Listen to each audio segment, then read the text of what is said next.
Alright, I just need to adjust some things.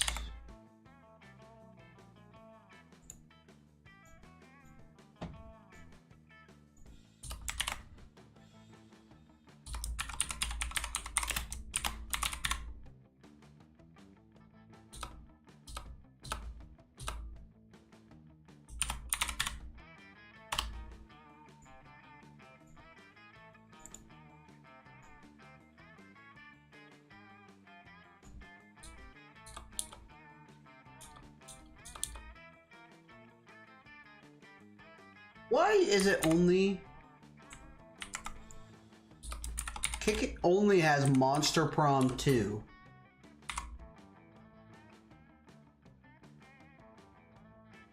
Well, I guess that's what we're doing.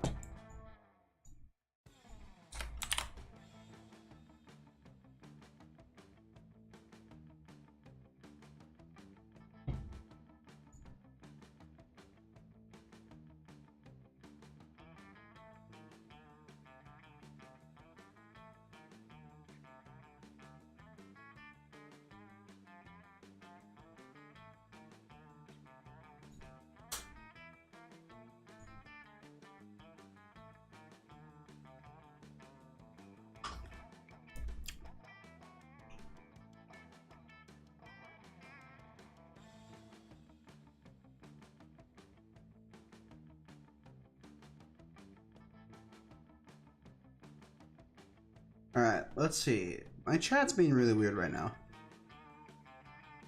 Can I see? Okay, I can still see stuff in chat. That's good. Okay.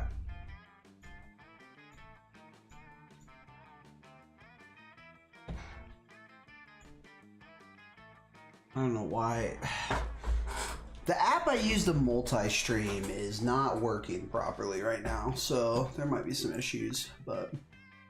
Alright!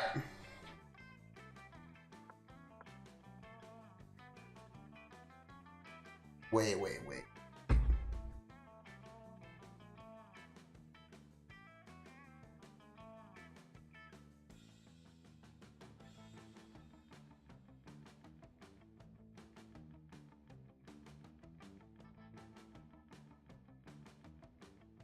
We can wait for some people to get in really quick.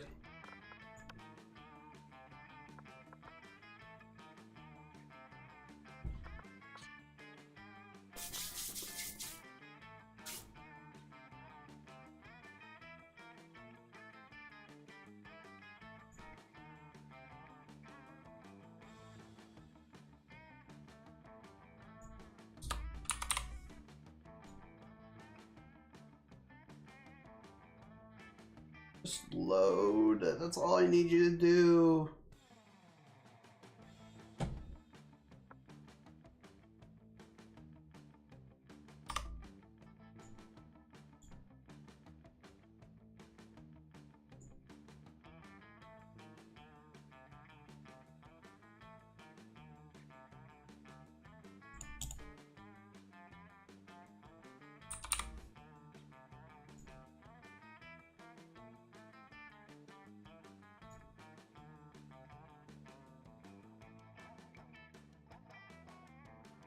Why isn't my Restream app working?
Let's see if that helps.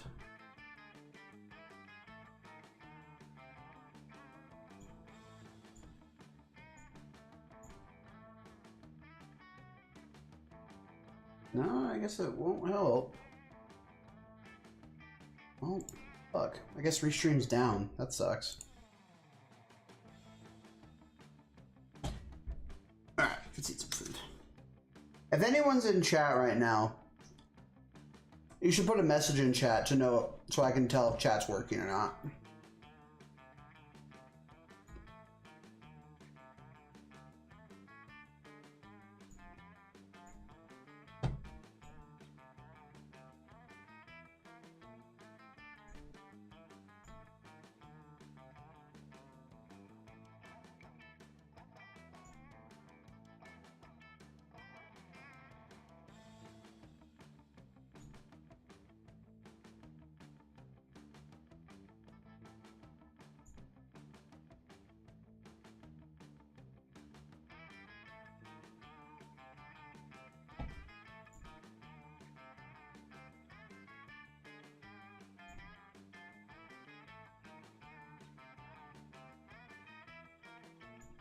Please work.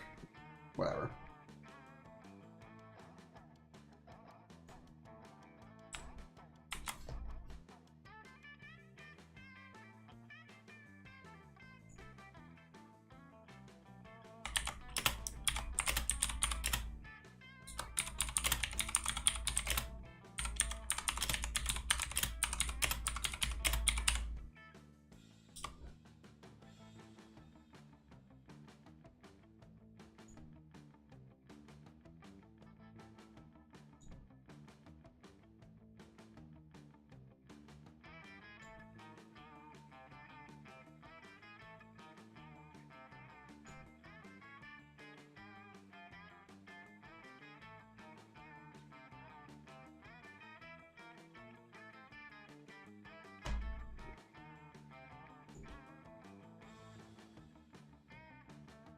Well, kind of sucks.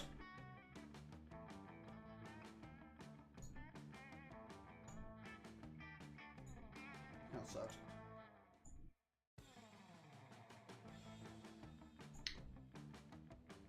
This is one of those new porn streams I've been hearing so much about. Yeah, the artistic nudity. Yep. Okay, I'm glad chat's working. That's good.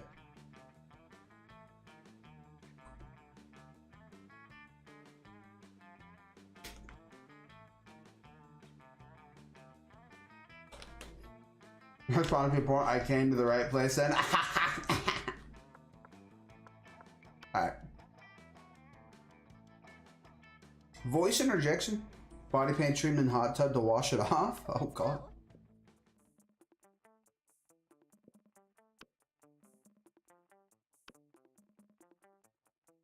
Full game. Spooky high school, the sweetest years of our lives. Back then we were young and unafraid. Sometimes reckless, sometimes brilliant, sometimes just stupid, but always willing to live life to the fullest. We were on a wild journey to discover who we really are. Oh. Okay, which character are we?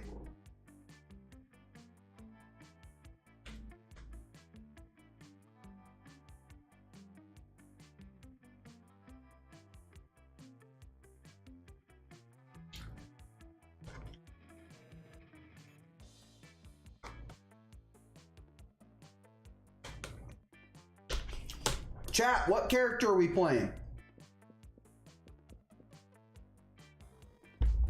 Goddamn degenerates.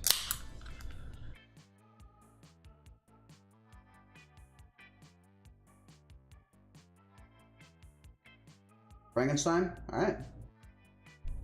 No one else voted.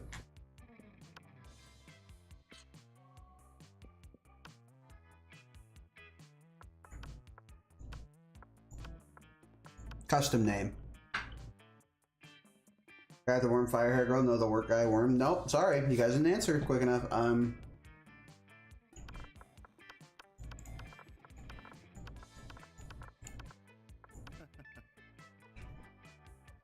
and we had yet to experience its ultimate challenge, the Masha prom. Steven, let's make him get divorced. Well, this is in high school. I would hope none of these people are married. I remember it clearly. 6 weeks were left. As we fantasized about our dream prom dates, we were all scrambling to catch the attention of one of our 6 most charismatic classmates. We're doing our oiled up collab stream. This is a high school in Utah, probably. Miranda Vanderbilt, a sweet mermaid princess who was as cute as she was genocidal. Damien LeVay, a fearless demon with a taste for destruction and a love of fire. Scott Howell, a werewolf athlete who compensated for his rather small brain with a stupidly huge heart. Liam D. Lioncourt, a hipster vampire whose standoffish demeanor hid that he was truly a lovable dork. Pollygeist, a party ghost with an insatiable hunger for all the wrong things. And Vera Oberlin, a mean, self-made Gorgon with a merciless sense of business. They might be married. That's true. Then Josh, let's make him super awkward and only talk to Latinas. I don't think... no Latinas here. It's just like Scott at work. It was clear. It had to be one of them. But who? We only had 6 weeks to choose our prom date. And even more daunting, we only had 6 weeks to woo them and conquer their heart. But as I already said, we were young and unafraid, and we were ready to start. Man, awkward on the right.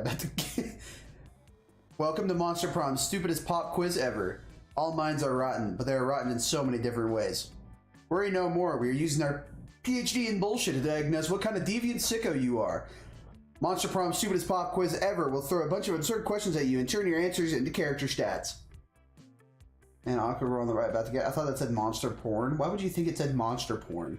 Have I ever shown porn on the stream, Vexy? The way each of you will start by having stats that better reflect your true selves. Let's start. What would be the coolest prize you could find in your box of cereal? A tiny piece... Okay, chat, help me answer this. A tiny piece of sharp metal, so every scoop will be full of thrill and danger. A sample of a more nutritious breakfast option, so people are encouraged to stop eating that colorful crap. The phone number of the sexy tiger on the front of the box. He's so passionate about breakfast and healthy that he's surely a great lover. All these people are 18, right? They were all held back? Sure. Alright, which option? Come on, chat. Sexy tiger? Got it. I'm going with the first one I see. Yeah, I figured y'all are deviants. You were elected president for a day. What is the first law you pass? Trivia fact. Presidents don't pass laws. Oh, wait. Let me do a better voice. Trivia fact. Presidents don't pass laws, so this is a trick question, or are you just being an idiot? You can deduct taxes by writing sonnets instead. Amount of taxes deducted are calculated based on the beauty of the sonnets. The sonnets, as I say it... $1 bills will now include a picture of me in the inscription. Beware, too much awesomeness. My presidency might last a day, but my fame will last forever. Why don't you talk like that all the time? The nerd voice? Alright, Vexy said the $1 bills. I'm so charming. What would be a deal breaker for a potential lover? The person lacks manners. The person is mediocre. The person hates the outdoors. The person lacks taste. The person is a coward. The person is boring. What's a deal breaker? Chat, what's the deal breaker?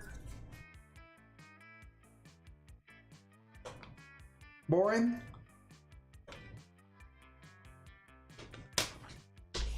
Well, sorry. Boring's where it's at. Actually, mid? No, you said boring first. Well, you know what? Because you were the first person to answer, I will let you change your answer. Oh, okay, okay. Is that it? Sure.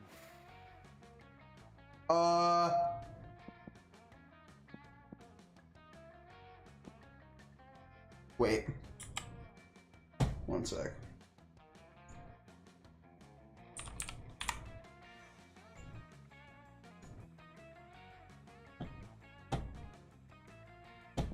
Water girl still in the running. When does the dating start? Hurry up. My bad, bro. Chill. I don't know what to do. Let me do some turning stone. Stream. This sucks. Bad stream. Bad stream. No, it's not. It's not a bad stream. It's not a bad stream. I promise. Where should we go? First person in chat to answer. Where are we going? Gym. Okay. To the gym.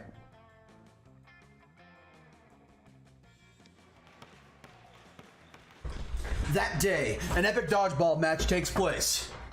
Everything seems lost, but you deliver an inspirational speech that fuels your team's spirit, leading to a spectacular comeback. You're clearly a natural-born leader. You gain 2+ charm. Okay. You see hordes of your classmates running away from Vera and Scott. They're all screaming, "Spoilers!" Have you seen the latest episode of Detective Wereweasel? Wereweasel finally exposed the cartel's entire operation. Awesome, bro. You want to do a good stream, do math like Ethan? I'm not good enough at math. I did it. It was so exciting. I peed on Grandma's carpet. Do the push-ups will give my points back? No. Not bad. I know, right? And the cartel's organizational structure is so cool. I took so many notes. But last night was the last episode. I was so sad. I peed on Grandma's carpet. Well, why don't we start our own TV show? We'll make it better than Wereweasel. Better than Wereweasel? Is that even possible? We're the perfect team. I have money and you're the gullible target audience. Gorgon Film Studios requires your ideas. Scott, Gorgon Film Studios? We'll talk about that later. Right now, I need ideas. Oh shit, when the Mafia threatens to close his gym, an ugly-ass Nosferatu must expose a syndicate to save the only place that lets him do his reps. Chile, 1985. When Pinochet flooded the market with black cocaine, a gorgeous drug dealer became a private eye to the blackmail Pinochet and save her coke labs. I don't know how to say that. And Mama Medusa user stone towers make me bricked up. You guys aren't listening. He peed on Grandma's carpet. Julie? I'm thinking Chile. Cocaine, yeah. Beaky Chuns, don't pull a Jonah in the office, please. Oh, not bad. Did you just create the most relatable detective ever? That was a rhetorical question. Obviously, a young entrepreneur fighting to save her business from the government regulation is objectively relatable. But she's a drug trafficker. She's a businesswoman protecting free markets. Doesn't that sound to you like the monster can dream? Sure. I didn't think about it that way, but is she like a buff entrepreneur? Like really buff? Like super muscular? Like super like mommy? Like mommy? Like that kind of buff? Man, the cleaning lady has a mess to clean up tonight? Sure, why not? Hooray! All my objections have suddenly disappeared. Vera puts you and Scott to work, stuffing packets of a promotional cocaine to publicize a TV show. You gain 3+ money as a payment.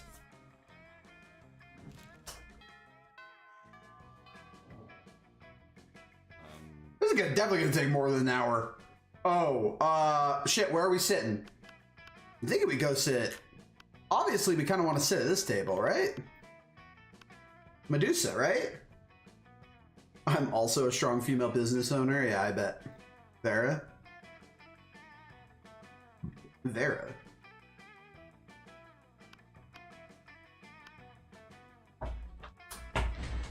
Who's Vera?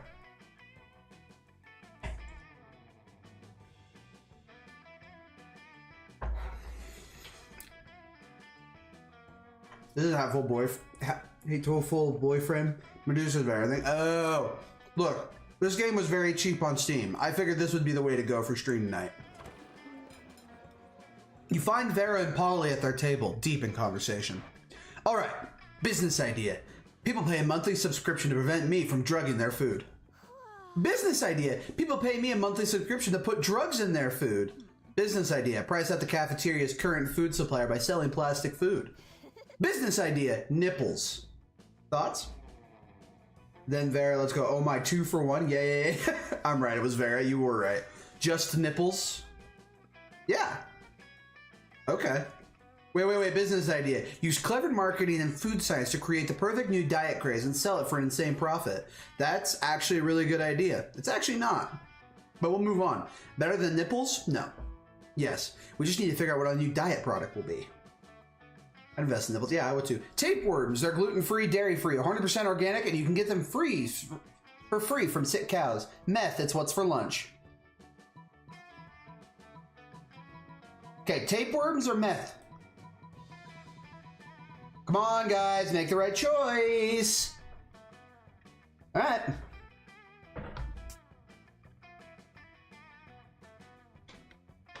Blue girl, that's not...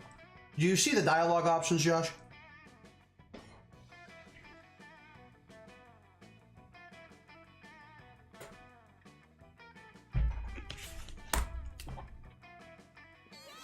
yeah. You know, I was just complaining the other day. I made way more meth than I can ever do myself. I don't know which one it's for. I was on a call. Well, yeah. The profit margin will be incredible. The problem is the name. Meth has a really terrible reputation. You need to rebrand. You mean come up with a new name? Like Skinny Fun Powder or probably not meth? I can't believe it's not meth. Yeah, except not either of those. Oh, I know. I got the perfect name. Don't say nipples. Kill me. What happened to the guy I used to call my son? I don't know.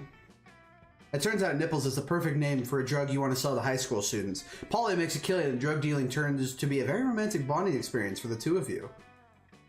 Sexy Colonel Sanders sim next? Yeah, I can probably get that really quick. Sure. Okay, where are we going?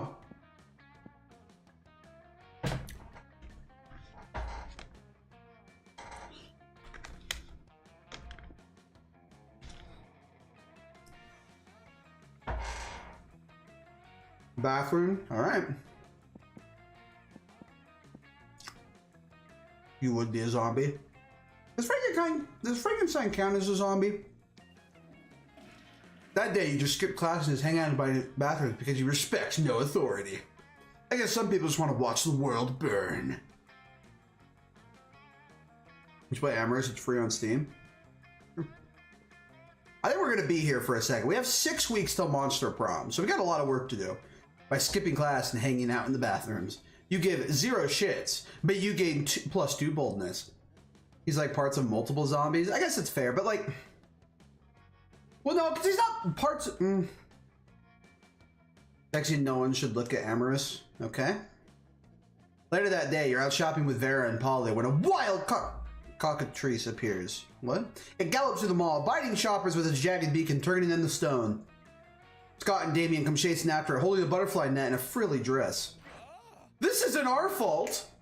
Don't tell them, Ethan, it's a hood game. We had nothing to do with this. Ugh, another mythical creature crisis, just when I'm starting to enjoy my shopping. Can you move your camera box a bit? I can't read the text. Well, I'm reading it for you. I'll put it like here. I don't think that'll cover anything.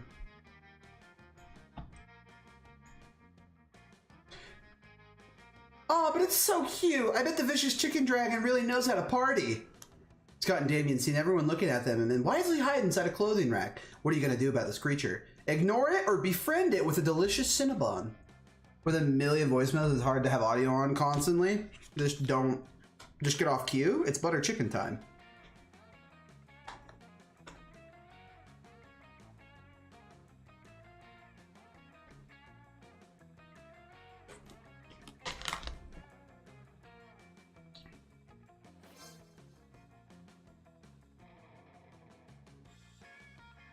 How did you know that Cinnamon is a cockatrice's favorite treat? I've seen Connor in the background stream. True. Oh wait, I don't know. What are you at, McTwitchy? Oh, I see. It gulps a tasty cinnamon bun down in one bite and burps happily. As you turn back to your shopping, it follows you. It seems you got a new friend. Okay, obviously we need to take this hideous creature out clubbing with us because duh. Not bad. Well, I suppose that is a novel way to spend an evening. You take the cockatrice out to the hottest clubs. They let you in because they don't want to be murdered by a cockatrice. You gain 2+ fun and 1+ charm. Let's go! This is big! Week 2? Fuck, have we rizzed anyone up yet? My vape died. Guess I gotta buy a new one. Connor was the best part of Cajun stream. No, fuck me. You're right. No, for sure, guys. For sure. Okay, where are we going? Chat.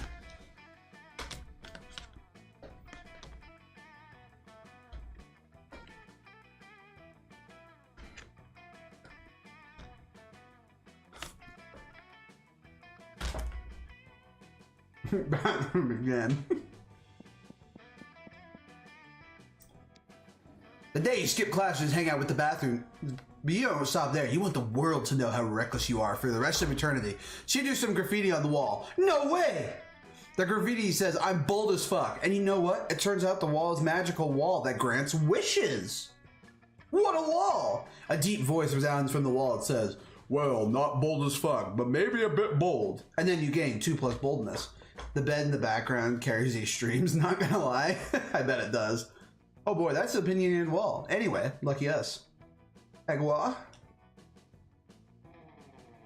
After you're eavesdropping on Miranda and Polly, waiting for the perfect moment to mention your influx of online followers. When? Never fear, my ladies. You need not fight over me. Him again? As royalty myself, I say that even I find him to be, what's the term you use, Paulina? Extra AF. Friendship between 2 beautiful maidens shouldn't be soured over one as handsome, rich, and humble as I. But worry not, my sweet summer salads. I have found the perfect solution to protect your feeble hearts. You shall both marry me. I've dealt with male entitlement before, but this is official next level. Yes, an interdimensional level, as our collective wedding will be as well. Yeah, not interested. You're hardly the first prince to seek my royal hand in courtship, and I don't see that you're bringing much to the table. Interdimensional table, and I have the definition of marriage material. Sweet summer salads, my man's on demon time. Yeah. You'll never find a better suitor. I have a castle. I can defeat anyone or anything. I'll show you. I'll fight him. Is this interdimensional prince pointing directly at you? Why is your life like this? I can defeat you at any challenge. Name your weapon and prepare to lose. Miranda and Polly are watching you closely. Maybe you can skew the princess challenge to really impress one of them. Ooh. You know what would be wild? Naked fencing with live weasel is a set of swords. As a royal, you must fancy yourself pretty clever. So let's see you win at losing. Okay. So I think the top one is Cloud Girl. So I think we should roll with that one. Right, chat?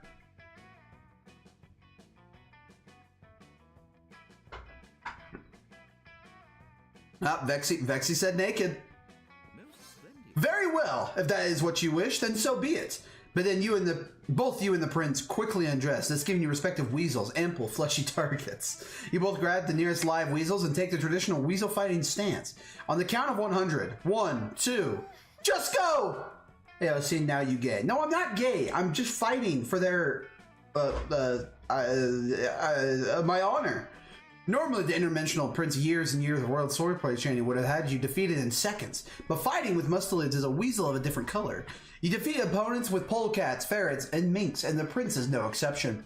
You leave him staggering and bleeding from many teeny tiny bite marks across his naked body.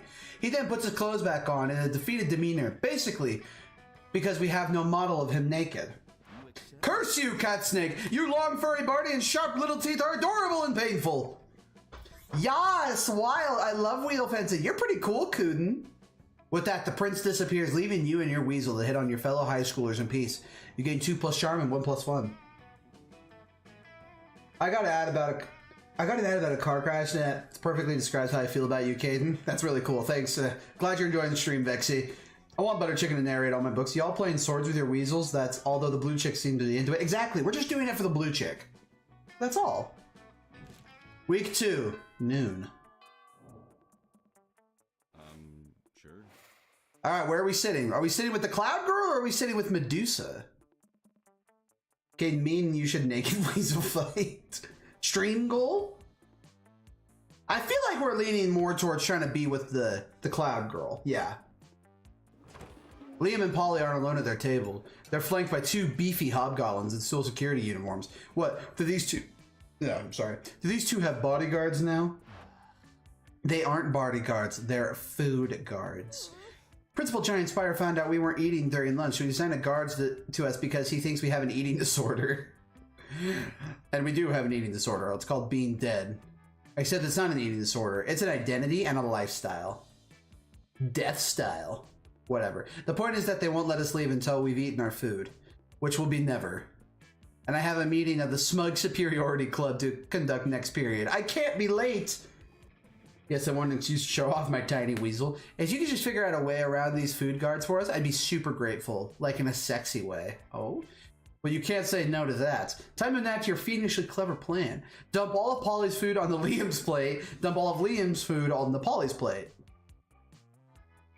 Well, I'm not even gonna ask chat. I think we're just gonna dump all of Polly's food on the Liam's plate, so Polly can leave, right? I'm making an executive decision. With all the deftness and raw sexuality of an Indiana Jones, you empty Polly's food onto Liam's plate and his lap. Ah, stop that. It's too much food.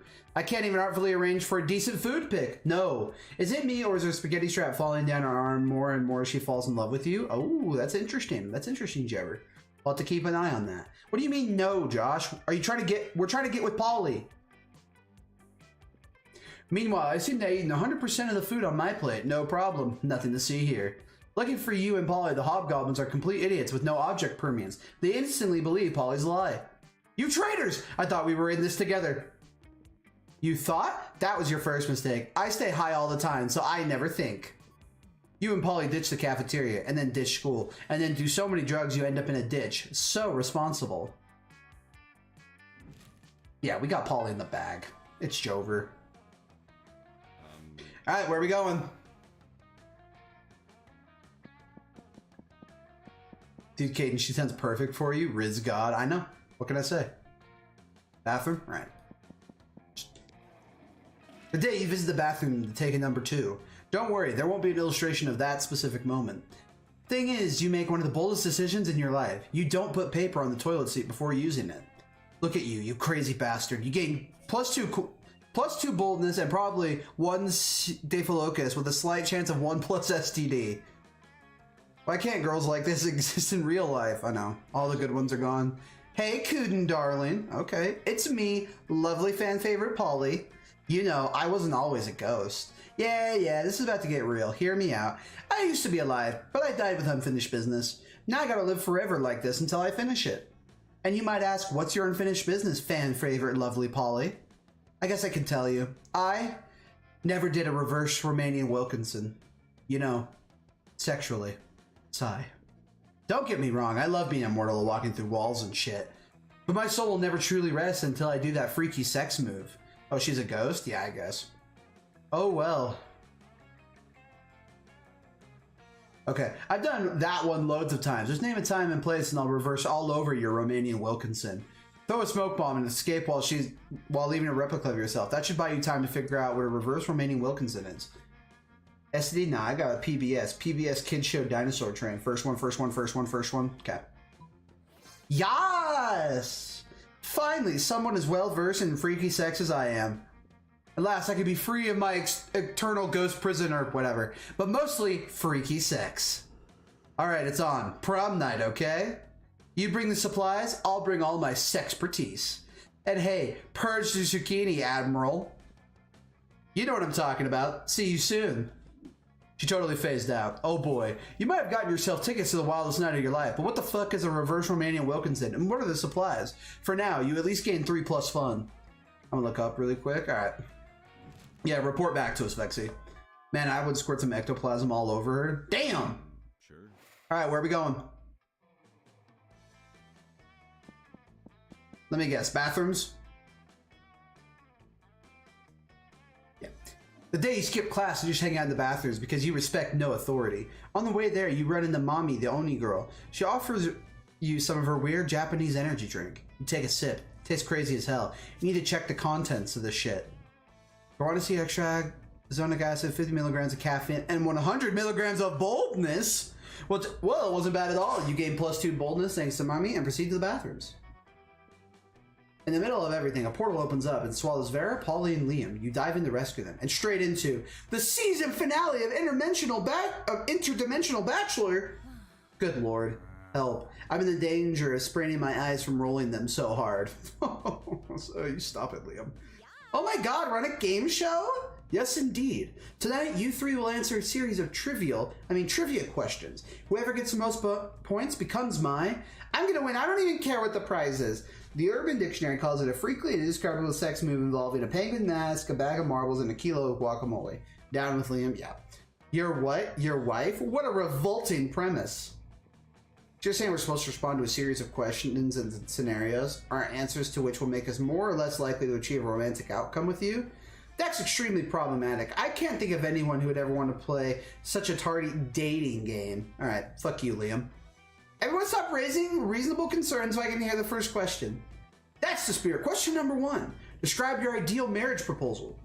But before Polly can answer, you buzz in yourself. Now's your chance to give an answer that will end the competition and send the prince packing. I present you with my grandmother's wedding ring, still attached to my naked grandmother. Jaw unhinges, bees pour out. What's the choice, boys? 2? Bees, yeah. Your finger? Sorry, got a text. Do you unhinge your jaw and let the bees pour out? You definitely couldn't do this back in your home dimension. Ah! Stop that! You're supposed to answer with words, not bees. Probably should have specified that. Bees seem like a legitimate answer to me. What? Are you against avant-garde forms of expression? Words are so passé. Oh man, I was gonna say bees. You stole my answer. Wait. I got it. Polly unhinges her ghostly jaw and thousands of locusts pour out. Damn, you wish you thought of that. Locusts are way cooler. Doesn't matter though. The prince is so busy feeding off bugs, he can't focus on keeping you in his dimension. You all teleport back home. You're pleased with your victory, although your throat is a little hoarse, which is ironic because a little horse isn't what came out of your mouth. You gain 2+ creativity and 1+ boldness.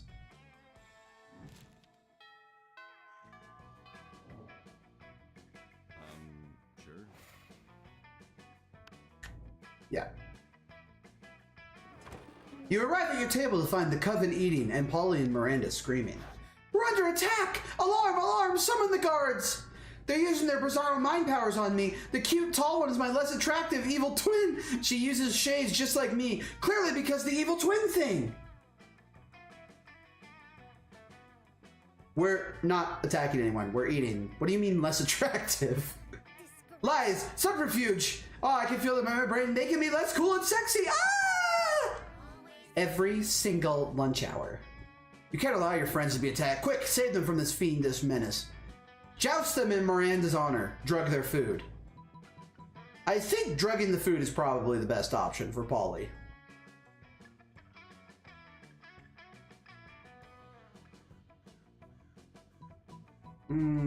Yeah. You reach into your pouch of drugs and pull out a handful of miscellaneous pills, which you sprinkle on the coven's mashed potatoes. What are you doing? Are you trying to drug us? Idiot, winners don't do drugs. You know what? How about we just move to another table? Haha, suckers, they left their druggy potatoes. Looks like everything's turning up Polly. Polly eats all the drugs out of the potatoes, and then she decides she's a canoe. A canoe that thinks you're kind of cute. Let's go. Hey!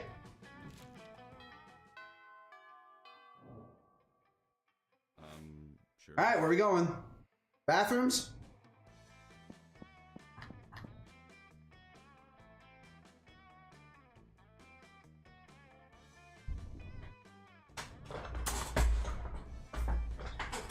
Auditorium? Alright, we've broken the bathroom streak. The day while rehearsing for the class play, it is as though the muses themselves have descended to give you a figurative blowjob. Your performance is intense and inspiring. It'll be remembered for generations, which is pretty rad by high school play standards. You gain 2+ creativity. What the hell? Don't question it, Brennan. Polly seems really excited about trying to reverse Romanian Wilkinson with you. And the only thing you have to do is get all the needed supplies. Which would be fine, except you have no idea what any of them are. Luckily, you got a few spare minutes to try and figure this out. You do a quick search on your phone because you assume the internet must know something about this as long as it's related to very weird sex fetishes. I know a bit about blowjob. Shut up, Vexy. Nothing. While trying other keywords, you spot the coven looking over at your phone. What? Could it possibly be they know something about the reverse Romanian Wilkinson? No. They're always bitching so much about saving the world, they would never admit they're into these kinds of very weird sex fetishes. Maybe you're not searching hard enough on the net, or maybe you're letting your prejudices blind you. There's not much time to lose here. The solution is clear. Okay. You tackle online searching in a very short-sighted way. You need to come up with the unexpected search terms that will point you in the right direction. Use your people skills to get the 3 witches to admit they know what a reverse Romanian Wilkinson is and to tell you what you need for it. Alright, what option? These supplies for the reverse Romanian Wilkinson? Apparently. I don't know. People skills? Alright. You used your refined persuasion skills with the coven, which includes techniques such as repeating his "Tell me what a reverse Romanian Wilkinson is" to the point of exhaustion. Okay, we might know what a reverse Romanian Wilkinson is, but we know because of saving the world. So you'll need a penguin mask, a bag of marbles, and a kilo of guacamole. Holy shit, you were right, Vexy. 9/11 was his inside job. All right, Brian. Then I've been doing it wrong. Ayo, Kudane. We're sure Valerie was selling a penguin mask the other day. Don't think we have a kilo of guac for you. What kind of pervs do you think we are? We totally have a bag of marbles, though. I thought you keep the marbles and never mention this again, okay? Ayo? I'm a genius, yep. Nicely done. In the end, it turned out to be exactly like that old toy commercial jingle. Marbles, marbles. You never have enough. They're perfect for booby traps and for super weird sex stuff. Big titty goth girl? Okay, I don't want to talk about a goth girl. We're not trying to raise her up. We're raising up Polly. These marbles smell funny, though. Maybe they're already used?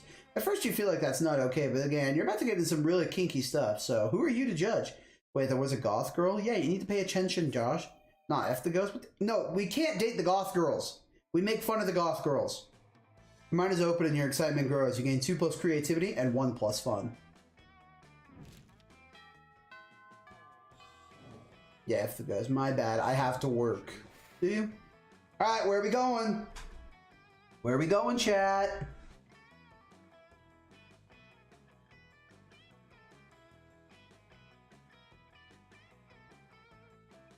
Bathroom. The day you skip class can just hang out in the bathroom. It's because you respect no authority. While in the bathroom, you tell yourself in the mirror that you're so bold you would kill a tiny, big-eyed turtle with your bare hands. The monstrous ask would instantly give you 500+ boldness. But come on, you're just talking to yourself in the mirror. What's the merit in that? Thought you loved the goth girls? Not those goth girls. You know what? You can keep 2+ boldness anyway from saying that to yourself out loud. You come to as if you've been knocked out or drugged or something, to the sound of "Welcome back to season 2 of Interdimensional Bachelor. Today's competitors at last season's flaw in the cogs, Kuden and an army of sexy werewolves. Hooray! What's up, losers? For the last time, fuck bench, I'm not a werewolf. Perhaps not, but you have a fiery temperament, wolf-like drive, and killer abs, so it's close enough. Yeah, bro, one of us, one of us, one of us. I thought we were gonna do a sports game. Sports game! We are, my dear sweet army of sexy werewolves. And Kuden. We are, in fact. It's time for the first round. Are you ready for your first test of speed, strength, and skill on the Interdimensional Bachelor Season 2? It's time to see which of you incredible lichens can sign your name on this legally binding document that is no way a marriage contract. The fastest. You can see the werewolves' tails wagging in anticipation, ready to prove themselves the fastest, bestest athletes, and Damien is cracking his knuckles, not to be outdone. If you don't step in, at least one or two of these people are going to end up married to the prince out of sheer hyper-competitiveness. Thinking quickly, you sign the name of Terror the Terrible, thus summoning him, eat the contract.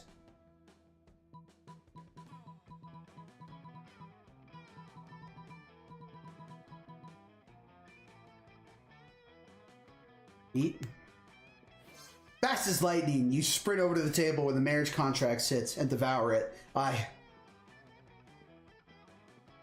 honestly had no backup plan. That was it. I was really, really counting on the athlete sense of competition to immediately drive them to sign the contract with no thought whatsoever. I was just so confident in that well, I suppose you could all just go home now and then. See you next scheme. And if he goes out of scheme, that's pretty embarrassing. Who would actually fall for? Oh man, no fair! He hit the contract before we even got started! Rematch! Well, if we're doing a rematch, I'm definitely going to sign the contract so good, so fast. You and Damien hustle the werewolves out of the prince's dimension before they can accidentally marry themselves off. And so you all remain single happily forever after happily ever after, free to take whoever you want to prom. You gain +2 fun and 1+ smarts. Alright, we're really doing bad on the money side, boys. I don't know if that's gonna be a problem. Polly! You find Polly and Liam not eating, as usual. You know, because they're undead. You know, the food in this cafeteria really is atrocious. It's hardly even worthy of my momogram. Aha, what? I don't even eat the food. See? This is exactly what I mean. We can do so much better than these subpar culinary abortions. Oh, I see what you mean. You mean the two of us should have a cook-off. What? No. Did you say something? I'm not listening because I'm so psyched about this cook-off. At no point did I agree to. I got a huge advantage though because I've cooked so many drugs. Well, you think you got the advantage, huh? Well, I've been alive for centuries of culinary history. It's on. The two of them dashed into the kitchen and knowing all the rules of law, cooking, and common decency, they commenced cooking. Two celebrity chef Dudge appears to critique the challengers. I think they're both equally horrible, says the cruel British judge. I think they're both equally marvelous, says the overly nice British judge. Both judges turn to you. What do you think, tiebreaker judge? Whose meal truly is the cat's pajamas? Okay. Well, we're going to go with Polly. Polly's, because she's literally just made a pair of pajamas for a cat. What? Unbelievable. That's not even food. What even isn't even food? A pile of yarn you're knitting in that frying pan. It's clearly a set of pajamas for a cat. Oh, was it supposed to be food? Sorry, I forgot what we were doing. Yes, it was supposed to be food, and yours obviously isn't. Oh yeah? Then how come I won the food contest, huh? Well, because, yeah, that's what I thought.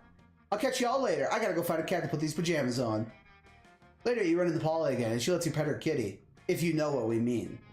It means you get to pet the cat you put the pajamas in. What did you think it meant?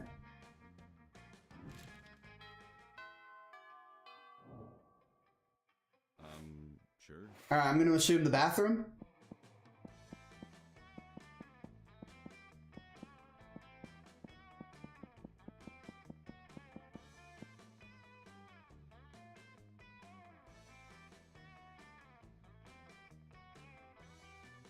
Jim, okay. Well, no one answered. The day an epic dodgeball match takes place. Amidst the battle, you spot a fellow player that seems utterly discouraged. They think she's not worth anything at dodgeball, and she attempts to throw the ball at herself. You explain to her the many ways you think she's unique and wonderful, while also defending the many pleasures in life. With your help, she's capable of finding reasons to keep playing, and gains a sense of self-worth. You gain 1 BFF. Sadly, she's not part of the game, so that beautiful friendship will take place off-screen, and 2+ charm. Bro, we always go to the bathroom. I'm sorry, I just go off what chat says. Later, you see Polly floating around, her ghostly glow less ghastly than usual. Oh, hey, Kuden. I was just hovering a little low today. Everyone seems so hype about love, and I love being hyped, but I'm not really sure how this love thing works, you know? I thought I was in love once. I met a beautiful girl at a party and felt this strange magic. My temperature rose. I felt even floatier than usual. Everything was so bright and beautiful, I was ecstatic. But then I remembered that I had taken literal ecstasy. So it was probably just that. Classic mistake, am I right? I had some pretty good highs, but they say being in love is the greatest high of all. Next time I'm on a date with someone, what can I do to fall in love? Bro, smash can't. Or float in love, since gravity doesn't actually affect me. Oh, you don't want Polly to float in love with another person, but you like Polly just too much to not help her, despite the consequences. Scientifically speaking, people fall in love faster when afraid. Do something fun with them, like getting stabbed. Stare deeply into their eyes for 14 hours. High schooler? Nope, they're over 20. Because this is a monster high school. It's different. What option?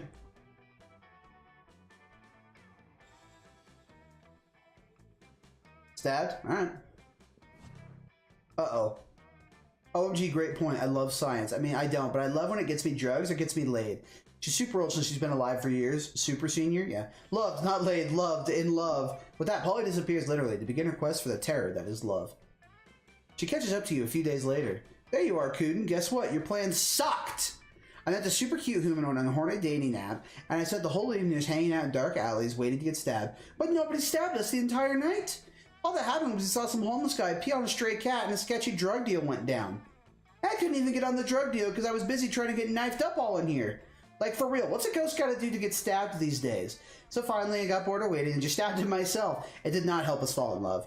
Because then he was just like, oh, why'd you stab me? I'm bleeding out, I'm dying, I hate you. I was like, whoa, dude, trill. I'm trying to be romantic here. If there's one thing I've learned from the evening, it's that mortals don't like bleeding out, and you know nothing about love. But that's 2 things. Also, it's the opposite of how you want Polly to feel about you. You lose -2 charm and -1 smarts. No! No! Vexy, why did you say that? Sure. Alright, where are we going?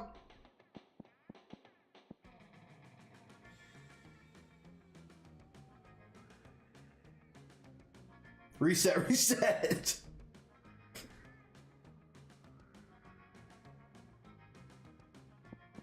Spooky tree. Spooky tree is outdoors. The day during recess, you start a half-hour rave that goes full fucking crazy. You have no idea how it escalates so much, but at one point there are like 300 people. Someone summons demons from a nightmare dimension. The consequences might distort the fabric of reality itself, but who cares? It's a rad party. You gain +2 fun. Suddenly, you see Polly vomit ectoplasm all over her cell phone. You rush up to help her. I just got my 97th hey as an opening line on a horny dating app. I just had to puke it out of pure boredom. Hey, what am I supposed to do with hey? Whatever happened to reaching out with someone with a fierce dick pic? People are just copy-pasting hey and sending it to every monster that looks halfway interesting. What about you? Are you a hey person too? I hope not. If you read the horny dating app profile of fun-loving spectral delight such as myself, what would you say to me? Vexy genuine. Extra girl's a hoe, yeah. You're beautiful? Or are you drugs? Because I want to do you all night long. I assume we need to do the hey, are you drugs? Yeah, second. Okay. Hell yeah, drugs! That's a great opening line. Also, let's do drugs. You wake up in an indiscriminate amount of time later, feeling like shit. I would KMS if someone told me the first one, yeah. I'm happy about it. So like unicorn shit, where it's rainbow or something. When you run into Polly later, she's grinning like a lunatic, and it's clearly something went down. Maybe one of you. Hey there, cutie patootie. I had the best time the other night. We should really do all this again sometime, and I mean all of it. Even that zoo animal style stuff. That's a couple things in my place. I put them outside your locker. With that, Polly disappears, leaving you to wonder what exactly transpired between you and what article of clothing you left behind. Let me use the drug line. But when you open the box marked Kuden, all you see are a pair of handcuffs and the last described breasty pigeon. Neither of those things are yours, but you would hate for Polly to think you're lame. Apparently when she said zoo animal stuff, she meant stealing a bird. So it seems like maybe you guys didn't so much have sex, but she clearly wants to spend more time with you, so hell yeah! You go home with a huge grin and a new pair of handcuffs, and the last surviving, whoops, what was the last surviving breasty pigeon? You should be more careful with your belongings. Irrelevant! You gain Polly's admiration, 2 plus charm and 1 plus fun.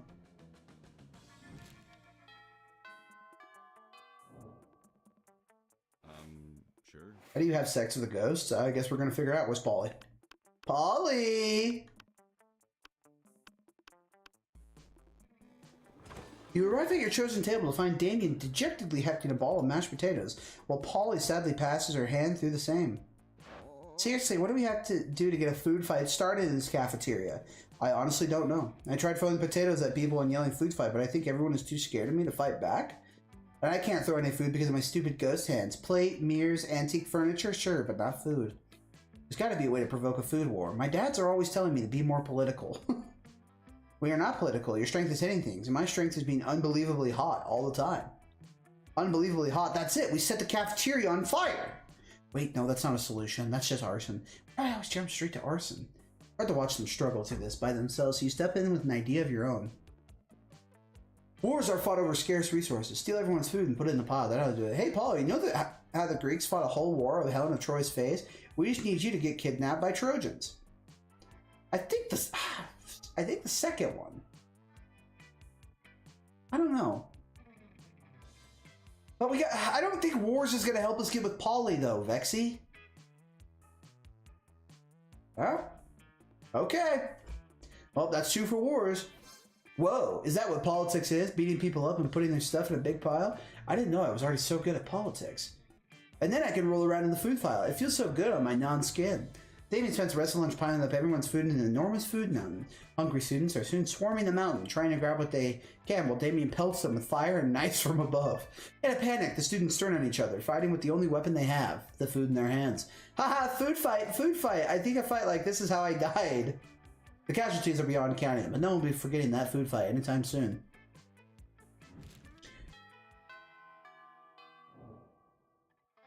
Second's so nerdy, though. Yeah, but we're trying to get with Polly. Alright, where are we going? Chat, it's almost a day. It's almost a day.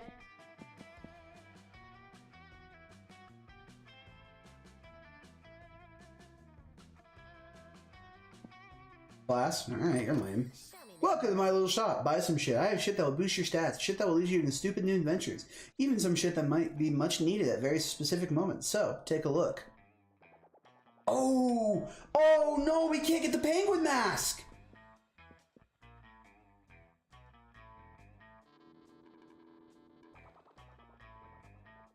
Oh. Catch you later.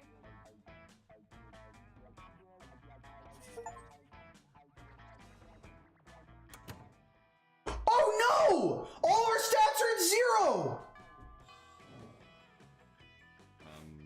Sure. What? You can get hottie like Polly with a nerdy fact. We're not gonna get Polly now. What did you do? I don't know. I just got the mystery gift and it took away all my stats. Oh no. All right, where should we go? Oh, we might have fucked up.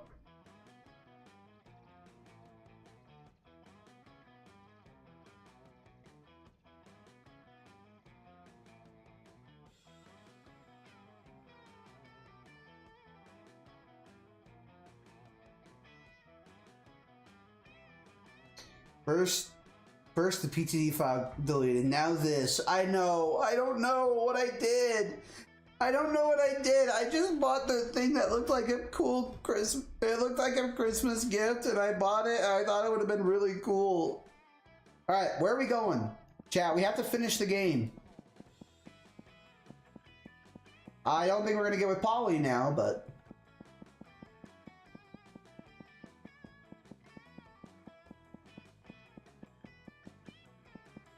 Go to the power button now, don't hit it.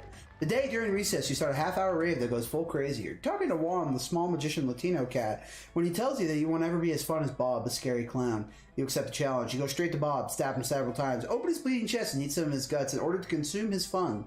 Really? Do you think that's how this works? Well, it is. You get +2 fun from poor Bob. How could you reset all the stats? I don't know! I just wanted the Christmas present! But none of that matters, because tonight you're going on a date with Polly to the casino! Oh yeah, I love casinos. They combine my 3 greatest loves. Bad life choices, risk, addiction, and getting fucked up. When I say 3 greatest loves, I meant 3 of the number between 3 and 5. I'm sorry, I'm already pretty blasted because I'm so excited about this casino. Come on, let's make some disastrous financial decisions. Tell me how fiscally irresponsible you can be, baby. You heard the ghost. What you gonna do? Walk up to the closest blackjack table and bet it all on red. Find the nearest horse race and literally bet your life on it. Ooh, what are we doing? Chat.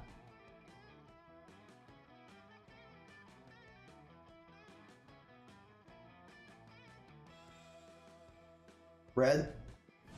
No! You strut over to the blackjack table, toss a massive pile of chips at the bewildered deal, and ask her to put it all on red. Oh my god, that's brilliant! Half the cards are red, you'll win half the time!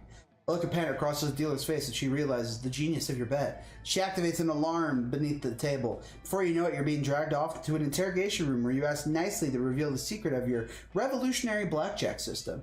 Okay, it's pretty neat that you managed to get detained after your first bet, but I'm getting bored in here. I'm gonna go make out with the strange room, okay? Polly faces to the wall. There's nothing you can do to stop her. By the time the goons are through with you, you've lost -2 fun and -1 money. Oh no.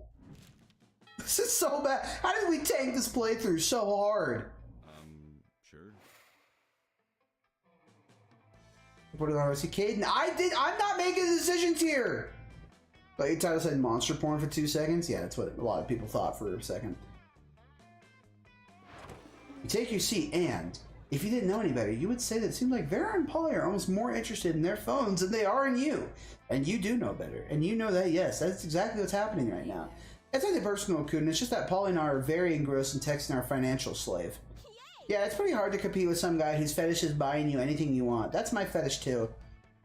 Wonder why, Caden? Oh my fucking god. Actually, and you fucking lying. Not buying things for people. Having people buy things for me, duh. Good thing he's rich enough to take care of both of us. You know what they say, true friendship is sharing secrets and financial slaves. Still, I do worry this arrangement might not be sustainable. What happens if he runs out of money? Our cash flow instantly stops. Besides being handed everything you want on a platter, in this case the platter being an online money transferring platform, it's almost boring? Yeah, I get that. It's a little less boring when you're on as much acid as I am right now. But I see what you mean. If we could somehow turn this into a business venture, then maybe it would get interesting. And we could continue profit even after he's gone broke from catering to our every whim. I mean, how interesting do you think business actually is? Since he's so obsessed with us, we should tell him to just do something totally insane and see if he does it. I don't know. A weirdo giving away half his money and getting hijinks is great and all, but I want to start making real money. I think money is fine and all, but my favorite currency is chaos. Seems like ladies are at a very exciting crossroads. Maybe a random bystander can give them a nudge in the right direction.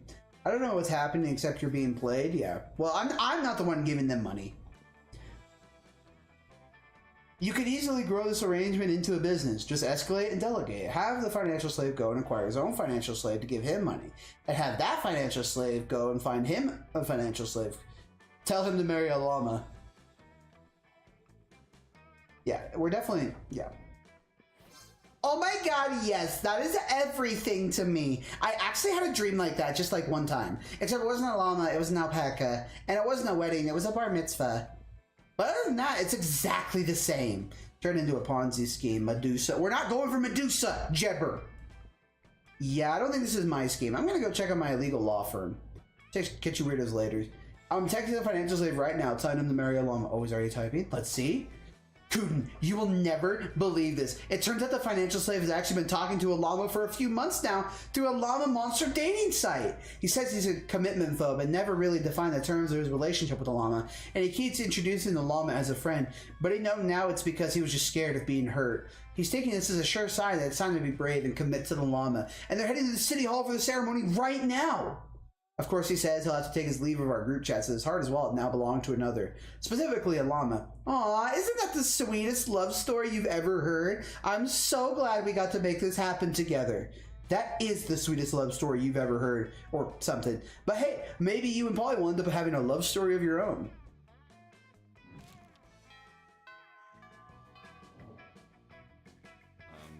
Sure. Alright, we have 0 stats. Where are we going?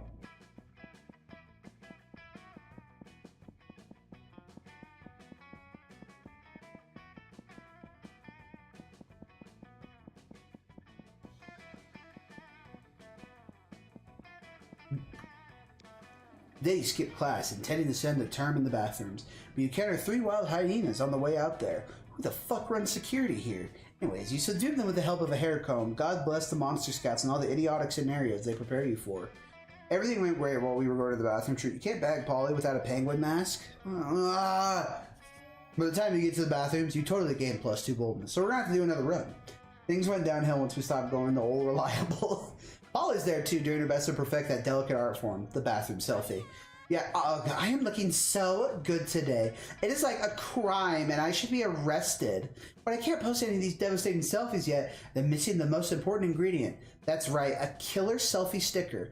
But I got so many and they're all so good. Which one should I use? Dance monkey or another picture of your face? 2 faces is twice as nice. Well, I actually don't know about this one.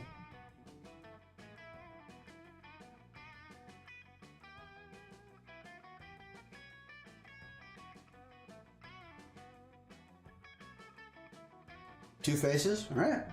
Oh my god, yeah. Dexy, I shouldn't listen to a damn thing you say. Oh my god, yes, what could be a better addition to my face than more of my face? But wait, if I'm adding another picture of my face to this picture of my face, then I need a selfie sticker for the other picture of my face too. And if the best selfie sticker is another picture of my face, I need a selfie sticker for that other picture of my face. This could go on forever. Oh no, I'll never get to do any fun stuff ever again because I'm too busy adding pictures of my face to the stupid pictures of my face. Or I can just use a sticker of a buff unicorn flexing. Hey, yeah, that's a way better idea. Your idea was terrible. When will you learn that the correct answer is always a buff unicorn flexing? You lose -2 smarts and 1 minus charm. Oh, gee, Vex, kill yourself, you suck. Oh, fuck. Our only option is Polly.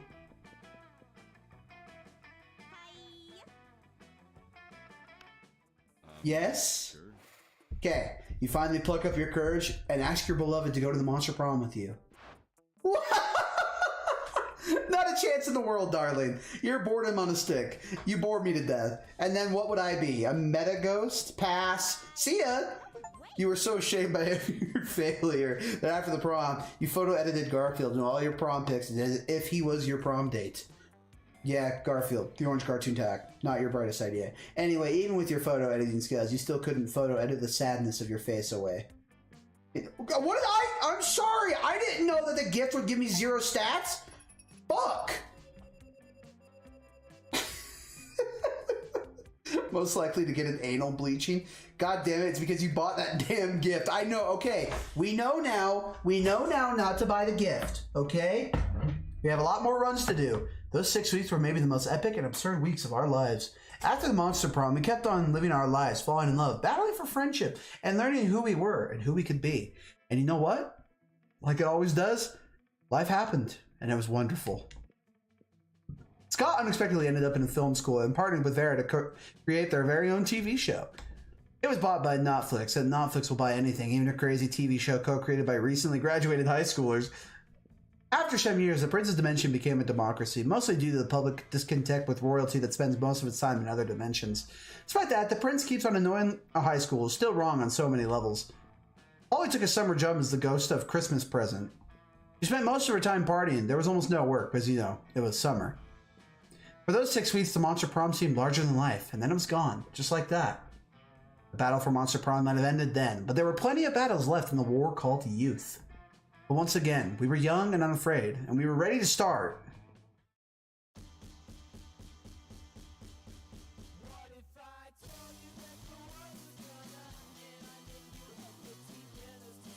Alright, hurry up through the credits. We have more run-throughs. Yeah, I already bought okay, I gotta go to the bathroom really quick.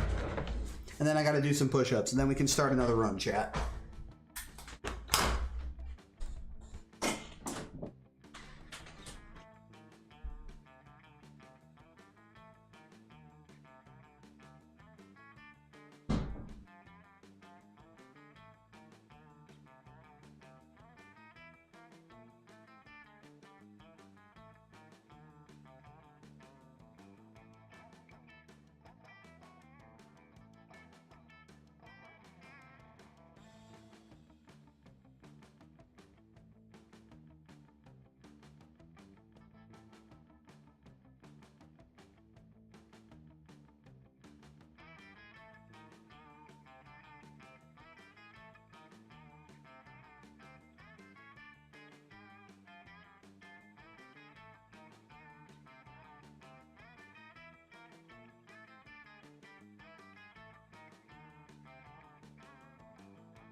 Also,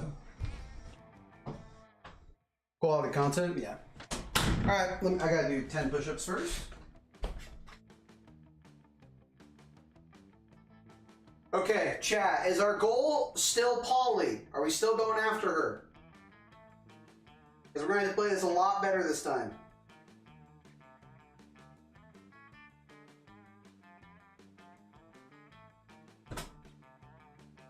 Oh yeah, my push-ups, Polly all the way. Okay.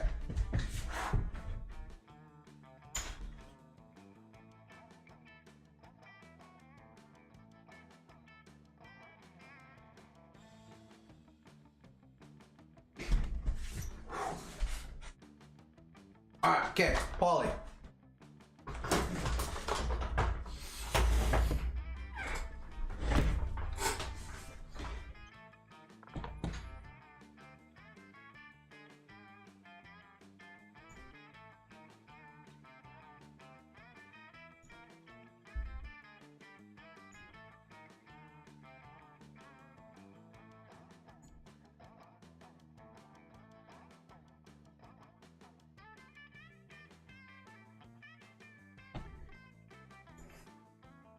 Okay, wait, got just one little thing. Okay.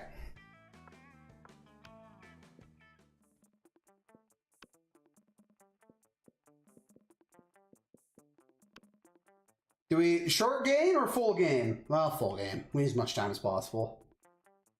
And Spooky High School, the sweetest years of our lives. We've already done this.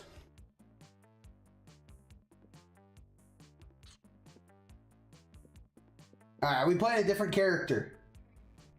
Or we want to go back to Frankenstein?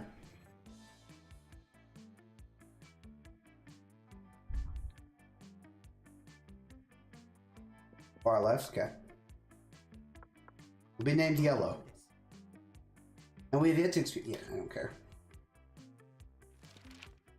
Yeah. Okay. You wish you were raised by a mysterious old man who saved me from the streets in order to raise me as his disciple in the ancient ways of Rajing. A pack of wild wolves who also happen to be tech moguls who own some of the most profitable companies of Silicon Valley. They'd be kick-ass role models and wild wolves. Sick. A really progressive marriage between a kick-ass venomous snake and an actual fire. I love fire and I see no issue by being raised by it. Hey, Meme Sam. Alright, what's our choice?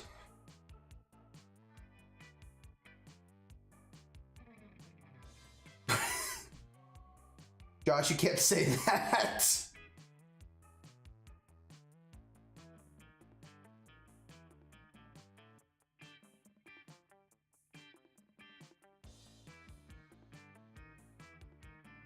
God damn it.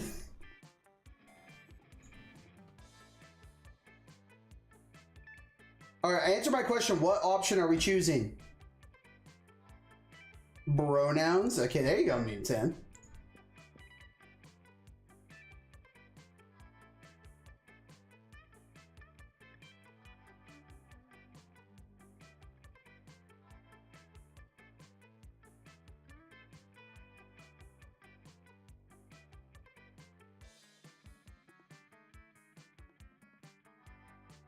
Pronouns? Well, someone answer the damn questions, but you know what? Fuck it. We're gonna be wolves.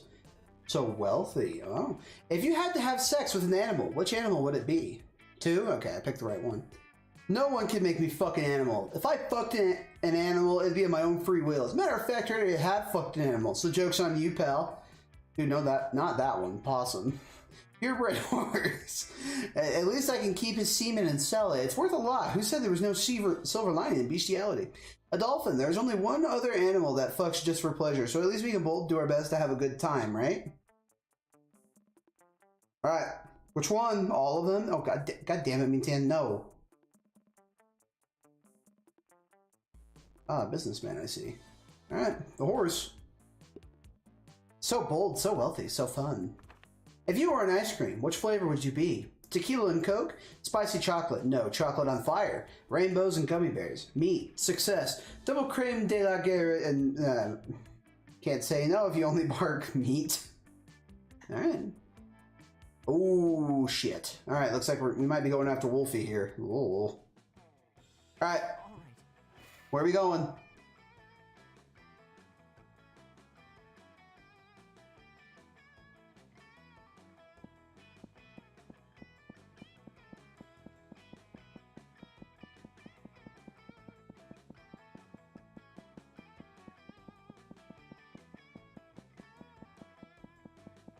Come on, chat. Go to the bathroom? Yep.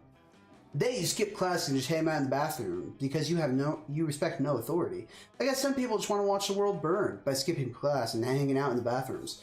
You give 0 shits, but you gain +2 boldness. Scott and Miranda seem to be arguing about something. Your sweet meditation skills are clearly needed. No, I know our football team is called the Spooky High Spooky Monsters Who Spook, but who also play sports. But who's our mascot? Our mascot? Oh, dang, you're right. We don't have one. Oh, what about Misha the Mermaid? Mermaids are monsters? No way. Too girly. Try this. Wally the Werewolf. Right, none of this man stuff. Why, it's got to be a werewolf. We're the monsters, not the werewolves. Yeah, well, we're not the mermaids either. Maybe the problem is that the team name is trying to cover a huge, diverse group of people with a single label. No, coach is never wrong. We're just not thinking hard enough. Think. Hey, you look like a hard thinker. What mascot should we use for our team? Easy. We just genetically engineer a cross between every kind of monster at the school, the head of a werewolf, tail of a mermaid, hair of Medusa, eggs of a vampire, and we call it Abe the Abomination. Just find a regular human, dress him up in a business suit, and make him the CEO of a Fortune 500 company. Corporate greed. That's the real monster. John the Man. Alright, which one?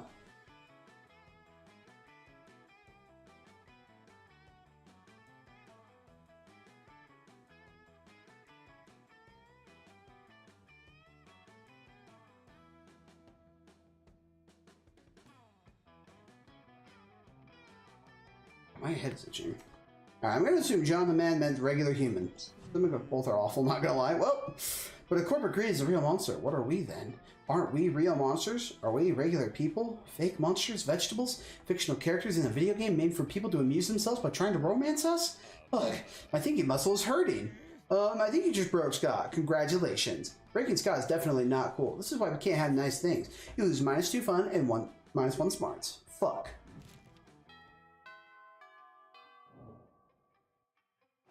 Alright, Polly. Polly and Miranda sit together, surrounded by Miranda's customary crown of serfs. So wait, you actually got serfs who eat for you? Well, of course, I find eating to be terribly undignified, so I almost never do it. Hey, me neither. What other kind of crazy serfs have you got? Well, I have a serf to go to the bathroom for me, and a serf to keep experience difficult emotions for me, and a serf to keep my silverware in alphabetical order. Women, SMH. Yeah, my bad. I even have a surfing serf for standing on top whenever I go surfing.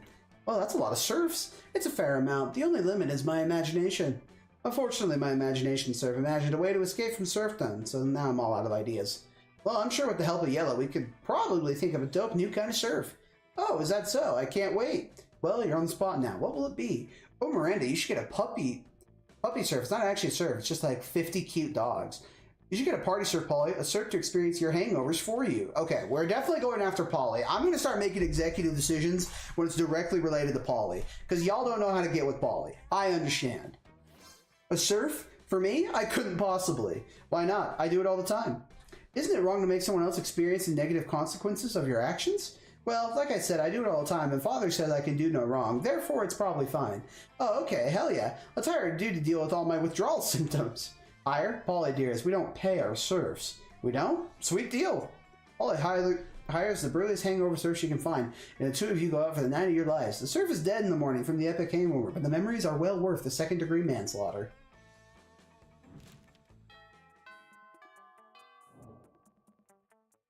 All right. Okay, is she a blue cum monster? Yeah. So, I don't know how to get more money. Where should we go?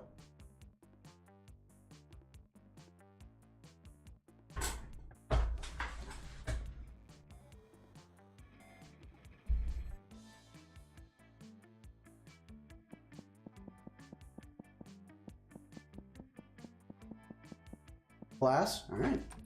Today, you listen to your elders and learn valuable lessons. Sometimes, after all the monster nonsense and the dating gimmicks, you forget that attending class is supposed to be the primary activity at this high school. You gain +2 smarts.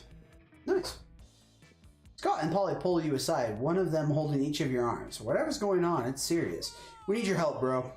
The midterm for HE jump scares is coming up tomorrow, and we're so unprepared. Tried everything we can think of to get ready.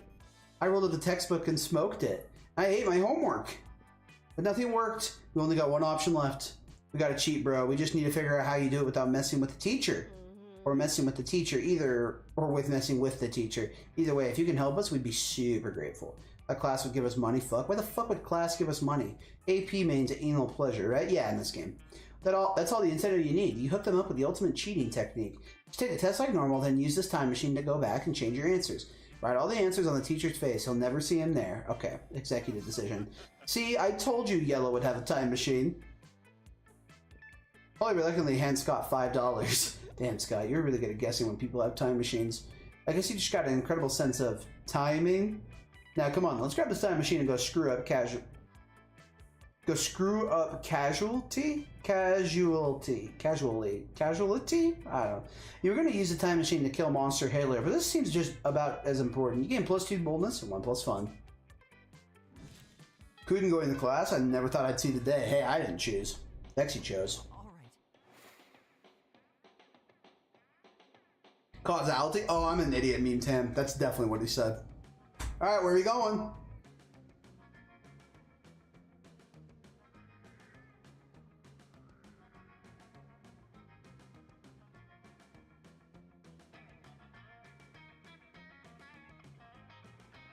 Class? Oh, you're such a nerd, Lexi. Today you learn a ton of spells that are all as cool as they're seemingly useless. A spell to renew stickers stickiness, a spell to turn chocolate and vanilla ice cream into vanilla and chocolate ice cream, a spell to gain +2 smarts. You actually use that last spell and you gain +2 smarts. Later, you're minding your own business when you see Polly floating down the hallway, texting, just as you're about to approach her. There you are, Polly. I've been following a scent. The scent of betrayal! What are you talking about, buddy? I haven't been playing any pranks at all lately. Some very unfunny person messed with my sports gear. They put my left sock in my right shoe and my right sock in my left shoe. 2+ smarts, I'm Caden. I got +2 smarts. Polly, I know we're best bros and you would never do a prank to me, but I think you did this prank to me. I smelled you. No, you didn't, because ghosts don't have a scent. Maybe not to a normal person, but a werewolf can smell anything. And ghosts smell like algebra and global warming. Right. Well, if the ghosts don't smell, then what am I smelling? Of course ghosts smell, like ecstasy spiked rose wine and Victoria's Secret lingerie. It sure is a mystery. Hop in my fan and we'll go Scarlet Scoob. I mean, Scott. Those smell like semen. Do they? Me and Tim. You have experience?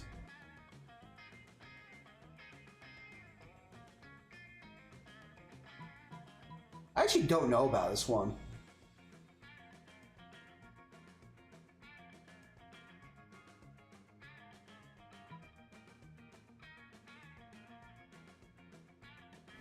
No! Damn it, it was the other one. XD spiked rose wine. Dude, you know how much product it takes to get fucked up when you don't have a body? A lot. And substance for the unsubstantiated. Don't come cheap. Caden Boo. That was Vexy! I would never ever waste time on money by putting ecstasy in wine just for the smell. If I made reckless choices like that, I wouldn't have the cash flow to even float into a Victoria's Seance, much less buy anything. So I'm sure that wasn't what Scott smelled. It wasn't. What I smelled was the worst odor of all. The betrayal of our friend. Vexy. Scott shoots a heartbroken look at Polly and you and sulks off. Wait, Scott! I'm Trevor pulled the prank on you. He was just trying to be funny. Yikes, better brush up on your undead substance abuse knowledge. What's that in the air? Why, it's the sour smell of failure. You lose -2 smarts and -1 charm. Alright, this is a shitty run through, guys. We're gonna need to step it up. You find Polly and Scott huddled at your chosen table. If these two are together, it can only mean one thing. I hereby call this meeting of the Prank Masters to order. Prank Master Hal, president and accounted for. Chairman, guys, all dressed up and ready to prank. Hey, how come you get to be the chairman? Well, which one of us can throw chairs around the room with our ghost powers? Well, I don't have ghost powers, so... Oh, you get it. Oh, I get it. Chairman. But... No time to argue, Scott. We have to come up with a baller food prank before the end of lunch. Oh, yeah, okay. What if we ate all of our food like good boy? Is that a prank? No, Scott, for the last time, it's not a prank, and I don't eat. But I'm having trouble coming up with another idea. Anybody else? I eat chairs? Good for you, Memeton. You've been waiting all your life for an opportunity like this. You propose the ultimate food prank. Eat everybody else's food like a good boy. Place all the food with chairs. Alright. No, we're definitely doing that one. Yas! You know what they say. When life gives you chairs, do pranks with the chairs. But I've never heard Coach say that. Doesn't sound like the kind of thing he would say, though. Yeah, it kind of does. How am I supposed to help, though? You're the chairman. Easy, Scott. Just be a chair. Oh, of course. Scott twists himself into an uncomfortable-looking shape. He seems happy, though. Like this. Yeah. Exactly like that. Now up you go. Whee! Does this make me a chairman? Sure, totally. Ollie doesn't seem to mind sharing your title with Scott or affection with you. Prank achieved. Alright, okay, we're back on track. All right. Where are we going?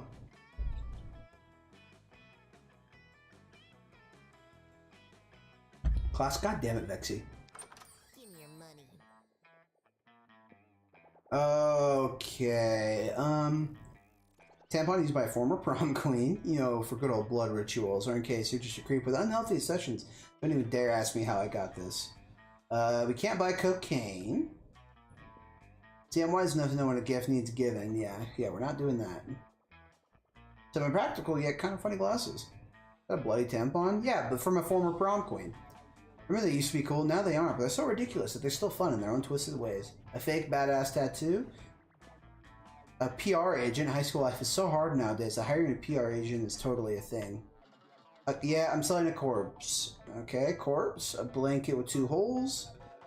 A Russian novel with an insightful approach to universal matters such as love and death. A motivational poster. And a sexy fake Latin accent.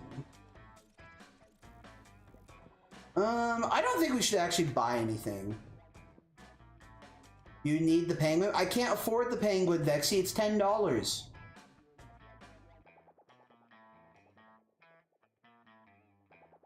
We can't afford it.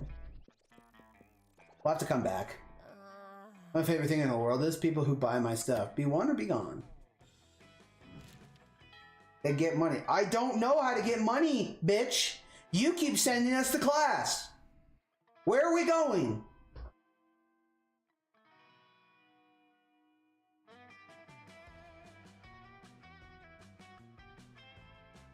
Field? The fuck you mean field? Like outdoors? Look it up, goddamn. I'm not trying to cheat, Vexy. Kate, I'm not surprised you suck at a dating game. I'm letting chat make most of my decisions. You guys suck at the dating game. I thought the football field would work. No, I guess not. Class? Alright, Vexy says class. Today you're the first one in class. You sometimes come early because you enjoy talking to the teacher. He's a bit bitter, but in a cool way. He treats you like an adult, and the two of you discuss life and stuff in a very snarky way. Look at you. Excelling at cliche movie tropes. Getting plus 2 smart and 1 valuable life insight that will help you face the difficulties of being young. No, not class, Caden, you nerd. I'm just listening to chat. You're getting ready to leave when you get a text from Polly. Hey, B, let's party. How can you refuse such a formal missive? You track her down immediately. Hey, you got my text. That's good, because I need some help brainstorming. I'm going to a party tonight, but I'm pretty sure it's going to be lame, and that needs to change. See, it's a costume party now, where everyone dresses up as their favorite humans. I'm going to the sexy tax attorney, but I'm not sure even the sexiest tax attorney can rescue this party from the depths of blamitude. So, got any ideas to help things spice it up? Nah, library is for nerds. I mean, class is required. Library is definitely the nerdiest choice. Oh, you got some ideas, and they're the spiciest. Spike the punch with mandrake root. It turns monsters into actual humans. Okay, you go as a sexy tax attorney, and I'll go as a sexy tax evader. Have you made love to the ghost girl yet? No, we haven't. What's the choice, guys? I don't know about this one.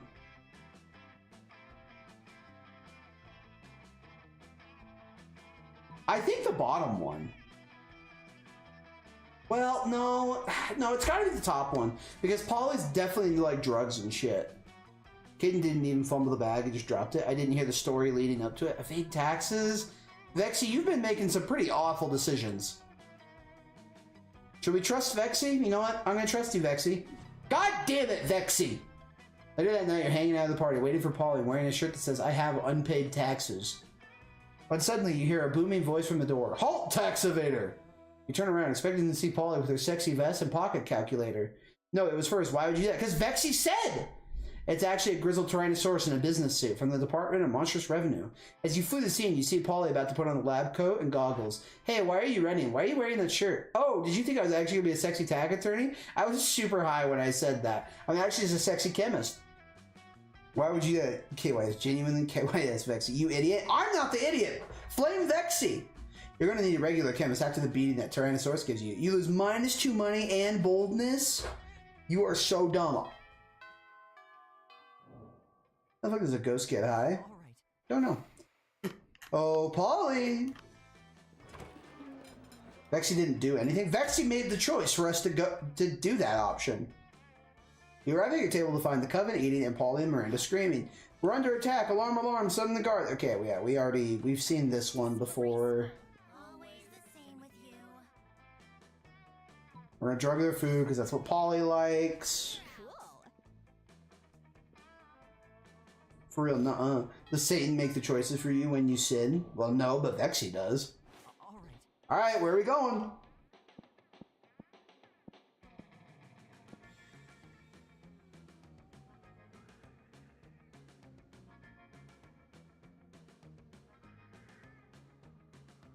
Got him. See you at church on Sunday.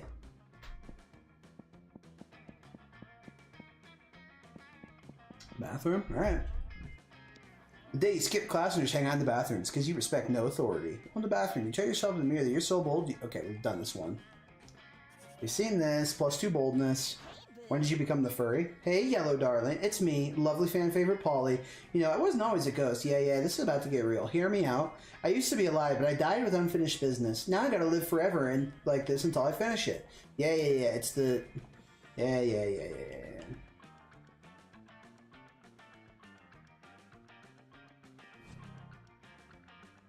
Oh no, that was the wrong option!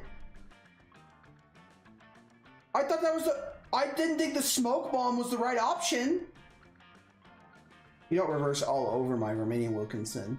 But you get... Okay, that's my bad. That's my bad. Go back. I'm not going back! Oh, boo, I think you're trying to swallow more than you can chew. I mean, I have the feeling you don't even know what a standard Romanian Wilkinson... Am I right? You know what to say. You can't teach an old dog new Romanian Wilkinson. Because why are you trying to have complicated, kinky sex with a dog?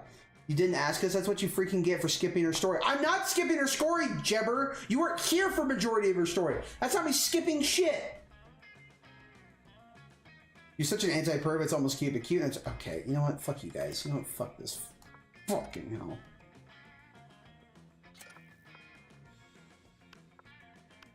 Fine, we'll reset.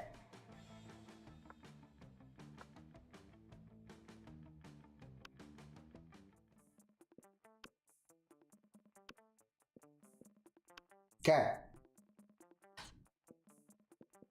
The same character. Sure thing. Colonel Sanders get bully nerd. Wow, another accidental reset by Caden. You wanted me to reset. Yeah. You wish you were raised by. Okay, we need money to get the mask, so I'm gonna do this one. Facts. Okay. Be a visionary. What will the next big social media craze be? This is a dating game roguelike. Most dating games actually run like this. Colonel Sanders, right effing now. Hurry. How much? Give me Colonel. All right. We'll switch to Colonel. All right. Well, let's see. How much is Colonel?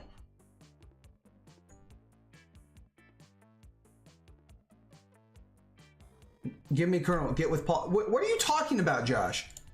Do you want Colonel or not?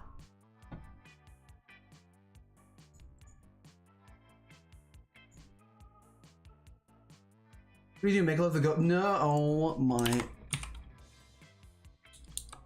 What is it? What is the game called? Fine, okay, we'll make love with the ghost. No Colonel. God damn it. Be a Virginia, what is the next big social media craze be? Bullshit. It's your regular social network, but each time someone shares the news that isn't supported by real facts, they're taxed, and the money gives to the people exposed to that bullshit. Revert. From now on, the socially awkward guy named Robert will do everything he's commanded to do through apps by its users. Greek agoras is like little Greek agoras reinstated in our cities, places where philosophy and art are discussed by the greater minds. That's the social media I want to log into. You switch games up unsubbing. Oh my god, I'm not switching! We're not doing... I'm on 7 anyway. My mental can't take this anymore. Yeah, okay. Alright, money! Money, money, money, money, money! Your partner just gave you a cool gift for your anniversary, but you totally forgot. Quick, come up with an idea for a great gift.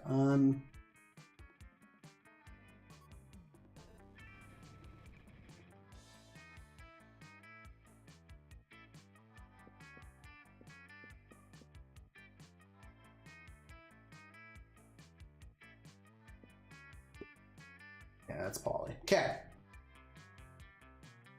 Lol. Alright, I'll be taking over this time. Okay. So auditorium gives us creativity. Class gives us smarts. What the? Outdoors gives us fun. The gym. What would the gym give us?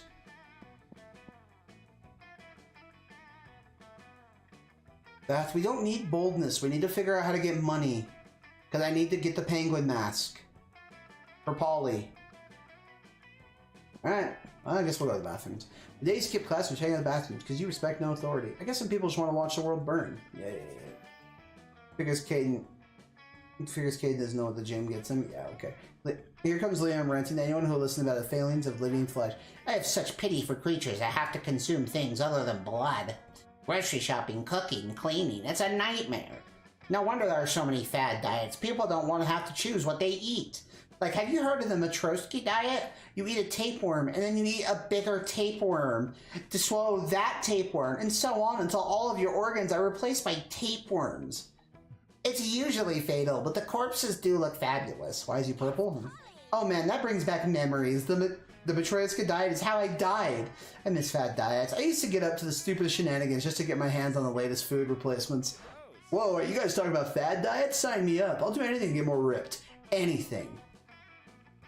Have you heard of the Imhotep cleanse? It's where you only eat things that came from a mummy. Mummies are rare, so you get super skinny. Plus, you get to rob tombs. You ever heard of the paleo diet? Now try the Jurassic diet. You can eat anything that isn't a dinosaur. Killing a T-Rex alone will get you super buff.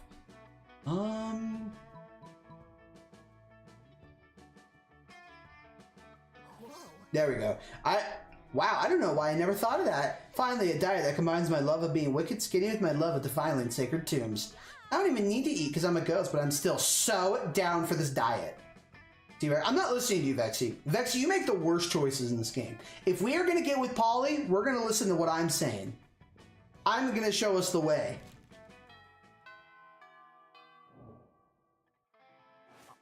Okay, so let's go hang out with Polly. Gotten Polly sitting there, laughing their metaphorical asses off. Do Damien, do Damien. Grr, I'm Damien. Look at my stupid red face. I use violence to cover up the fact that I've been brought up to revere a toxic version of masculinity which has alienated me from my own true emotions. Haha, you sound exactly like him. Okay, now you do Vera. I'm Vera. I'm very smart. My hair is pretty, and all my friends look to me because I'm a strong, independent woman. Scott, I'm not sure you understand how impressions work. I'm not Scott. I'm Vera. You can tell. I just said my name right now. Oh, okay. Says the guy who accidentally reset twice. All right. Okay, what about you, Yellow? Got any good impressions? Just one, but it's a real doozy. Oh, shit. Are they gonna get mad that we do an impression of them?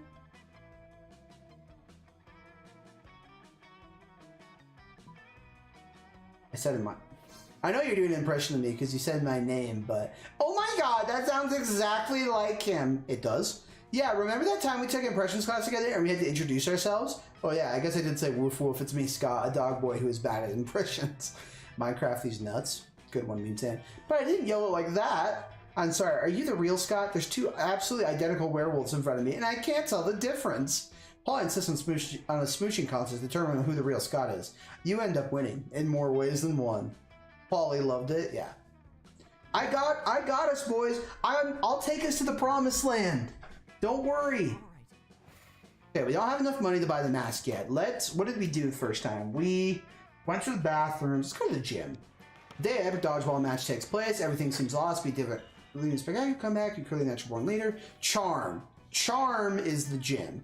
You spot Vera and Paul are discussing them. You gotta get on this conversation. It's bound to be something nasty. Hey. What? Are you going to that party tonight at Dale, the mummy's crypt? The dog star is in line with Venus or something, so his parents are beings of pure energy for the weekend. He's got the place entirely to himself. I might stop by. Yay! So, okay, so listen, Scott's gonna be there too, and I totally want to spike his drink. Now I'm interested. What are you thinking? Laxatives or Viagra? Gross, I was thinking something fun, like shrooms. Shrooms don't even dissolve in his drink, you idiot. You there, back me up on this. What do you think we should put in his drink? They're in their shorts, Jebber.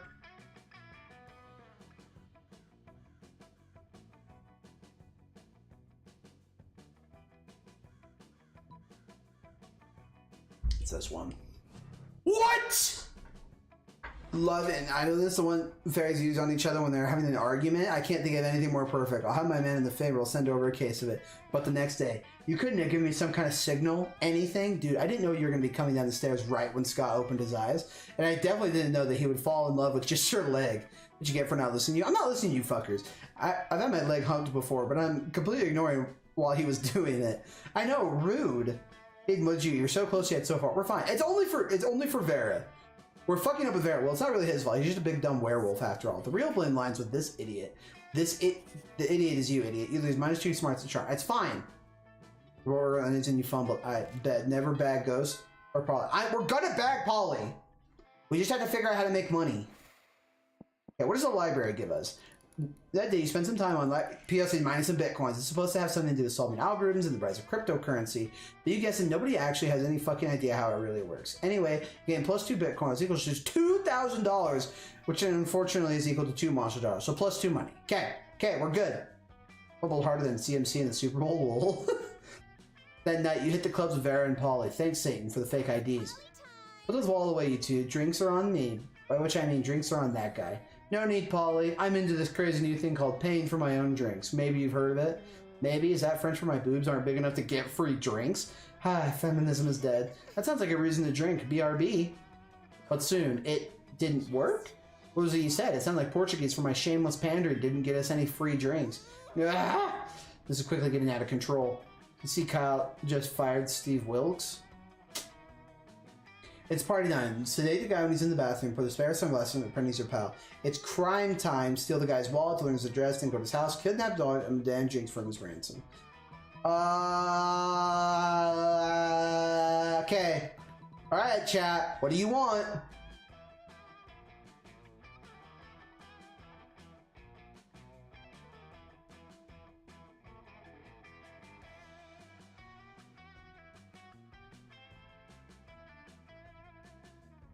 That's gonna mirror to AKA's chat. Crime? No, crime is not gonna get us with Polly. Guys, do we want to be with Polly?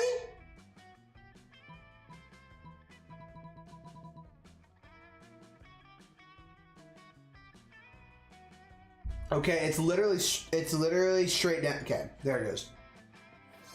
No one is curious why you just happen to have sedatives on you at all times. Plan goes off without a hitch. You spend the whole week with your new friends, David Sam. David Sam is the coolest dude in the universe. He's such a good listener.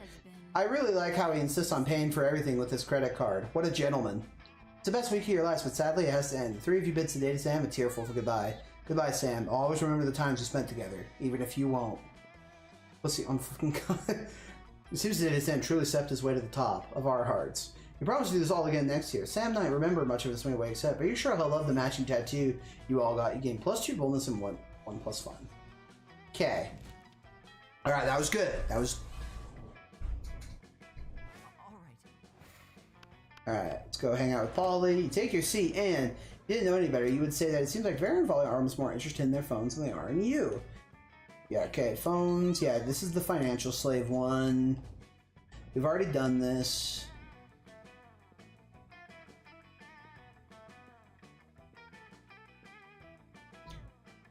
We need a Colonel Sanderson. Well, okay, well, I tried to switch to the Colonel Sanderson, and you wouldn't let me. Oh my God! Yes, this is everything. Yeah, this is the llama one. We already know how to do. We already know how this one goes.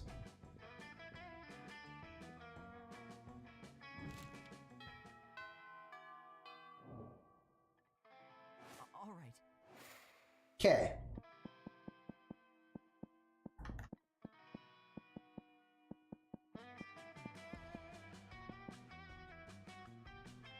The bathrooms.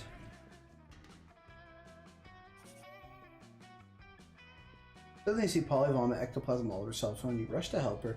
Trying to Fuka ghost? Yes. Tree. Look, just back ghostly, have little ghostly babies, and then Colonel Sanders, Kentucky Fried Chicken, not bathrooms. I'm not listening to you. We are talking to Polly right now. Okay, we've already done this one. I am gonna get with Polly.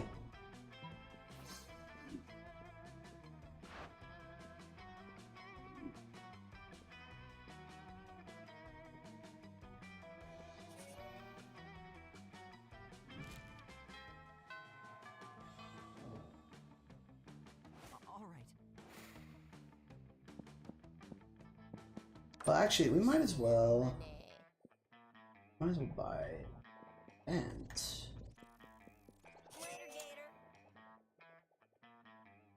oh, that brought her smarts down a shit ton, but it's fine. We don't need smarts to get with Polly. I bet we're fine. Listen to see Gorgus in my juice. I'm probably very able to find them eating. Wait, both of them? Oh, yum. I sure do love food and eating. Look at this food go in the... yes, this cafeteria. Slappy Joe truly has the subtle flavor profile.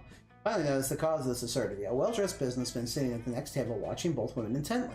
Oh yeah, I know you'll like this, baby. My eating is realistic and erotic. Be cool, Polly. The man wants to pay us for eating in front of them, not screaming about eating. Is that not what eating is? I forget. Bear tries to explain eating to Polly. The businessman slightly approaches you, gives a small bow. Much obliged, friend, he says in a soft voice. Are these two fine ladies your friends? I must confess that I searched far and wide for a suitable candidate to fill my rather usual fetish. Paying a student at a high school for monsters to eat food while I watch politely from a distance. But I find myself unable to choose which of these two beauties to hire. The snake-headed one possesses a certain grace. Yeah, pay me, motherfucker. Pay me to do the thing I was going to do anyway. But the translucent one has such passion. I don't even want the money. This is fucking weird and I love it. Your opinion, the businessman finished. Which would be the wiser choice on my part? The ghost for sure. I've never seen someone eat so convincingly. The businessman nods thoughtfully. You know, you're right. Never before have I believed so fully that someone was actually eating real food. Yep, that's me, eating real food with my real mouth and teeth. Are you kidding me? That's convincing to you? The food is falling right through her body, onto the floor. Don't hate me because I'm efficient at eating. Don't worry, I hate you for other more private reasons. Wait, sorry, can't hear you. You're too busy eating real food. You team up with Polly to make her eating even more realistic. She passes her food through her body to you, and you eat it for her. It's pretty hot. All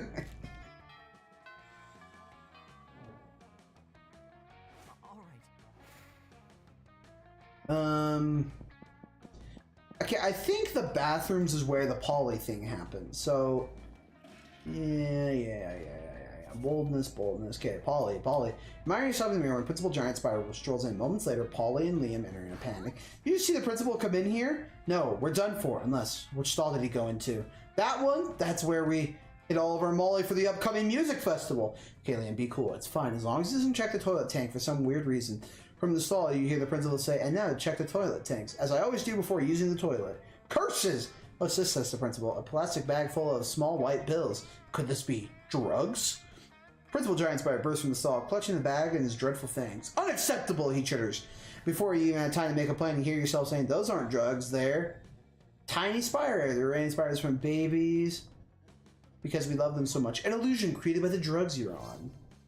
Principal Giant Spider stops mid-stride, but I don't remember taking any drugs. Is this all a hallucination? Who am I? He says, and looks down at his 8 hairy legs. Oh shit, what the fuck is this? He said, I'm a giant spider. No, you're not, dude. You're just a garden gnome who's super high on some bad shit. Yeah, you're our boon companion, Tipsy Tom, and you love gardening. Mind over matter, Tom. Mind over matter. But the principal will not be calm. He skitters from the bathroom, screaming. He may never know his true identity again. But you know what's even better? He totally dropped the drugs. Again, +2 fun and 1+ boldness.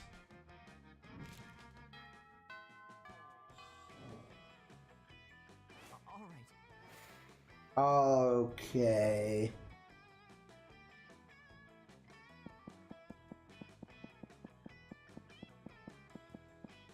Gym. How's it possible for you to have -8 smarts? It's because I bought the penguin mask. And apparently the penguin mask brings my smarts down. But in the one match, you see that Paul and Liam are already bored. Marvelous, my dear students. The match is great, but I know the remaining 29 matches will be even greater. Time to get that blood pumping and those heart rates going. Why do we have to do this? I don't even have blood or a heart. Also, I hate playing with balls most of the time. You're right, Paulina. Physical exertions for lesser beings with no concept of how to properly while away the hours. I'm not sure what you're saying. Unless you mean you're gonna down to help me skip this bummer of a class. Indeed, but we need to do so cleverly so as not to get detention.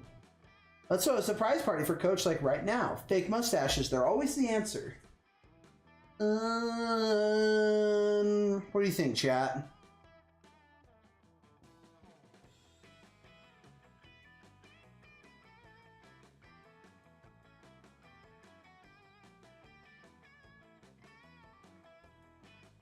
Option 1.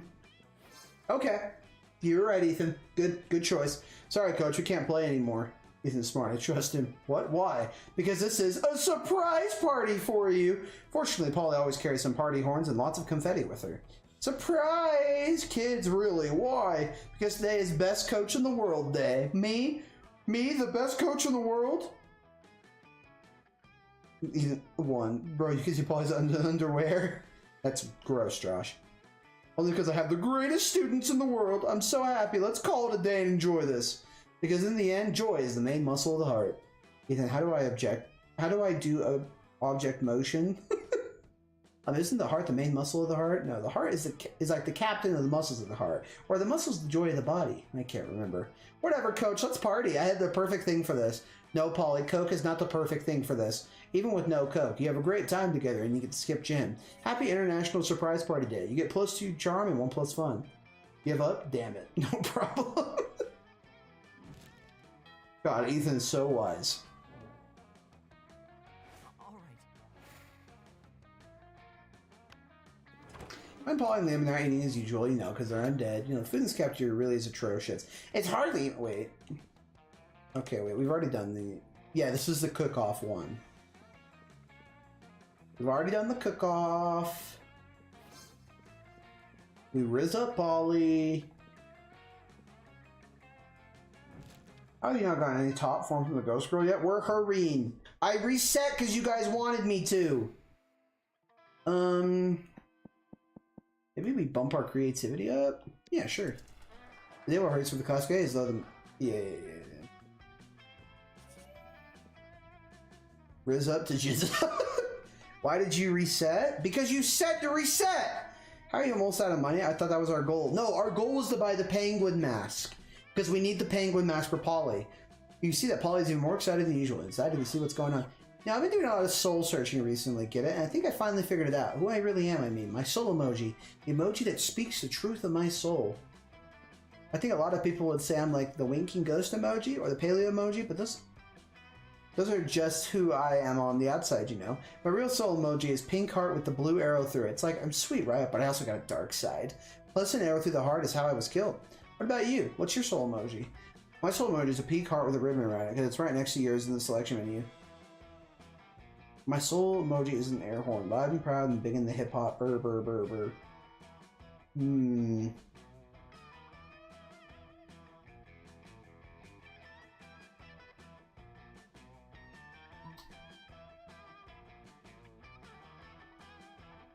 I think first at this point...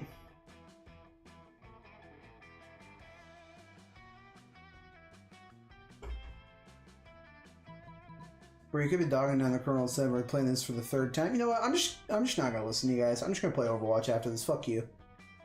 Alright, Jabber, let's see if you're right. You have to go to the auditorium more because that's when you get the bag of marbles. Oh, right, we need the bag of marbles. Yes! We're good. Why Overwatch? Because I like that game, Ethan. I know you don't like it, but I like it.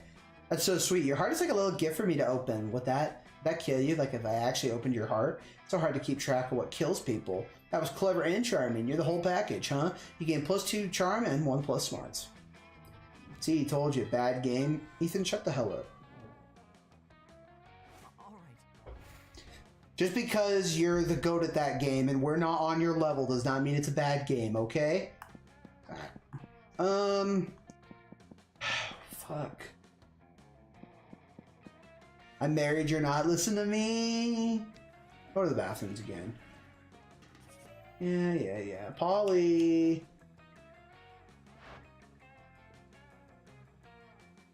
Okay, this is the love one. John clearly knows how to date. I thought I was in love once. Yeah. Exes.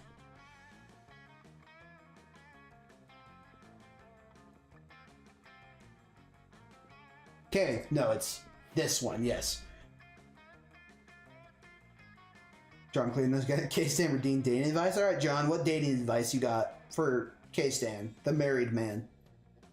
Say the eyes are the windows of the soul. Of course I'm dead, so I don't have the literal physical eyes or body. I'm just a soul. Well, a perfect way to see into the soul is someone who does have a body. Thanks, Yellow. He asked you. Well, I wanted your help, idiot. Damn. Just ask the brother for some help. Hey, so I went on the other night with a super cute humanoid. I got home and we took all our clothes off and we stared in each other's eyes for 82 hours. I figured if 14 hours was great, 82 would be super awesome, mega great. Step 1, leave your wife. Pretty quickly his eyes started watering with the tears of love for me, and I felt so connected staring at him. I felt it too. His love for me made him weaker and weaker, and I could see him growing faint and dizzy. And looking so deeply in his eyes, I felt dizzy too. And I wasn't even on drugs, so it must have been love. Then he was so in love with me that he died. A divorce. On a related note, it turns out that human beings physically cannot look away from a ghost's eyes for as long as they're being stared at. And also require food and water to live. Who knew, am I right? Anyway, we were totally definitely in love for at least several of those pre-death hours, and I can't wait to feel that feeling again. Thanks, Yellow. Catch you later with my love-making ghost eyes. Oh man, Polly's opened herself up to love and to you. Hopefully you won't have to make eye contact for quite that long, but hey, you gain +2 charm and 1+ boldness. Dating advice, red flags, and dating become black holes in marriage. Ooh, okay, that's a bar.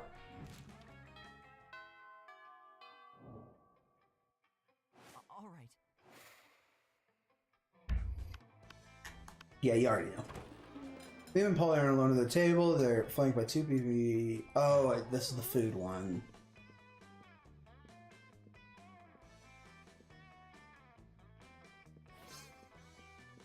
I'm pretty sure that was in Leviticus. I like big holes. Yeah, thanks, guys. All right.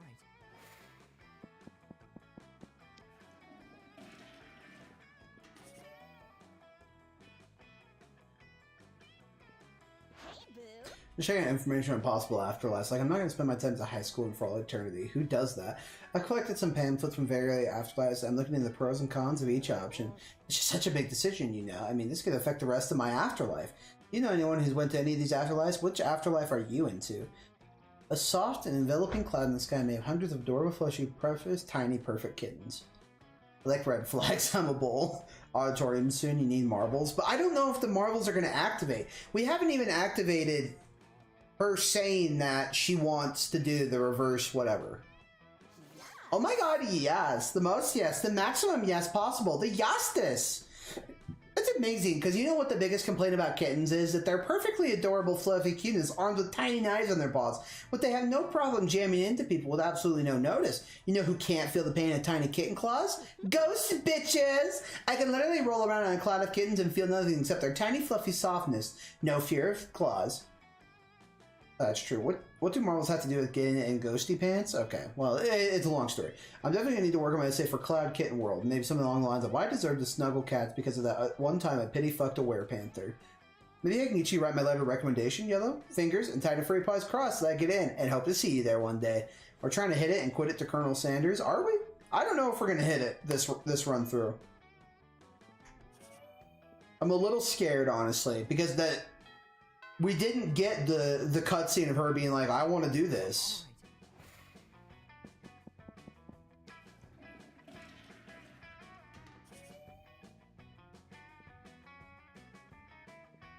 Hi. There's been a fruitful partnership so far in terms of making people look like imbeciles, but I think it's time we monetize. Sick burns don't buy fresh outfits. Yeah, fine, whatever. I guess I could use some new thongs or whatever, but like, can't I swear, if you blow it again, I'm trying not to. I don't want to stop making people look dumb just so we can make money. I don't want to sell out. Personally, I can't wait to sell out, but you have a point. We can't sacrifice our brand. The question is, of course, how do we do both? How do we get rich off of yanking people's chains? Careful with your choice of words, Polly. What? Chains are a big thing for ghosts. Of course. They don't seem to have any immediate ideas. Maybe you can offer a solution? Why don't you make up a phony workout craze? It worked for Frank's Pilates, the inventor of Pilates.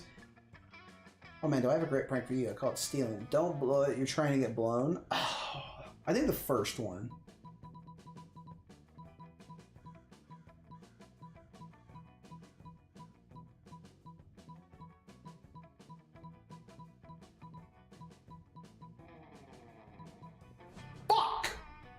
What a fake workout craze. I'll file that right in between leg warmers and pagers under things that were a great idea in the 1980s. Sorry, not sorry, but Diversion Inc. is dedicated to exploring one of the most innovative fields of humiliation. Yeah, nobody falls for that fake workout stuff anymore because, like, everyone already knows that the one foolproof way to get tight thighs and a delicious ass, brimping. You're to brimping, right? You've never heard of brimping. Time to make a swift exit before you look like even more of an idiot. You lose -2 fun, -1 creativity. Fuck. Uh-oh.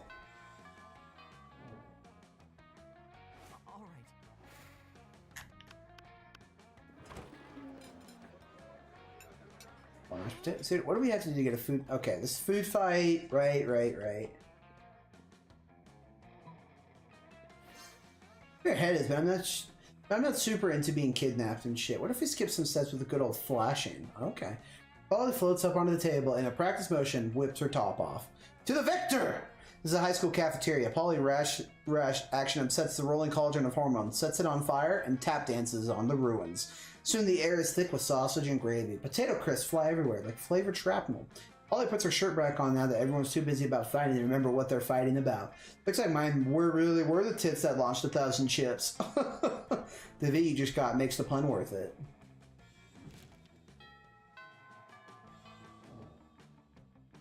All right.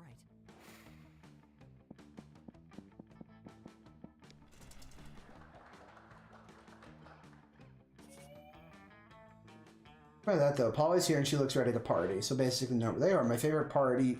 My favorite party favor besides ecstasy. You ready to go crazy? He indicates with a heart-stopping glow stick maneuver that you are indeed ready to hit the clubs. The club's not tonight, boo. Tonight we're going to engage in my favorite pastime. Party crashing. I love crashing parties and making them go wilder and crazier, you know? Tonight we're going to crash a total sweet baby shower I heard about. And knowing you, I bet you got some killer ideas for how we should crash it.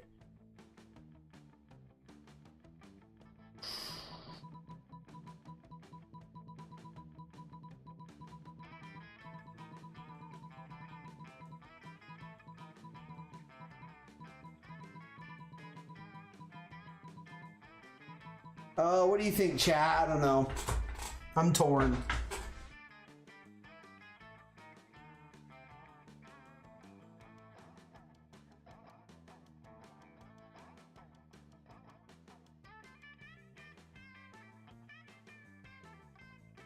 Wait, one sec. Extra baby. Okay, Vexy says extra babies. I miss all the stories, so I don't know. Let me think. There's no story. There's no story. We're crashing a baby shower, and we need to figure out which idea that Polly will like the most.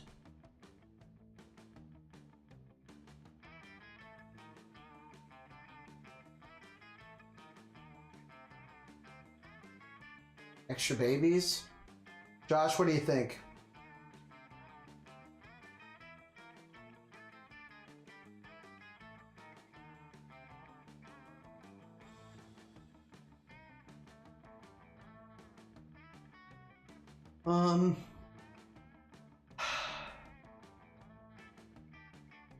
I don't know. I wish I was paying attention to her communication before leading up to this.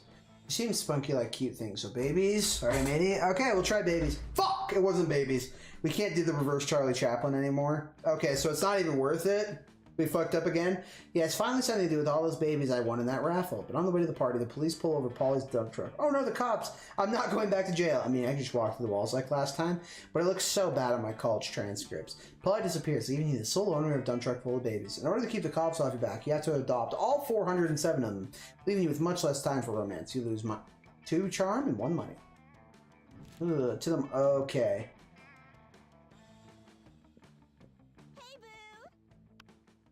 Okay, we're asking Polly to the prom. Finally pluck up your courage and ask your beloved to go to the monster prom with you. What? I did everything for you, Polly!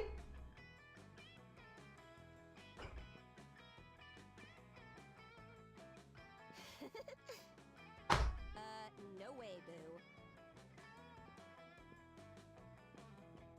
How?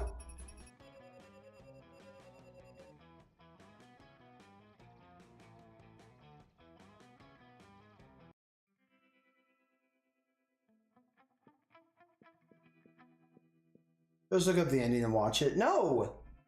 No, we are gonna beat this. We're gonna beat this the real way. Yeah, I don't care. Get fucked. Okay, we're doing this again. I don't care. Okay. Colonel Sanders, no, we are doing Polly.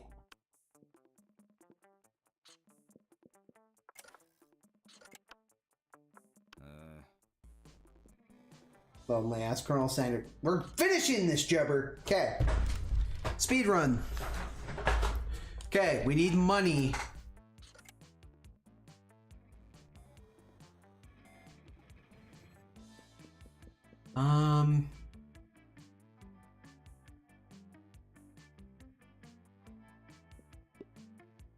Okay. Farming's fine. Which inanimate object do you think would make the best girlfriend or boyfriend provided you went criminally insane? Dildo, duh.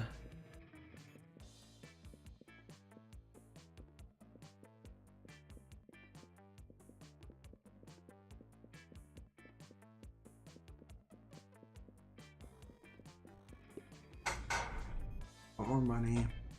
If you were an ice cream, which flavor would you be? Fuck, she's tequila and coke. BRB, you better pour with the ghost this time. Okay, I got this. I got this. Okay, we're gonna need a little more money, so we need to go to the library. They spend time in the library's PC, saying much to spend meals, hope to steal other people's money. It doesn't sound very nice, but who's really the one to blame if they respond to such a blatant scam? You lose minus 10 karma, which isn't a stat in this game, so who cares? And you get plus 2 money. Okay, we'll need to go to the library one more time. There's Vera showing off an elaborate new necklace to Miranda. They're the crown jewels of Lemuria. My family acquired them in a cutthroat business merger. Do you like them? Oh yes, very much. Such a shame about the Lemuria royal family, though.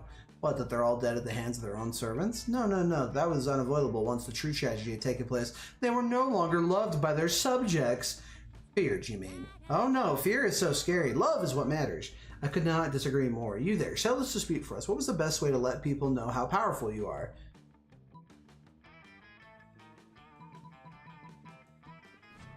Oh, fuck! Okay, that's fine. That's fine. It's fine. It's fine. It's fine. It's fine. It's fine, chat. Wait, where's Polly? I don't know. We're about to talk to Polly. Okay, you approach Scott and Polly, so you'll find him crouched behind a pile of jelly to start plotting. Thank you, bros, if you're here. Come join our huddle. Maybe you're curious about the huge pile of jelly jam gelatinous dessert cups. Well, I wonder no more. We're going for the jelly prize. Yeah, we're going to win it. If we collect the foil cover of 100 jelly desserts, we'll be the lucky winners of one free jelly dessert. Ah! But right now we're stuck. We only got 99. That means we need one more, Scott. We need one more. We need one more. You give them your jelly dessert, but you already threw it at the bird person you hate. Guess you gotta make a choice. Steal the final jelly dessert from Joe. Dessert factory, make like a puppy dog and beg. All things are sweeter when achieved through pity. I'm telling you, go for the snussy. We have committed to Polly. Fuck! Fucking hell! Begging what? I've never begged, except in the intricately choreographed erotic scenarios. Is this an intricately choreographed erotic scenario? No, even better. This is gazing sadly at people until they give us food. You happily follow Scott around the cafeteria, whimpering at people for the jelly dessert. It's time. It's not time! Polly eats all the stockpile jelly desserts while you're busy begging. Also, no one is willing to give you any jelly desserts. But that doesn't matter. As the saying goes, begging is its own reward. That and quality time you get to spend with Scott. That's also... I don't want to spend time with fucking Scott. Scott's a fucking idiot. I don't want to hang out with him. What's the Colonel Sanders game? Sure.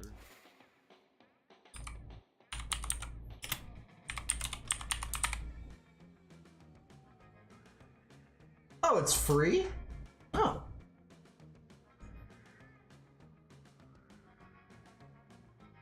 Imagine my disappointment when it's Monster Prom, not Monster Porn. Why does everyone think I wrote Monster Porn?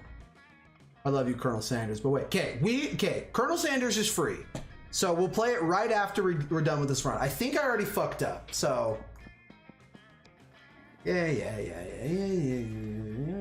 Afterwards, Scott huddle next to Vera. Fuck, no, I think we're done. You're switching games, I'm unsubbing. Yeah, fuck me. I'm trying to figure out how this game fully works.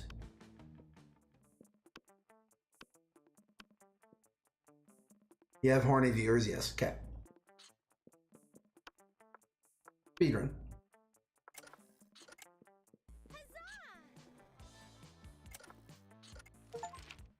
I'm super this pop. Was ever. All mine's right. Yeah, blah, blah, blah, yeah, whatever. Democracy is broken. What would be the best way of choosing leaders modern society would create a reality show? No.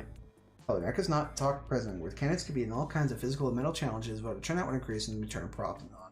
You have put all the candidates in empty with a wild grizzly bear. Whoever kills the bear should be our president. If everyone dies, then it's obvious the bear should be president. Whoever can play the most heartbreaking violin solo wins.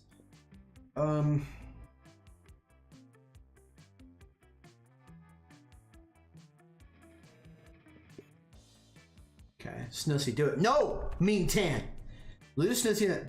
What's the coolest mythological? The invisible hand of the free market. The weird creature I do around the 6, which was clearly super derivative for other mythological creatures, but it's super cool and it's my OC and my spirit animal, okay? Take a mental break and hop on Colonel Sanders. We'll do Colonel Sanders, I promise. Jibber. Okay. I'm speed running this.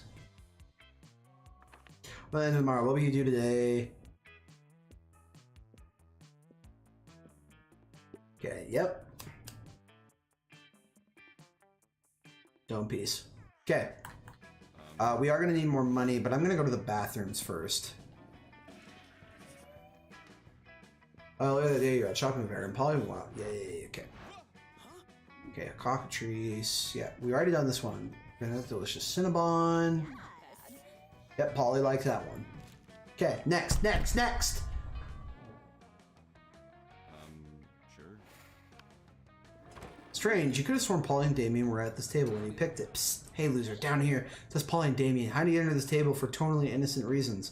A ferocious roar sounds from the door of the cafeteria. Crazy Martin the werebear janitor is here, and he's looking for someone. Oh shit, he's here. Why is he after us anyway? I think what we did really falls more under federal jurisdiction.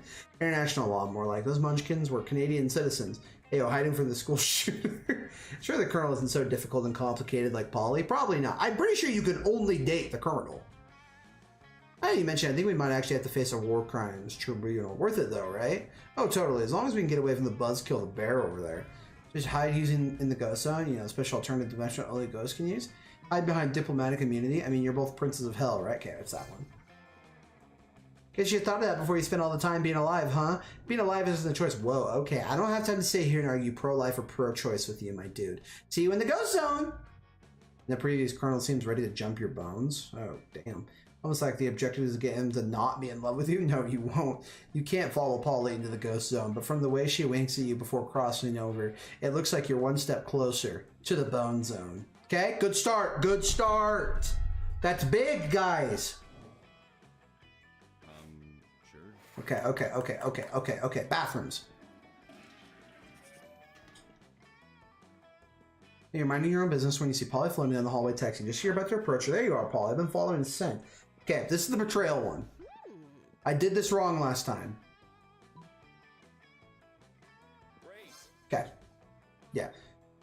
Gay start? No, it's fine. Mean Tan.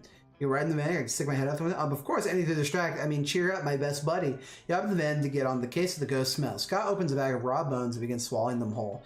Don't mind me, I just bought some of Scott's snacks. Zoink, Scott! These look delicious. If I could digest uncooked marrow, I totally would. But as it is, Polly settles for a lighting up a Polly snack and getting the whole fan baked. He rounded out the day by tearing a human's face off to reveal that he was actually a spooky skeleton all along, just as he suspected. Oh boy, that was fun. It's nice to let... Oh my... I got hair in my mouth. Ugh. Gross. Nice to let my tongue wag in the breeze. Can we go on another car ride soon? Huh? Can we? Sure, bud. Anytime a prank goes wrong. Anytime you want. Attraction worked like a charm, and you even got away with it. Thanks for the lack of meddling kids. You get +2 fun and 1 boldness. Okay, that's fine. It's fine.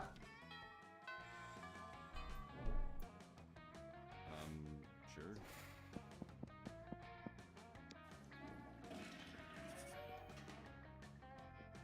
Gunplay, pull you aside. One of them holding each of your arms. Whatever's going on, it's serious. We need your help, bro. The midterm for AT Jones is coming up. So yeah, okay. Okay, Vexy. Is there a way I can guarantee the encounter with Polly? Because I think I might have already messed it up. Yeah, this is the time machine one.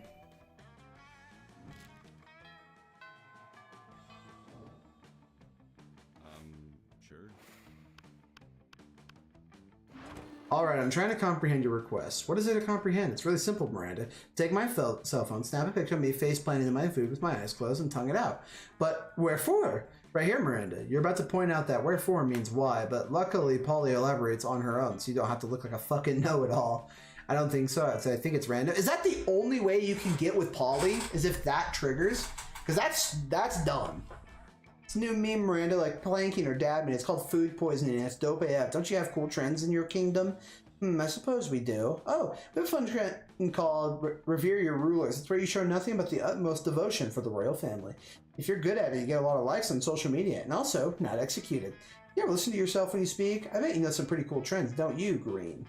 Heck yeah, you do, don't you? Sure, dude. It's called silverware wear, and it's where you take your most expensive cutlery and dress it in a very fancy tiny outfit. Yeah, it's called dyeing.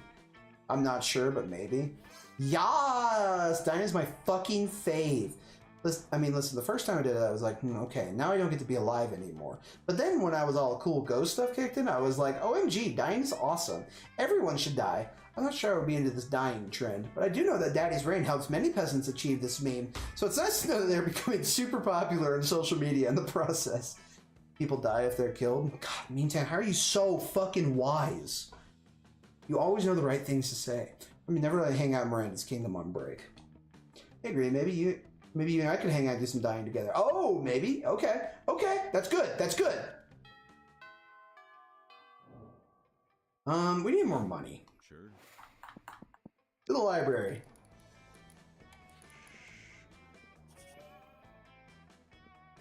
Everything the potential monster match today when you spot Scott pacing and marring himself in distress. You can't bear to see someone so adorable in so much pain. You might as well try to ease it however you can. Oh, hi there, Green. Do you think I'm adorable? Yes, in fact, you were literally just thinking that. Anyway, the other day I was out in the forest trying to find a quiet place on a large branch to do some pulls before the big sports game, when suddenly I was approached by all these talking forest animals. They were pretty big for forest animals, and I'd never seen animals that can talk like that. I mean, other than us werewolves, so if you're counting us as animals. And they were just so fuzzy and adorable. But they said that they were impressed by my pull-ups and the muscles that I was even more adorable. The nice little forest animals with giant heads made me their king, which is really, really flattering, but I'm not sure if I'm good enough to be a king. Aw, poor Scott. It's up to you to help him rally. I think the first time we got the Polly thing, it was in the evening in the bathroom. Is that how you trigger it? Yeah, I don't care about Scott. Okay, whatever.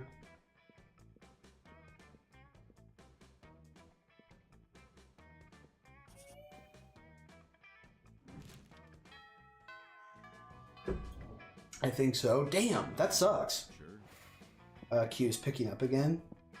Q is picking up again at 7:38. Give me your money.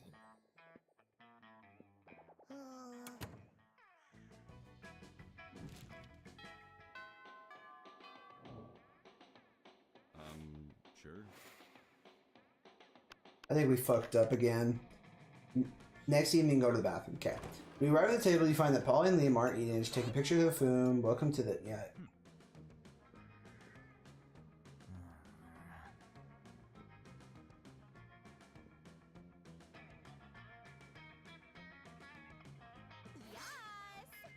Testing out some Washington leads and asked me and John to stay late and see if the leads are being called. Oh, nice. But it was broken for like 30 minutes, so it was great. Haha. Dude, that sucks. That means they're going to make people stay until 8 if that works out.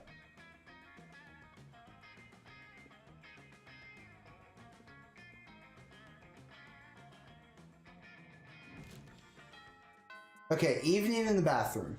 Nah, it's just for tonight. Sure. They skip class and just hang out in the bathrooms. Yeah. This game very best monster mastery. This sounds been arguing. It's so strange to the sacred halls of education. Lol, JK, can you imagine? Yeah, no, I think we missed it. We missed it again. I think the game's trying to force us to be with Scott.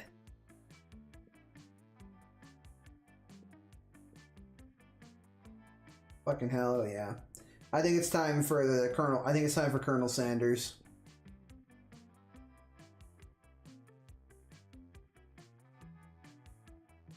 You don't want Scott though? Yeah, no. It's a bust. It's a bust run. Look up the Polly ending. I'm not looking up the Polly ending. We're gonna do it. We're not cheating. We're just taking a break. We're taking a break for some Colonel Sanders. If we have, we'll most likely have a little more time, so we'll throw a Monster Prom. Oh, fuck. That's loud.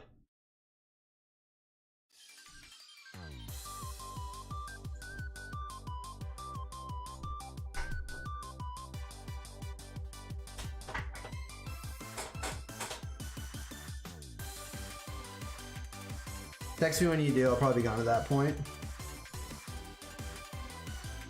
Just stay. Well, I'm gonna listen to Tyler Hubbard tell me when Monster Prom comes back. Just stay here, Vexy. No snussy.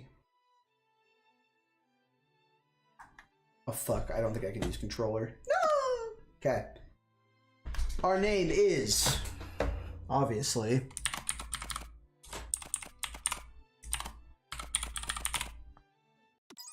Butter Chicken. Tyler Hubbard. No, Vexy. No, Tyler. You sleep as softly in the morning sun casts a warm glow through the window of your modest student apartment. The world is peaceful and serene. You could stay in this moment forever. Or you could wake up now. Now. Your first day of culinary school is in no time to sleep in. Smack that clock up. Okay, smack that clock up and at him, or throw the clock out the window and stay in bed forever. Of course, John just left. Yeah, of course he did. Okay, what's the choice? Window. He slept through the school year and gave up on a once-in-a-lifetime opportunity to meet Colonel Sanders. Game over already. You might not be cut out for this. Let's try that again.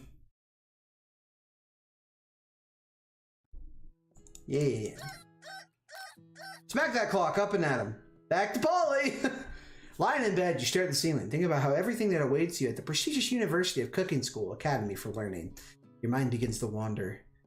Who will be there? What will you cook? Gee, where? Time begins to fly by, and you find your imagination getting away from you. You need to take this seriously. You allow yourself to daydream a bit. Think about the future. Okay, what's the choice, chat?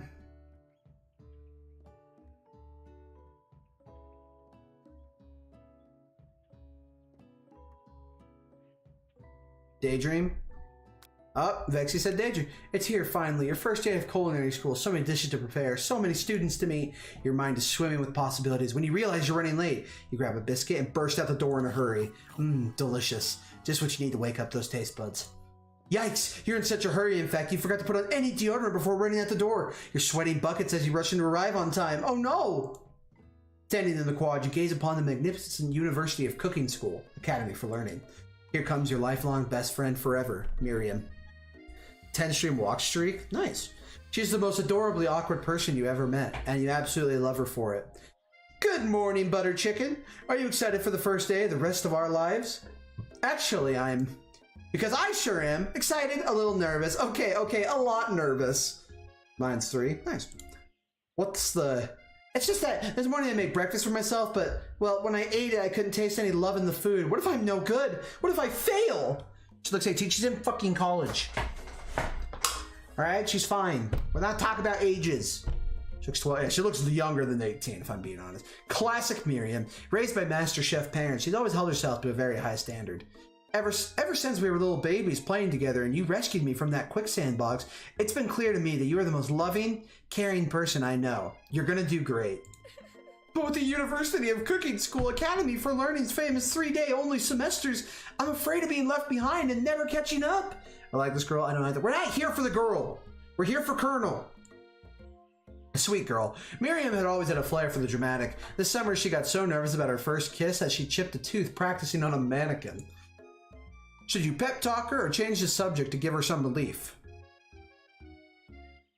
Pep talk your best friend or change the subject? Don't report Miriam. I'm trying to have sex with the Colonel, guys. Pep? Okay. Remember last month when I saw that fortune teller and had our tarot cards read? The lady with the mask who gave me nightmares? I've been trying to forget. I know she looks spooky, but she was so sweet. And she told me that you were destined for great things. Remember that card with the fancy looking tower and the other card featuring the handsome fellow in the red suit? I've been waiting for so long to meet a handsome fellow I could call my own. And I'm sure you will soon. In no time we'll be graduating. You'll be delighting the world with your heartfelt cooking in no time at all. Yeah, ew, that's fucking gay. Pep talk? As you talk Miriam up, you can feel her nerves begin to ease. You know what? Maybe everything will be okay after all. And if not, I at least have these killer bangs. Wait, but we can't date the Colonel. That's gay? That's not gay.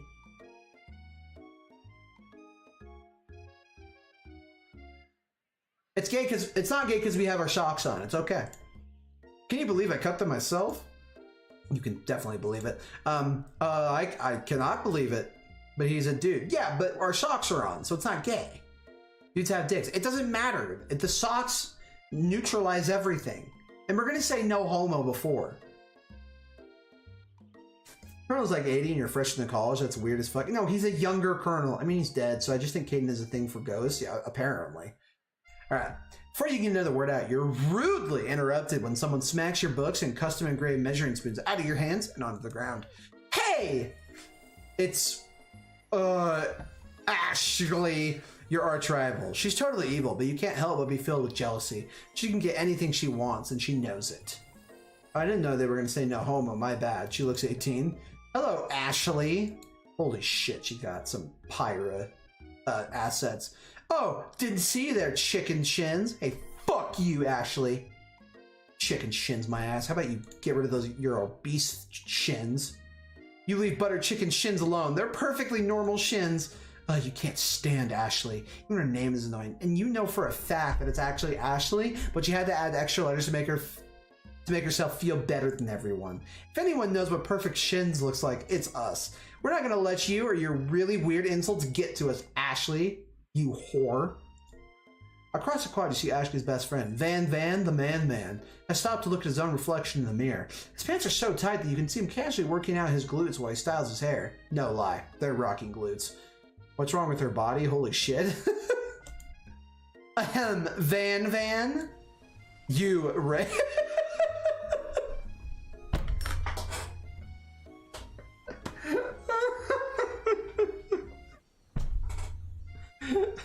You rang. You're never sure what the arrangement is, but as long as you've known them, Ashley and Van have just been just as close as you and Miriam, but substantially more devious. Ayo! Oh, thank God, Jebber, you're here.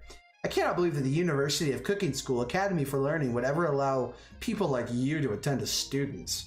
Van is just me in real life? Not true, because Van's me. I know, right? You'd think they'd just hand us our diplomas by now.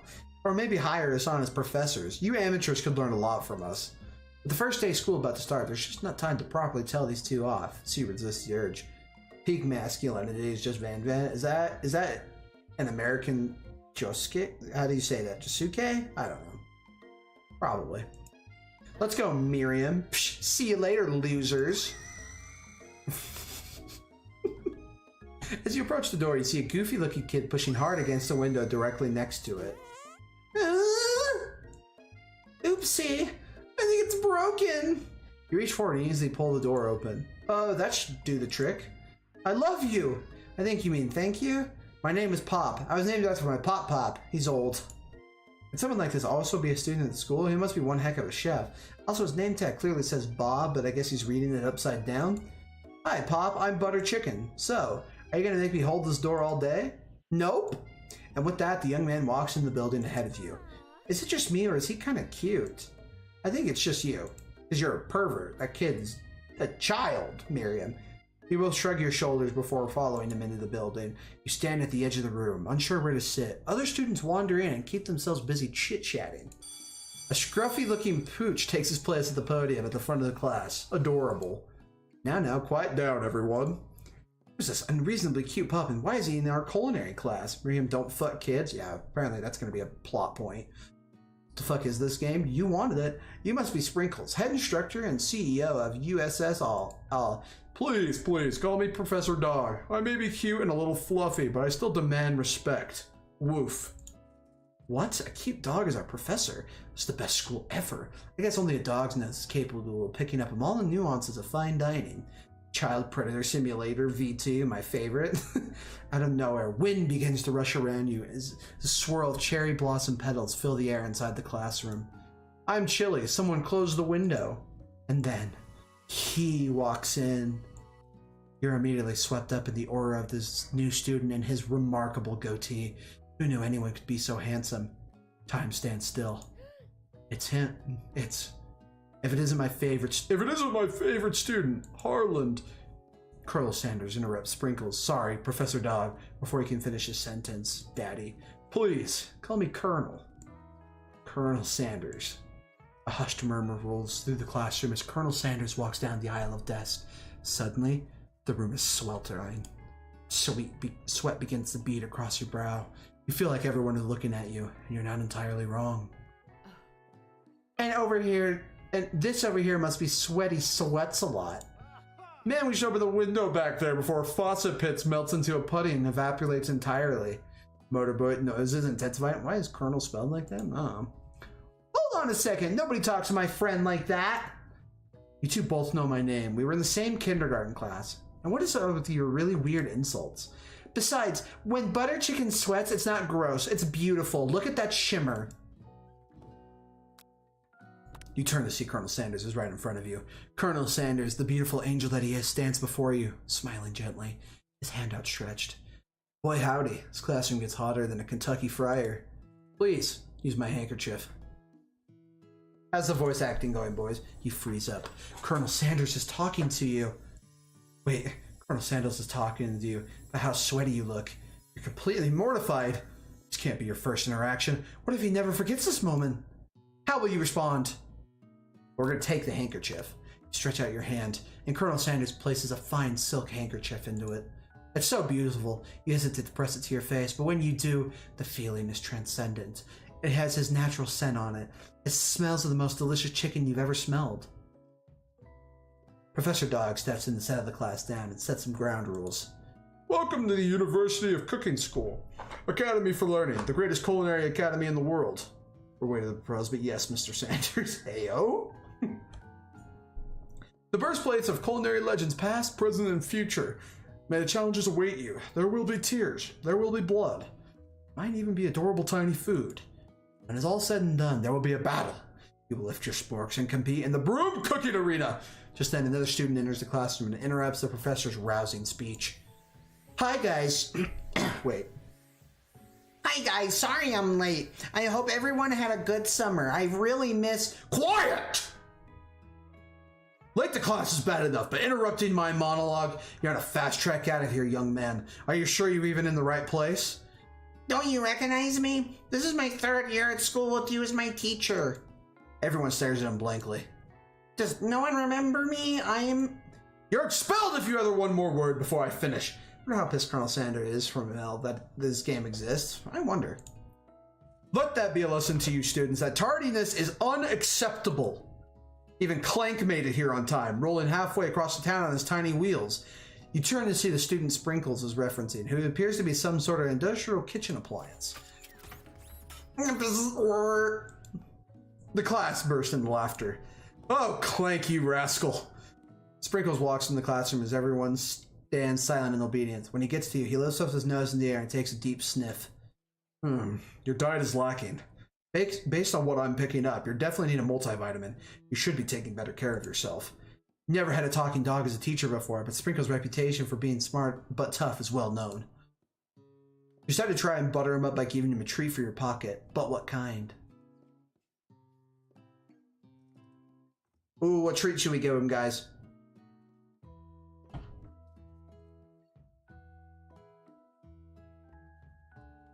Beef? You reach beneath your apron and return with a small bit of beef jerky in your hand. Sprinkle's eyes goes wide as he locks into it. Beef! Are you trying to give me a heart attack? I would never eat that! You clearly do not belong here. Please remove your apron. And then remove yourself from this class and this school. Okay, well, let's... Chicken? Yeah, well, we'll try chicken next, meantime. Obviously, it's a chicken game. Oh, wow. Okay, we gotta go far.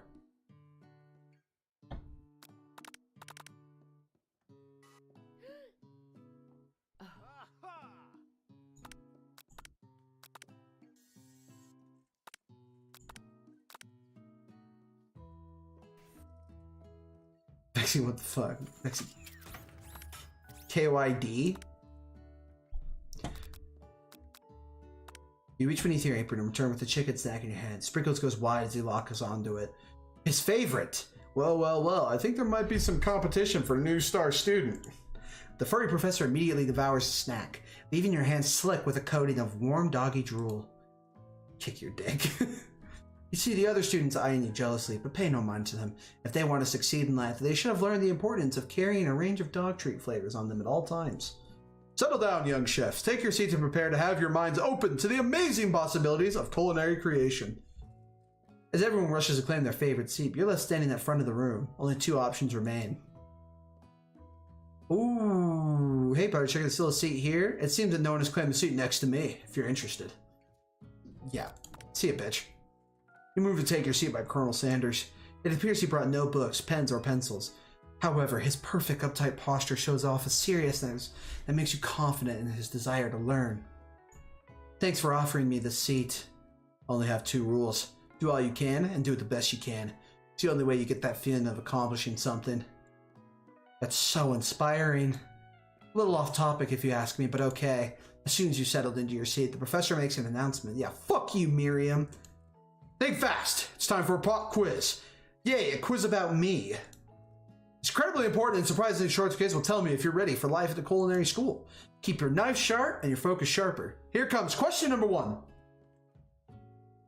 If train A is traveling to point B and train B is traveling to point A, how important is it to wash your hands before cooking? Extremely. Looking at you, Pop. That's right! Forest is to a tree as chicken is to feather? That's right. Who is that child? He's one of the students. What is the most efficient eating utensil ever created? Spork. Yeah, not an idiot. What food is best for a broken heart? Anything, as long as it's prepared with love and not too much salt. Camel meat? Pancake that looks like a silly face. Ooh, shit, I don't know this one. I'm gonna say a pancake that looks like a silly face. Fuck! Esprigo's a good boy. Yeah. 4 out of 5, that's good! Only one wrong, not too shabby. You might just do alright, kid. You look up and see that Colonel Sanders has been watching you tally your score. He nods with approval. May I have your attention, students? I have an important announcement to make. Time for lunch! Wow, this cafeteria is as nice as any restaurant you've ever eaten at. It makes sense that a school dedicated to cooking would also be serious about eating. A delicious fragrance wafts through the room and tickles the end of your nose. Your mouth waters. Can you smell that? That must be our lunch. It smells crazy good.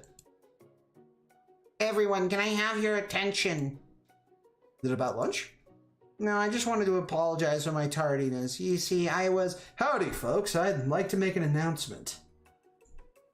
Hey, I was... It's about lunch. Everyone cheers. But I... Shh! Lunch, lunch, lunch. She said shh! In honor of the new semester, I prepared something special to share with everyone for lunch. I love how 6 artists did this. That's funny. That must be the smell I smelled. Indeed, that smell. You hold your breath, waiting to see what food this mysterious student has created. You heard that he's very talented, but were the rumors true? Is this? Colonel Sanders lifts a bucket above his head. Its contents glimmer in the light. Piled high are huge pieces of chicken, breaded and fried to a crispy golden finish. The aroma envelops you and you begin to feel warm and safe. Colonel Sanders had filled the bucket with chicken? What a novel concept. Your stomach begins to grumble, as if to say, stop thinking and stop eating. For years, I've been developing a secret recipe for the perfect fried chicken. But by my calculation, nothing less than 11 herbs and spices are required to achieve the perfect balance of flavors. Just a reminder that Colonel Sanders is there. Can you please stop ruining my dreams? Thanks, Meme 10. You look around and notice that every other student has a pen and paper and is scribbling notes as fast as they can. Well, that's all I'll say about that. What? You think we want your stupid secret recipe, dude? Pshaw! Nah, my dude. Nah. I'm just drafting the last will and testament in case one of those ingredients is a poison. Got him. He looks around nervously to see if anyone's laughing at a sick burn. You wait to see what Zinger Ashley has prepared for the follow-up, but she suddenly takes a different approach. Yeah, and I was just like writing in my diary. Dear diary, today I smelled something beautiful. I knew at that moment that only the hands of a true gentleman could fry chicken so tender. You see her body language change from bitter and evil to sweet and innocent as she slides closer to Colonel Sanders. She realizes that he's destined for greatness and fame with cooking skills like this. She wants them all to herself. Oh, please. Well, Van, the man, if you don't want any, I'll take his... Well, hold on. I mean, I guess I'll try it. Dear Kyrie, go fuck yourself. He takes one bite and his eyes grow wide. He starts contorting his face as he tries to hold in his pure exhilaration and act unimpressed. Kill Ashley. She's trying to show a man. I'll do my best. Easy now. There's enough for everyone. Please, my fellow classmates, dig in. You take one of the pieces of fried chicken out of this bucket and sink your teeth into it. It's amazing. Tasting Colonel Sanders' food transport you to another dimension.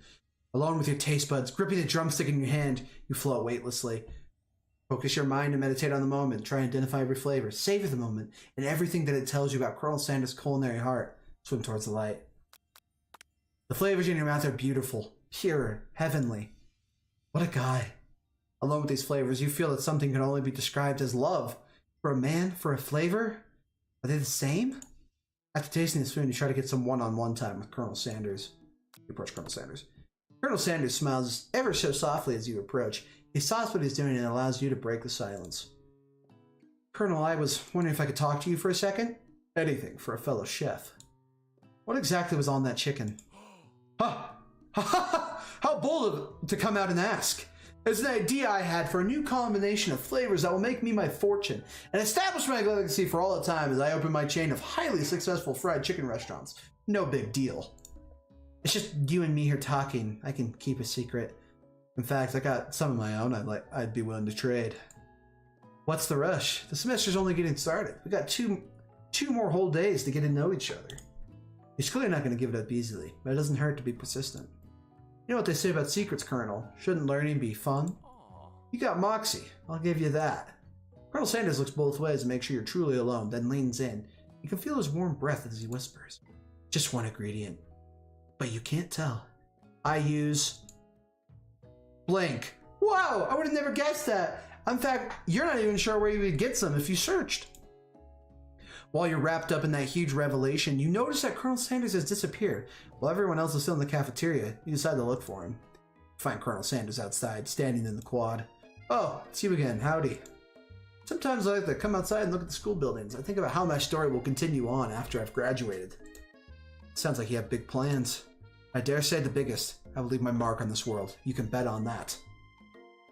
Square is powdered cum, by the way. It makes sense. Neg him to show your own strength. Wow him with a big idea. To add an additional ingredient to really spice things up. Be modest but thoughtful. What do we want? No, we're not doing the second one. The second one's a terrible idea. Be modest but thoughtful? I think that's a good call. Neg? Okay. You know, I've been thinking about your secret recipe. Of course you were. You don't simply forget of a flavor composition like that. That's exactly right. I remember because I tasted it before. I stopped at a random fried chicken stand the other day and their chicken tasted exactly like yours. Did you just compare my recipe to a random fried chicken stand? Well, yes I did, but it was a really good stand, especially considering it was frozen first. Frozen chicken? Colonel Sanders struggles to conceal his emotions, fighting back his tears of anger. I can't believe you would say such a thing. You realize you've done irreparable damage to your relationship, from which you can never recover. He's hurt. How could you? Hey, Butter Chicken, you saw this game was called a dating sim, right? If that's your idea of dating, this is not the game for you. Try again.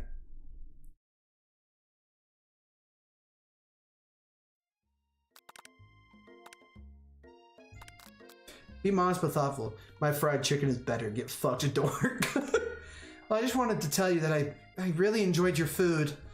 Now you've got his attention. The flavors were complex but comforting. The interplay between salty, savory, and peppery was perfect. I'm sorry, Sanders. I'll get on my knees and give you a head to apologize. Please! I appreciate the compliment, Butter Chicken. I'm sure you'll be a big success. I know, we've only met today, but I'm starting to get the same feeling about you. We should head back inside. The next lesson starts soon. You step into the massive cooking arena, where the afternoon lesson will take place. Each student gets an oven and all the students and ingredients they can eat. Look at this place. It's magnificent. Finally, we get to show our stuff. Wait a second. Oh no, we have to show our stuff. What if we totally blow it? You're not going to blow anything except maybe kisses to the crowds of fans you're going to earn with your signature adorable tiny food creations. Welcome, students, to the cooking arena. For today's lesson, we'll be cooking with partners. Hurry up and pair off. Naturally, Miriam looks over at you, but unable to control yourself, you pounce on Colonel Sanders. Hey, Colonel, would you like to tackle this lesson as a team? A team of two, that is. Me and you, if that wasn't clear. You know, have you ever watched Beat Bobby Flay? No. Want to be my partner?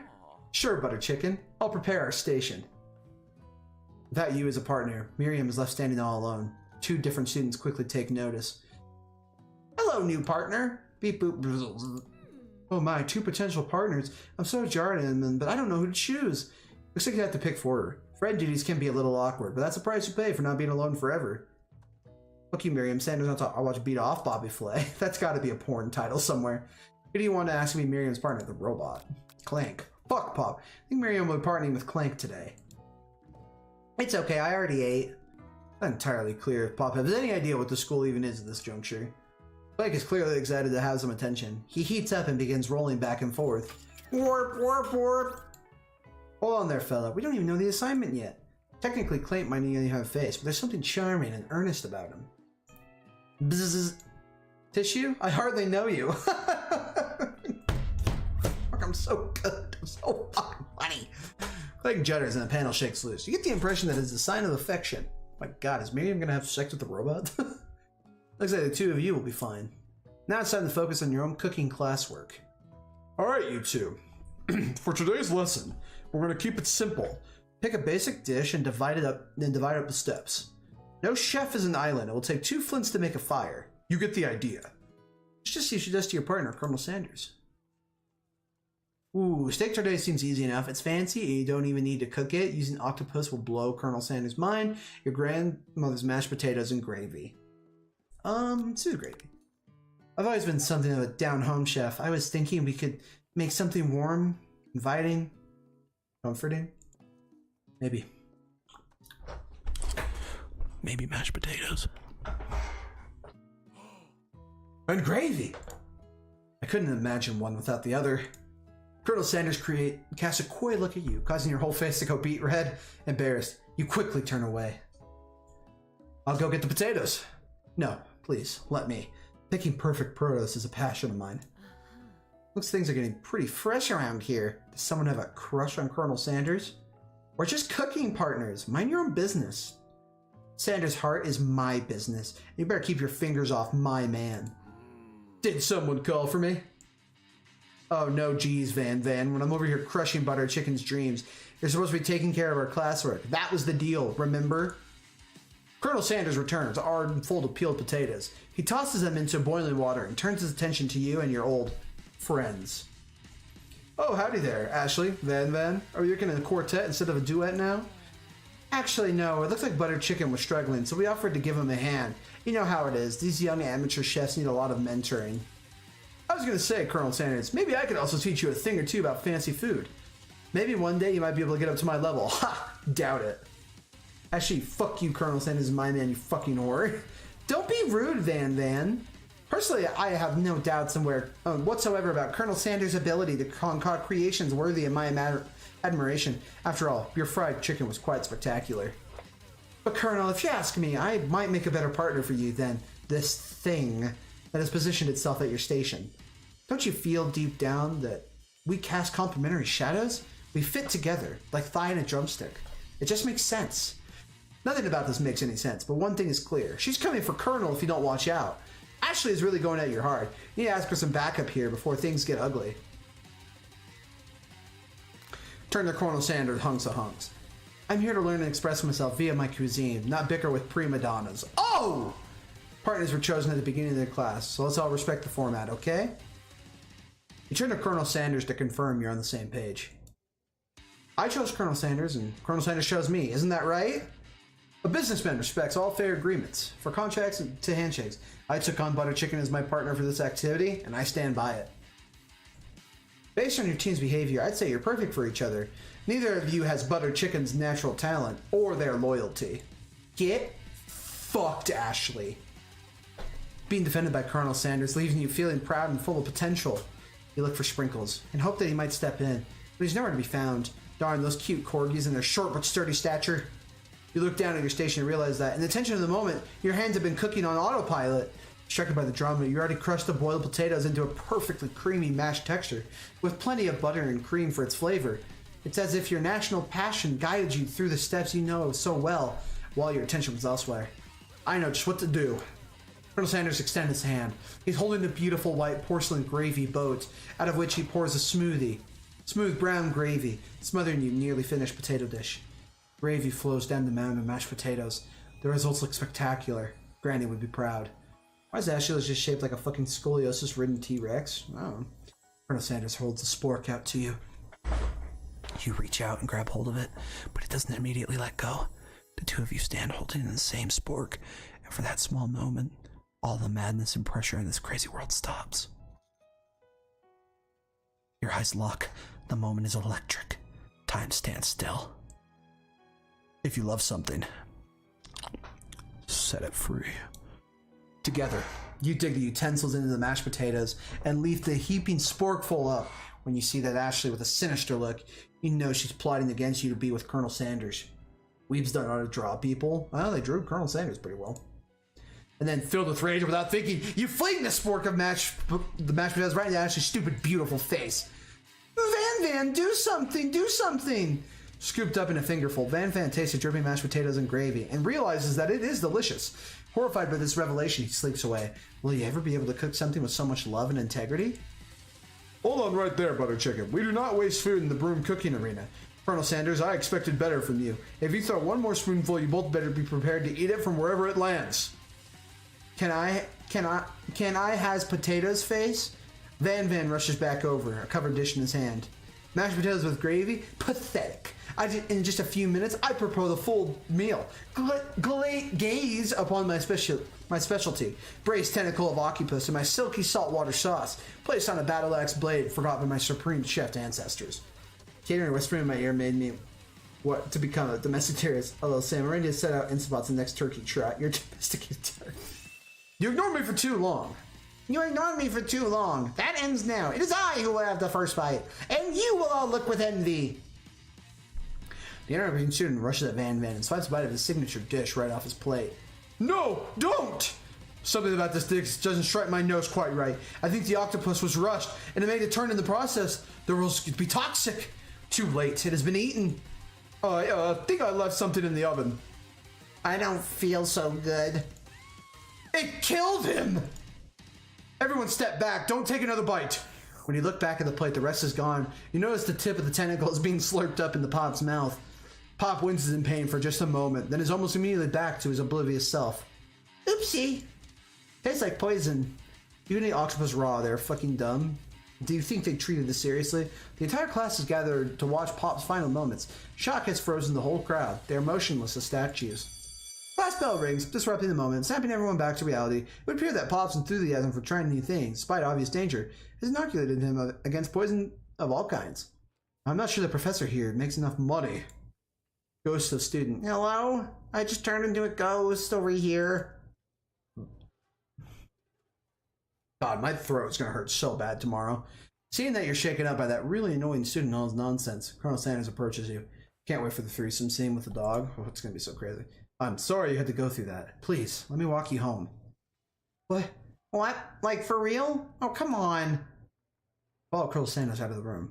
At night, the school building has taken on another vibe entirely. It's dark, and more than a little spooky. Colonel Sanders stands in the quad's neon glow and speaks softly. Those mashed potatoes you made in class today. Before you want to go on, I want you to know they're not a great representation of my skills. I didn't even realize I was making them. They were amazing.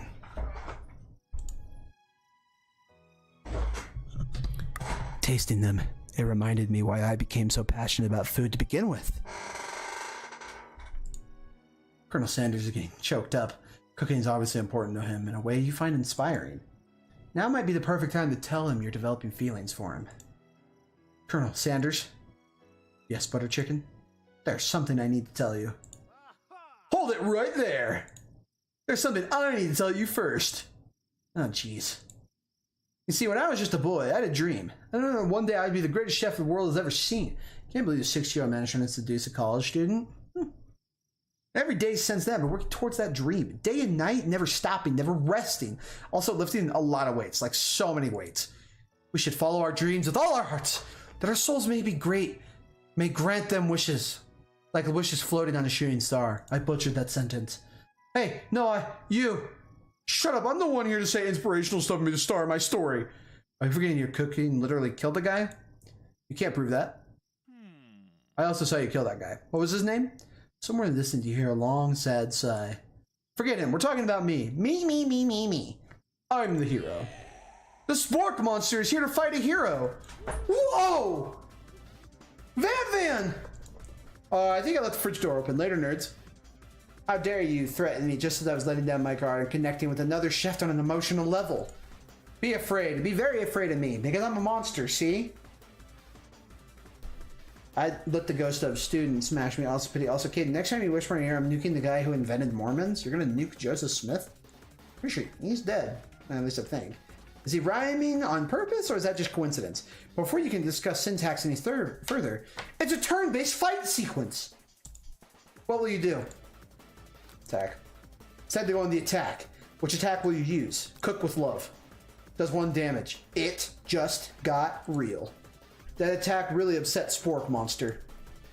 Spork Monster goes on the attack. They spit hot gravy at you. You take 1 damage. Attack. You said to go on the attack. It worked last time, right? Cook with love. Cook with love does 1 damage. Spork Monster won't forget this. Spork Monster is really feeling threatened by your attack. Spork Monster is focused their mashed mind and draws in energy from Mother Earth itself. They grow larger and more intimidating. How will you respond? Defend. You decide to defend. Which defense will you use? Trepidation. You hold your head between your hands and mutter, "This is not happening. This is not happening." Spork Monster is no quitter. Buffed up and ready to rumble. They go on the attack once again.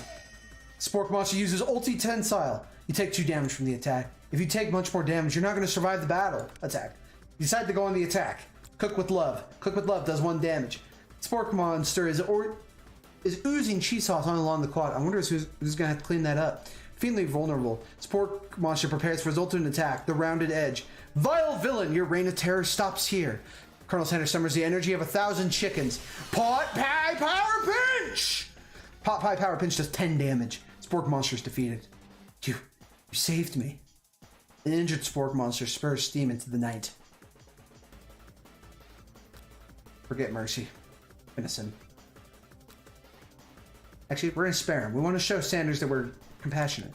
You manage to tamp down your disgust at the sight of this gnarly beast long enough to realize he is still a living creature, the pure soul who deserves your pity, not your wrath.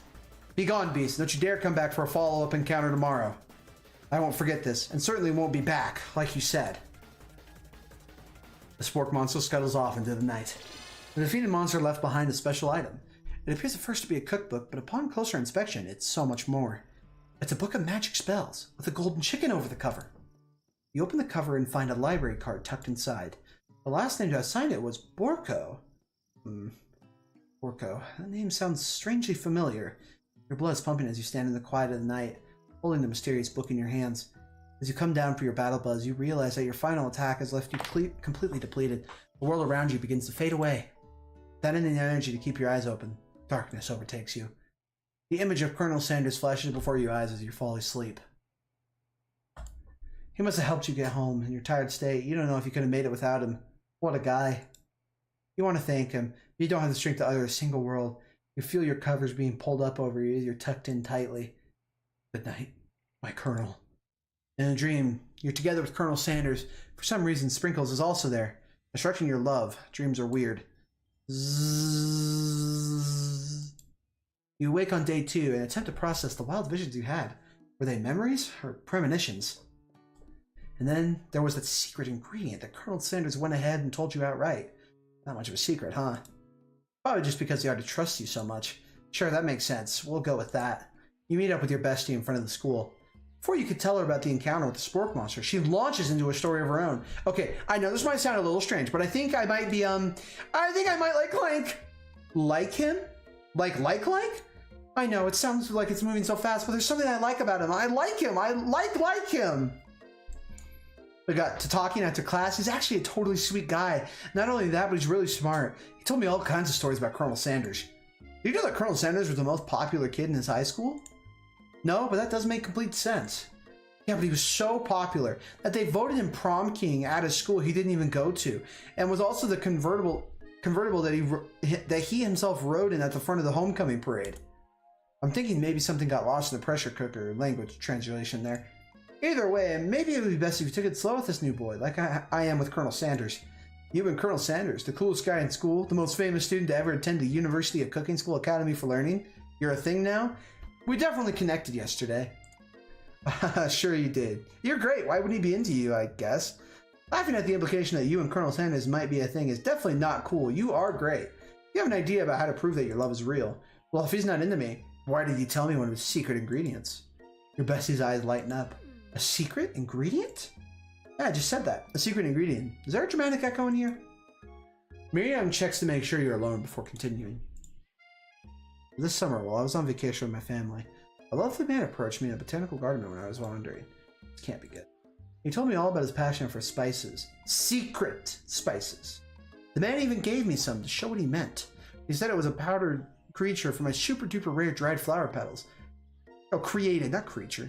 And if I did him a big favor, I could have some of my own. Please, Miriam, don't tell me. So I filled my suitcase with them and brought them home. He was so nice. He even met me at the gate when I arrived. Later, when I cooked with him, a very strange feeling came over me, and the flavor was like anything I've ever tasted. I think you're being very liberal at the meaning of spices here. Whatever. Anyhow, we both shared an interest in cooking, so we stayed in touch, like pen pals. I bet he would love to know more about new spices. Well, I'm definitely not supposed to share Colonel Sanders' secret recipe. And besides, I'm the only one who know the one ingredient, so I doubt it'd be much use to anyone.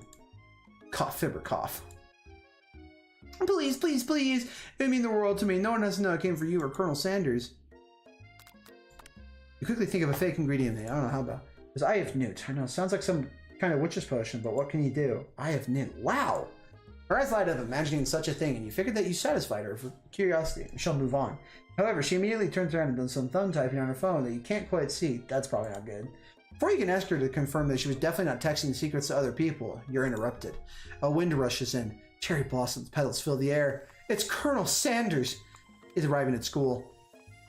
Run to him. You said that the best way to show Miriam how serious you and Colonel Sanders are would be to run to him. Surely he'll sweep you on the back of his stallion and you'll ride away together. That'll show her good. Oh, Colonel, my Colonel! However, your sudden moves and surprise the horse will riz up, kicking you directly in the face. The force of blow completely knocks you out cold. In the darkness, you see a vision. Ooh, butter chicken, I'm here to deliver a message. Not this guy. It's important that you remember this, exactly as I said it. If you forget, the world can end, so you know it's serious. I am entrapped in a realm beyond, but a great prophecy relies on my return. Only you can save me. All you need to do is repeat my name 3 times, and that name is... Before you continue, you suddenly awake. Oh, jeez. Ah, jeez. You wait to find Colonel Sanders tending to you. He roused you back to life with a satchel of secret spices, or is that just his natural seasoned musk? Compliment the craftsmanship of the horse. Lean it for a kiss. Whoa, whoa, you've known him for a day. You really sure? I guess you must be. Your arms around Colonel Sanders' neck and pull him in for a kiss. He turns his face, you awkwardly kisses here. You can feel him shudder. Too soon, you clearly mistook his compassion for love. Your soul crawls inside yourself and you instantly die of embarrassment. Yeah, okay. Oh, is it gonna make me redo that entire thing? Oh, fuck.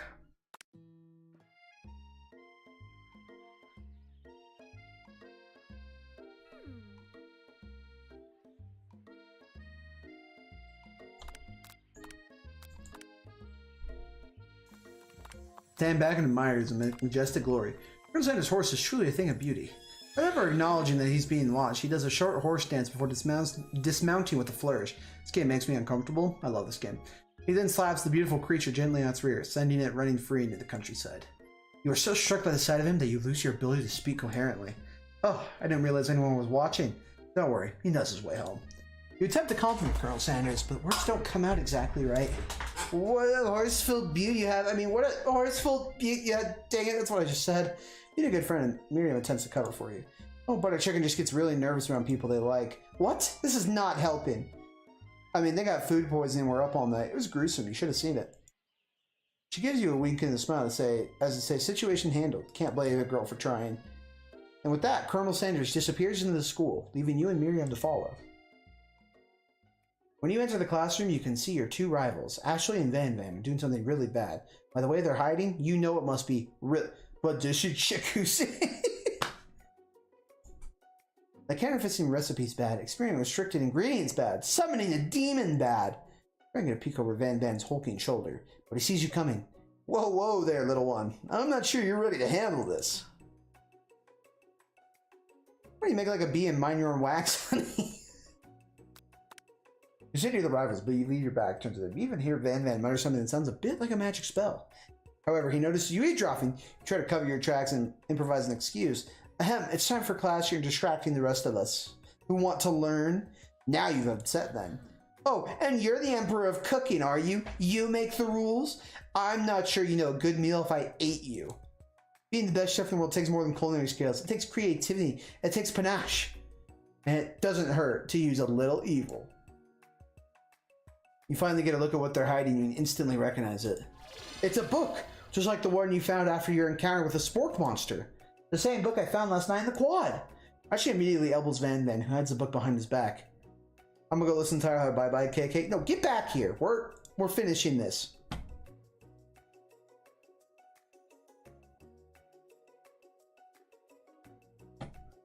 Where'd it go? There it is. I don't know what you're talking about. This book is a family heirloom and its contents are secret. You notice that they haven't just been studying the book. They got Pop pinned to the wall and they're tossing potato skins at him as they try to catch him in his mouth. We're playing, he. Before you can dig any further, you're interrupted by the arrival of more students. It's almost time for class. Beep, beep. I think must be running late. He's in such a hurry that he rolls right over Van Van's meaty foot. Hey, watch it, you bucket of bolts. You watch how you talk to him. He didn't do anything. Just womp. Who do you think you're talking to? I've never heard such language. Not even from a stand mixer. Womp womp. No, your mother was a stand mixer. Whiz bzzz. Van Van jumps to attack Clink, but Clink shocks Van Van, sending him flying across the room. Protect me, Colonel Sanders. These crazy men are about to come to blows. I think it must be over me, but I'm not interested in either of them. Ashley's tone has completely changed in an instant. She bats her eyelashes at Colonel Sanders. Surely he must know this is a ruse, right? Gentlemen, get a hold of yourself. Save it for the arena at least. Or don't, honestly, what do I care? I have lofty career aspirations to focus on. Maybe I can help you with your business plan. Just then, Sprinkles arrives to signal the true start of the class day. He's panting, which doesn't seem abnormal. He's a professor. He's also a dog. Students, please take your seats. I apologize for my late arrival. I spent the morning chasing a car all around town, and my tiny legs are very, very tired. But I'm here now, and I hope you're ready to learn. Rub his furry dog belly. He loves it. After he catches his breath, Sprinkles gains control of the classroom.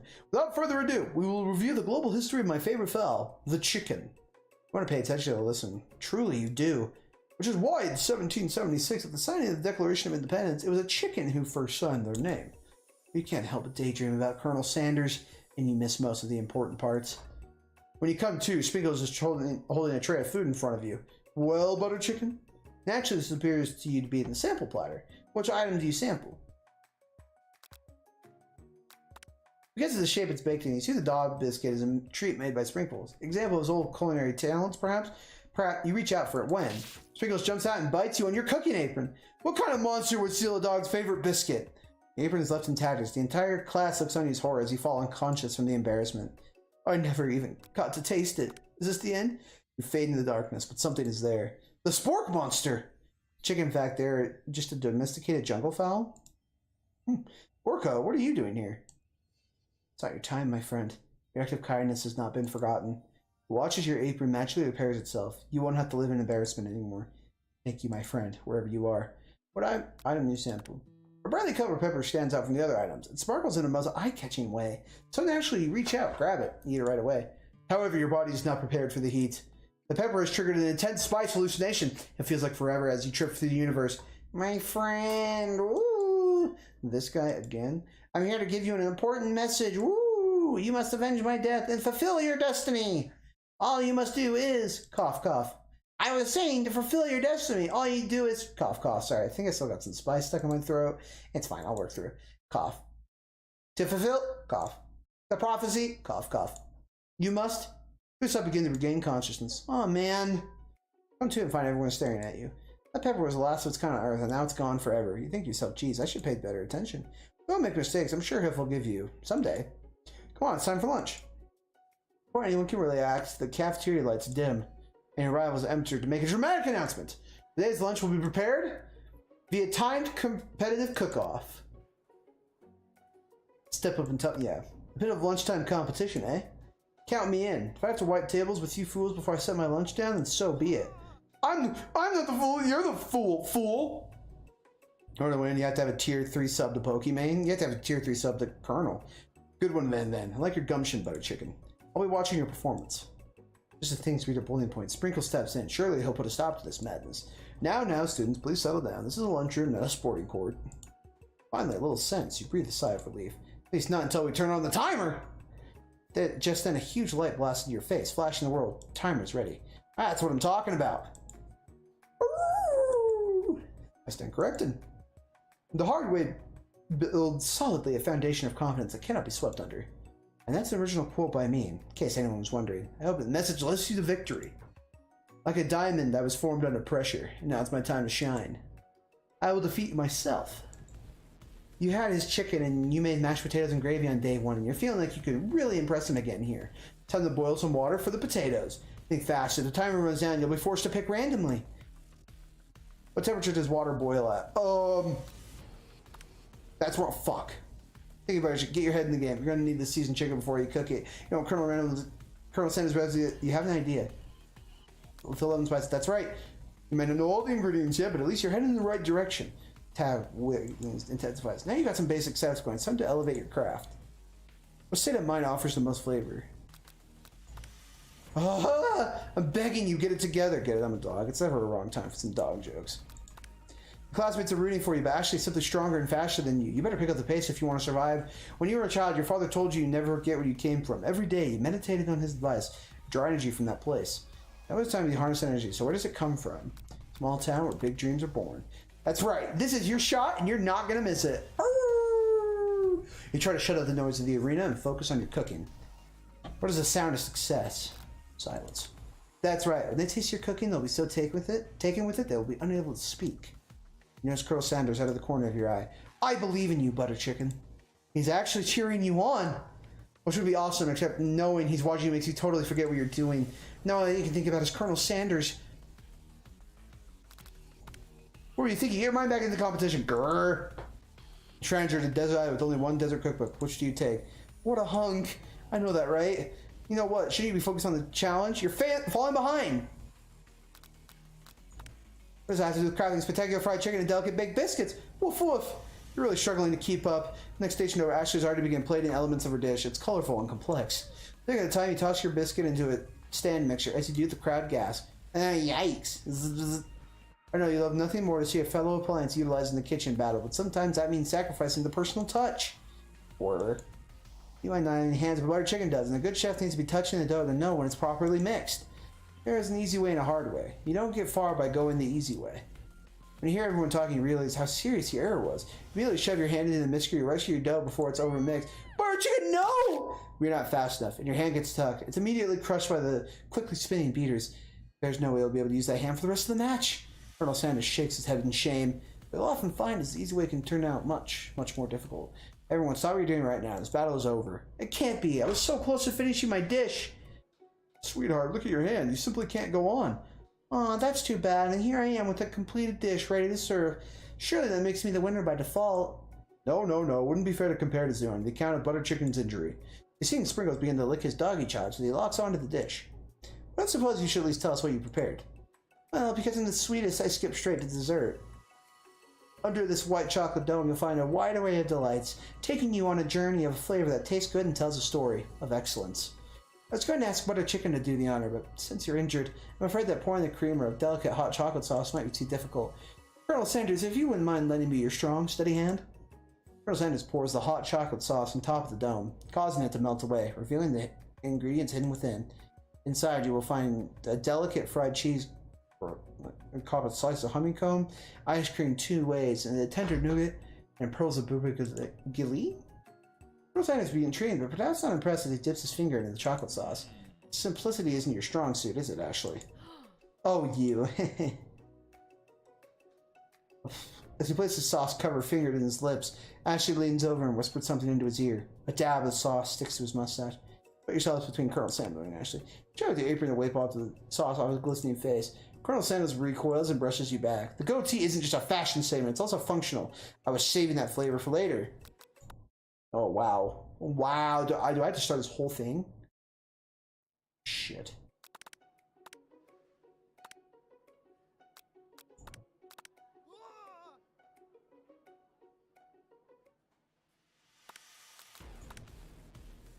How would you even gotten into school without knowing that? Winter gets to rub my furry belly. Let that enticing offer motivate you. You're going to need to season the chicken before you cook it. You don't know Colonel Sanders' recipe exactly, but you have an idea. 11. Fuck.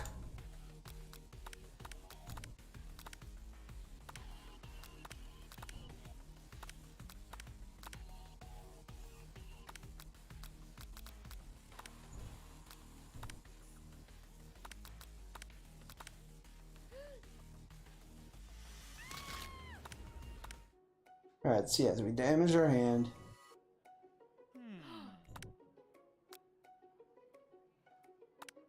Fish burn so intensely with your eyes that they burst into flames. The flames cause your eyeballs to catch fire and turn to ash, and they fall off your face, which means people will have a hard time understanding your emotions for the rest of the semester, perhaps forever. Embarrassed and ashamed by your poor performance, not to mention your crispy fried brow, you run for the quad to be alone. The beautiful weather feels like an insult. Inside of you, a storm rages. It's Colonel Sanders. He's probably here to tell you that he and Ashley are in love. He's decided to get married. He won't even ask you to cater his wedding because you're a terrible chef and an awful person. Try to hide from him, but he approaches you directly. I know you're hurting right now. Not just from the devastating loss, but with that run-in with the mixer and that small fire. We should get that checked out. I'm fine. Can you just leave me alone? I'm a loser. I'm not fit to fill your fryer. I'll never be a master chef. Failure is a part of life, not just for you, but for all of us. Do you think I've never failed at anything before? That's exactly what I think. Well, then think again. I wasn't always the man you see before you, enrolled in culinary school, incredibly handsome, successful, motivated. Well, handsome, sure, I was born that way. But I walked to other paths, and I arrived at dead ends. I was passionate about life, but I failed as an obstetrician. I was passionate about justice, but I failed as a lawyer. I was passionate about livestock, but I even failed as a meal handler. That one was especially humiliating. Meals can be so cruel. I didn't know.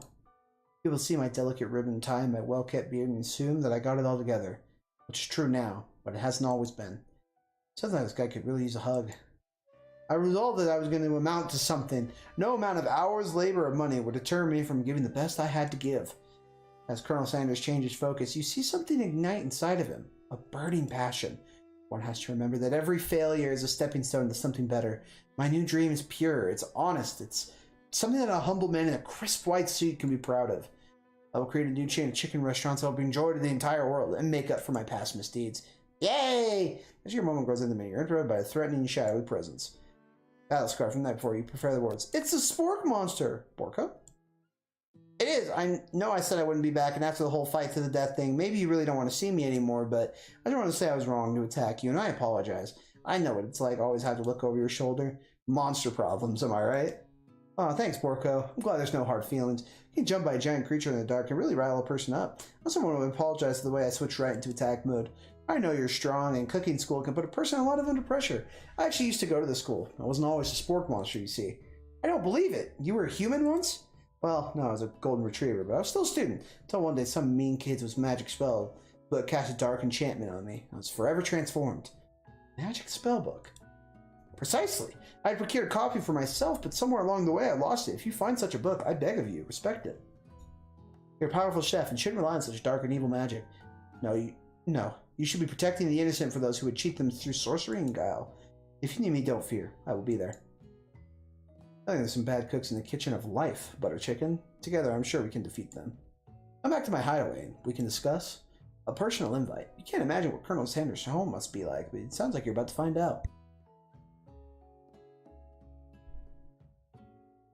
Stepping inside Sanders' home, surrounded by his things, you have to feel a special bond with him. It's like you live such an exciting life, Colonel. Every day can be an adventure if you approach it with the right attitude.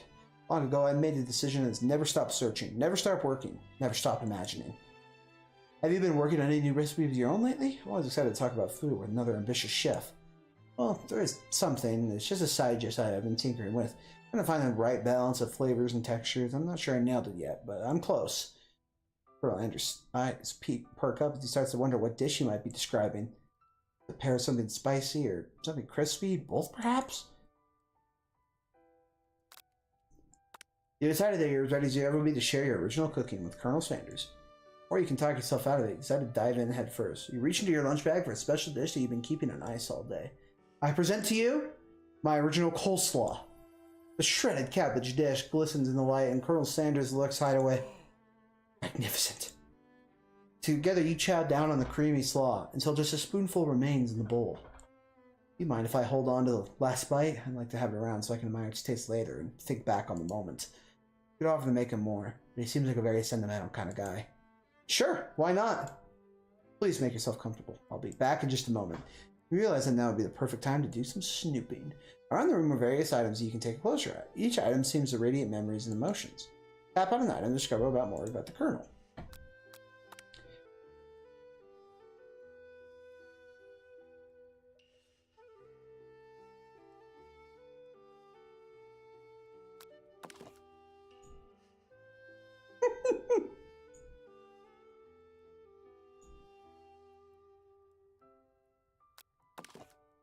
Was he a missionary?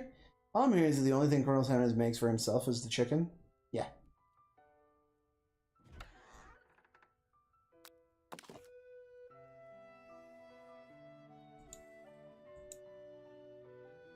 I wonder who my friend Pete is. Probably Pete. What? No, I'm not. Say my name right now. Can you see me in the middle of something?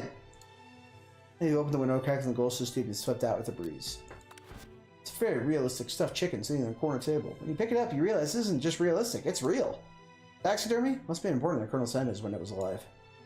Well, no, clips of the chicken's foot red, the true state bird of the great state of Kentucky. I don't think discover more about the Colonel.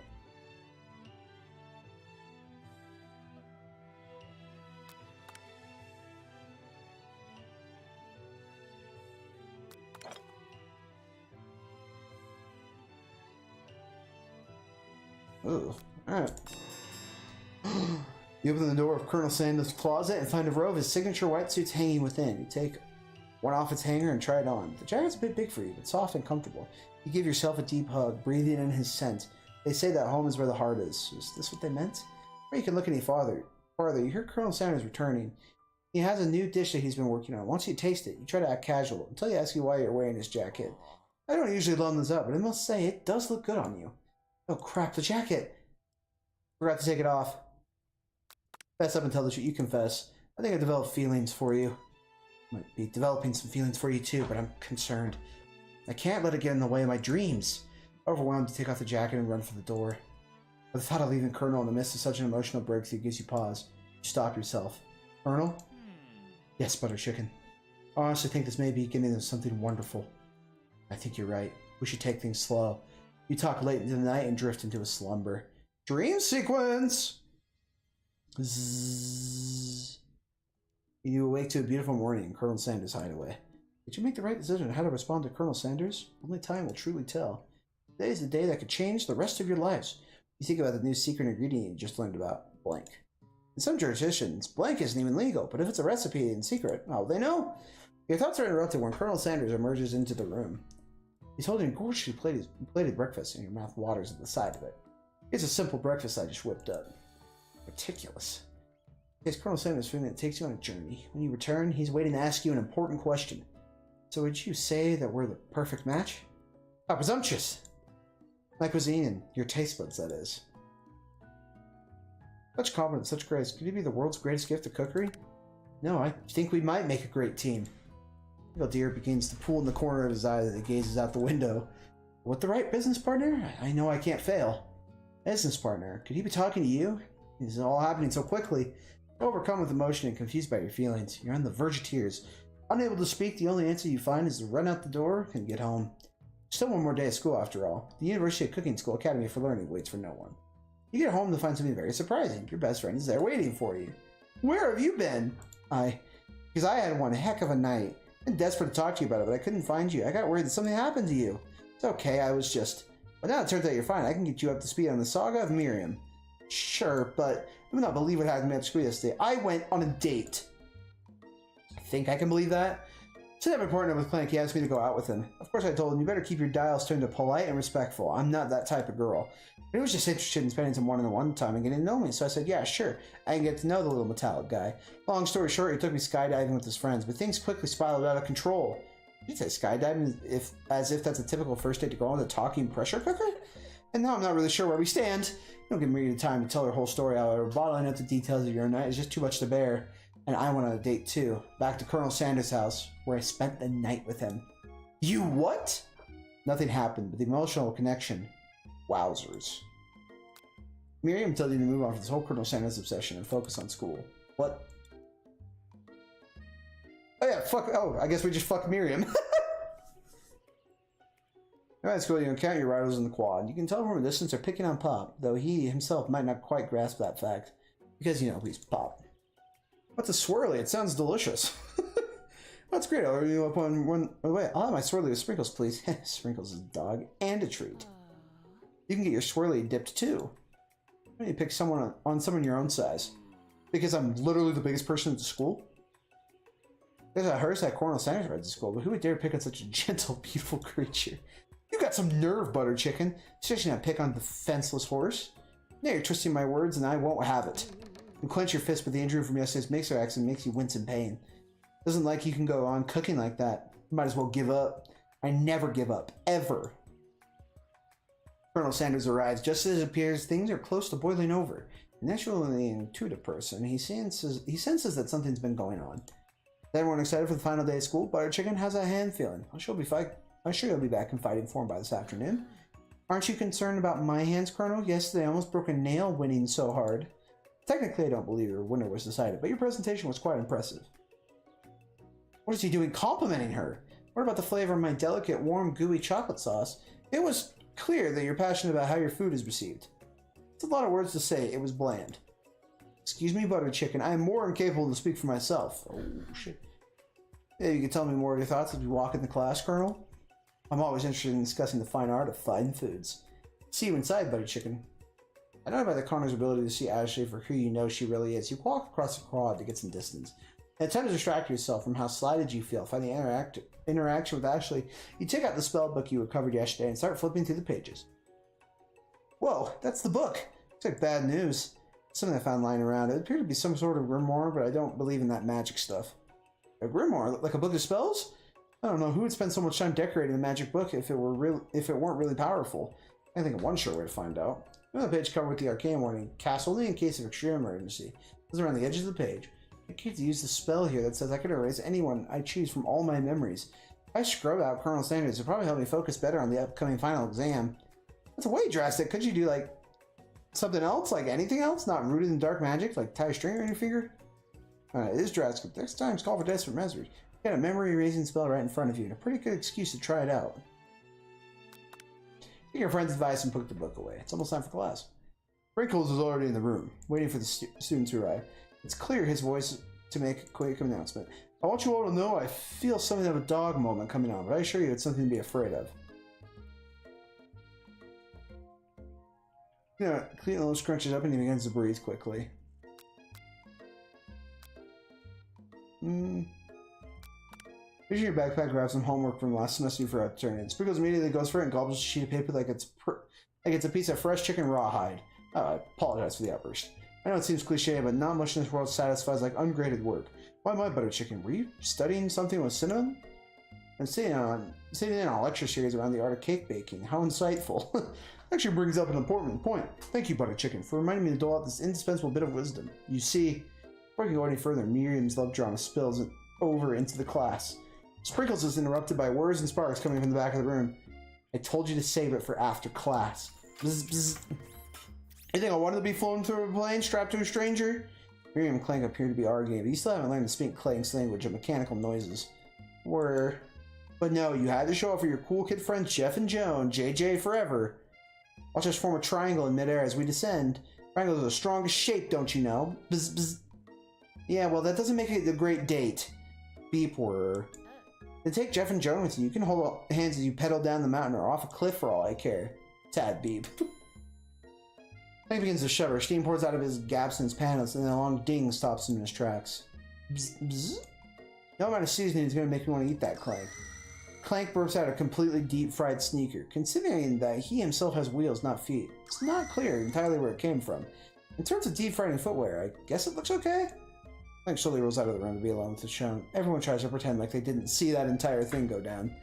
Nothing like a loud public breakup to cast a pall over the final day of school. Well, that was unfortunate. But we mustn't be distracted with what lies ahead. The final competition, Showdown Challenge Exam. I'm still working on the title, but I think you get it. Test time approaches. See you all in the arena. But before you can think about your upcoming competition, there's a very beautiful soul nearby in need of a pep talk. Hey, Miriam, are you okay? Okay, I'm so mad I could smash a tiny mug, spilling several droplets of hot cocoa across the floor. How could he embarrass me like that in front of everyone? And Coco's a delicious treasure, so you know this breakup is no joke, even if the source of frustration is such a silly boy. I know that you know this, but I'm going to say it out loud. You don't need anyone. Me and you, we're going to cruise to this final test and hit the carpool lane to Success City. Miriam brightens up, imagining the wind rushing through a short bank, but he hesitates to embrace the feeling all the way. You're not going to saddle up on Colonel Sanders Stallion right off in the sunset without me? Of course it's not. Well, maybe, sort of. But I'm sure there's a pony out there with your name on it and a ranch big enough for both of us and whoever we want to belong on. If it's not Pop or Clank or anyone else you meet today, tomorrow, the whole year, so what? You're a special person. You shouldn't settle for the first someone to show you a little interest. Miriam gives you a big hug and rests the tears from her cheeks. I should really review my menu for the day. I'm going to make a very special soup. I bet the Professor Dog is going to love it up. While you're pep talking Miriam, completely missed lunch, but that's okay, because you had a better idea how to spend the time before your exam. You decided to head to the arena early to practice a dish.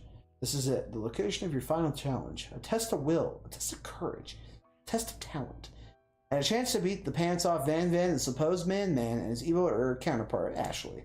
As you planned, you begin to run through a quick test of the recipe you've been working on. Butter Chicken's famous chicken pot pie. After practicing for a few months, making this dish comes second nature to you, and you're able to quickly get a fresh pot of pie in the oven. But as soon as you do, your cram session is interrupted by Colonel Sanders. Butter Chicken, what are you doing here? There's no time before the final exam. Oh, just taking it all in. I'm big into visualizing success. I look at my station and picturing victory. The pot pie has begun to bake, and the smell is slowly filling the space around you. Visualizing, huh? That's too bad. I was hoping you were in here cooking something delicious. The fuck is this? This is the Colonel Sanders dating sim. Usually happily share your food with anyone who's hungry, but the last time you let Colonel Sanders get in your head, it cost you a cook-off. You decided it's time to put your cooking above your romantic desires. But that decision gets hard to stick when... Evan timer goes up behind you. Okay, you got me. I'm doing a little more than visualizing, said Show casually. Yeah, it's Valentine's Day. We've been playing dating sims. I know, my nose can smell pot pie from 400 yards. It's an oddly specific distance, but you expect nothing less from an oddly specific man. You knew it was a pot of pie from just the smell? Not just a pot pie, but a chicken pot pie, with an all-butter crust. My nose is telling me something else. Oh no, is it burning? No, I can smell it was made by the heaping helping of TLC. But it'll probably start burning any second if you don't put it out. The moment of truth. Wow. It's the best pot pie I've ever tasted. I've always loved country cooking and I could eat this all day. There's no time left. The final showdown is about to begin. Pickles lays down the ground rules. There are no rules. That is to accept a cook with everything you've got. You step up for the cook-off of a lifetime. Beside that mac and cheese, put the pot pie you've been practicing are the dishes that will put you over the edge to victory. Meanwhile, both Van and Ashley are preparing a widely elaborate dishes per their usually over-the-top selves. What type of shit did I just walk into? You missed the dating sims. Miriam has her giant magnifying glass and several set of tweezers. She's definitely prepared to go big, going small. Colonel Sanders seems to be harnessing his 11 herbs and spices, but he's trying to find a way to improve on something so perfect. His original recipe, fried chicken. The intensity room starts a full 10 out of 10 with a frenzy of action. You're playing dating sims? Yeah, it's Valentine's Day. Everyone is calling out the really cool special cooking moves as they prepare their food. Wow, this is getting serious. Colonel Sanders batters his chicken as it levitates through the air. Man, I missed a perfectly good stream. Ashley? Yeah, you did miss a decent stream. I'm sorry. Egg wash! Miriam furiously injects the ingredient into an itty-bitty pot of broth. Best friend, Baster Blaster! Van steps towards it. He chops open a sea urchin. Let's rock and roid! Ashley scoops her pastries off the tray with lightning speed. Shallow personality spatula. Even Clank gets in on it. 5-dial pressure point chicken cooking technique. Wait, why didn't Clank learn to speak English? Bro, how do you get 9 viewers playing this game? Because it's Colonel Sanders? Type? It's a singularity I was full told. I'll do that in a second, Vexy. Must have let this happen. The appliance uprising will take us all. Self-destruct. And then quickly unplug Clank and rolls him out the back door of the arena. As you frantically prepare your dish, you notice Ashley has our spell book out. Is she going to use some dark magic to turn the tide? Got a book of your own and you're desperate enough to see her win another battle. Should you take this opportunity to fight magic with magic, even if it only is certainly evil magic? People are lonely, we're all lonely. Okay, damn. No, maybe people like butter chicken. It's magic when you got passion. I'm gonna do it the hard way. Those Sanders scenes you choosing to win in your own terms. It gives you a subtle wink from across the room. I believe in you, butter chicken. Miriam notices too. And I've always believed in you, butter chicken, since we were little kids, because I'm your best friend forever. You turn to notice that Miriam is at your station cheering for you. Miriam, what about your dish? If you're here cheering, who's cooking? Tiny food, short cook time. Actually already done, so I thought I'd help you. Oh, that's sweet, but Miriam tosses a handful of spices directly into your boiling noodles. It's the secret ingredient. Oh, shit. However, she doesn't know that he lied and the ingredient was made up, and where in the world does she get an Eye of Newt from? The boiling pot explodes, sending Miriam flying backwards. The watery noodles begin to swirl in the air, bubbling up into a dark cloud that thickens and congeals before your very eyes. His eye, Steve the Spork Monster. Steve, wait, what happened to Borko? You're not here to battle me, are you? Where Spork Monsters are many. I think Borko had the day off, but you have Contra Steve, and I hate the battle, so I say you're doing pretty alright. Oh, hey, you're in the middle of cooking competition? I love this stuff. It's better than TV. You crazy kids and your culinary skills really impress me. Mind if I hang out? Sorry, Steve, I'm kind of in the middle of something. Do you mind? Steve, the Spork Monster noticed you got a grimoire stashed beneath your cooking station. I see what you're up to. Crisscross some magical items and accidentally summoned me, huh? Yeah, you guess it, sorta. If you're here, would you mind tossing me some fresh noodles in a pot of salted water? I'd love to. I've always wanted to be a top chef, actually. You know, when I was just a little spork pup back in the old country, you can feel a Spork Monster wanting to tell a very long, involved story. You don't know exactly where they came from, but it seems like it's probably lonely down there. Actually, you know what? Maybe you should watch from the stands. I really need to focus on this competition. I understand. It's kind of like that time in monster school I had fallen asleep during scare tactics class, and when I woke up, he does a serious stare at Steve, and he takes the hint. Never mind, I'll tell you later. Good luck. Yeah, I can do this. I have what it takes. I came here to win. Your hair turns mac and cheese in your orange. Culinary energy flows through your body. My heart is pure. My hands are steady. My taste buds have been preparing their entire lives for... Yes, butter chicken. You're the chosen one. You will avenge me. Barry, even someone immediately fades back out. You interrupted my inspiring monologue. Sorry. My heart is pure. My hands are steady. The taste buds have been preparing their entire lives for this moment. I will show the world my cookery. You begin to levitate off the ground. Energy courses through your body. You know that with this power you can do anything, except turn back time, which would be super useful. Because while we were powering up, your chicken pot pie overcooked in the oven can't be served. But don't worry, dear butter chicken. You have suffered some setbacks, but all is not lost. Impressed with your fortitude, Colonel Sanders decides you've earned this support. Been watching you today, I must say, I'm truly impressed. You're thinking on your feet and rolling with the punches. He steps to your station and stands right behind you. I'm here to help. All you manage to make is mac and cheese, and time's almost up, so you're going to need it. But Colonel Sanders, what about the test? What will happen to you? What about the rules? Following the rules has never really been my thing. I follow my heart. What a guy. Colonel Sanders unfolds a delicate white towel to reveal the most delicious fried chicken tenders you've ever laid your hands on. Besides, some unexpected combination could have some striking effects that surpass their individual efforts. Are you suggesting if we combine forces we can form the perfect food union? Time's up, students! Time expired. It's the moment everyone's been waiting for. You must now prepare to present your dishes. A handful of students stand tall. The class seems incomplete. It seems we're missing some students. Pop, Clank. On screen you hear a pure and innocent gift that can only come from one student. Yeah, I'm flying. Looks like it's coming from the broom closet over there. Miriam, would you mind? At the closet, you see Pop hanging on a broom hook by the elastic of his underpants. When do you stop yapping?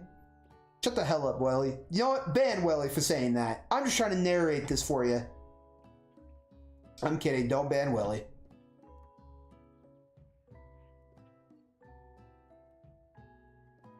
Pop, get down from here right now. Do you want to read? Do you want a reading stream? Let me guess. Did Van have something to do with this? Some asked for a wedgie. Who am I to refuse? I thought a wedgie was a salad. But Pop is eliminated from the challenge, even how he didn't cook anything. I can't feel my legs. Might I be excused?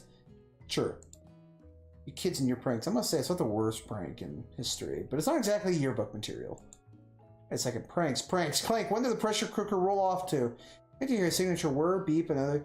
Matt said in Discord he's gonna bust because of your voice. Oh. Thanks, Matt.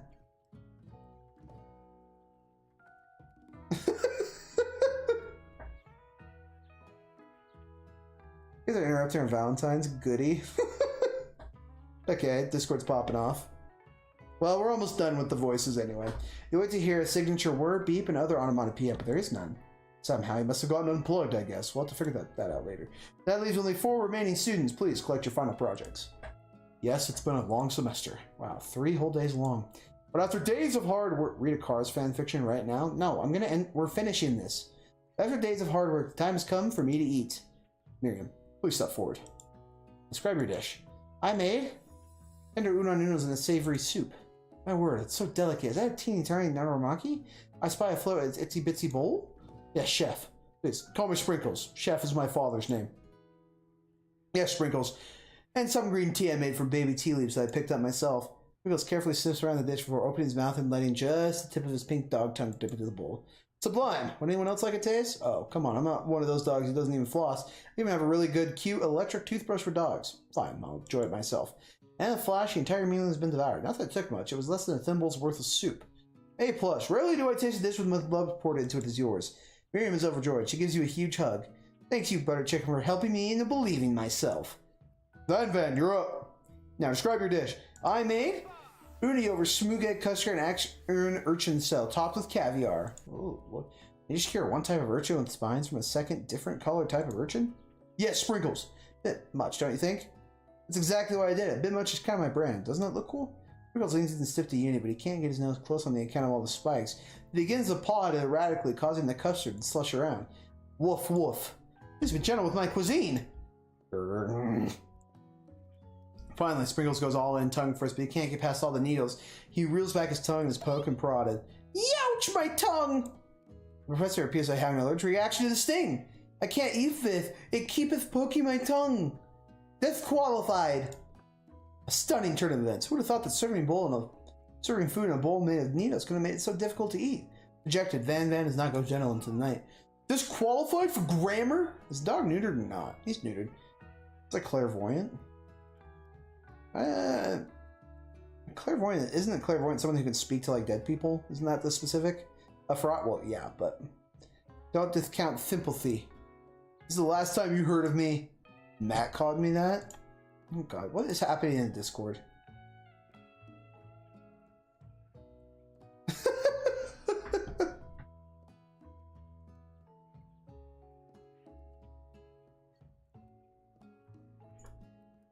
Before forcing us to endure his swollen tongue for another moment, Sprinkles graciously laps up a bowl of milk. I know. Yes, I'm a dog and I drink milk. Get over it. Sometimes it helps me calm my agitated tongue. Next student, Ashley, it's time to step up. Now describe your dish. I made orange blossom Turkish delight and a light rosewater syrup topped with French meringue and connected by sugar glass. What? Please tell me I'm so confused. He's saying you've predicted what he was doing.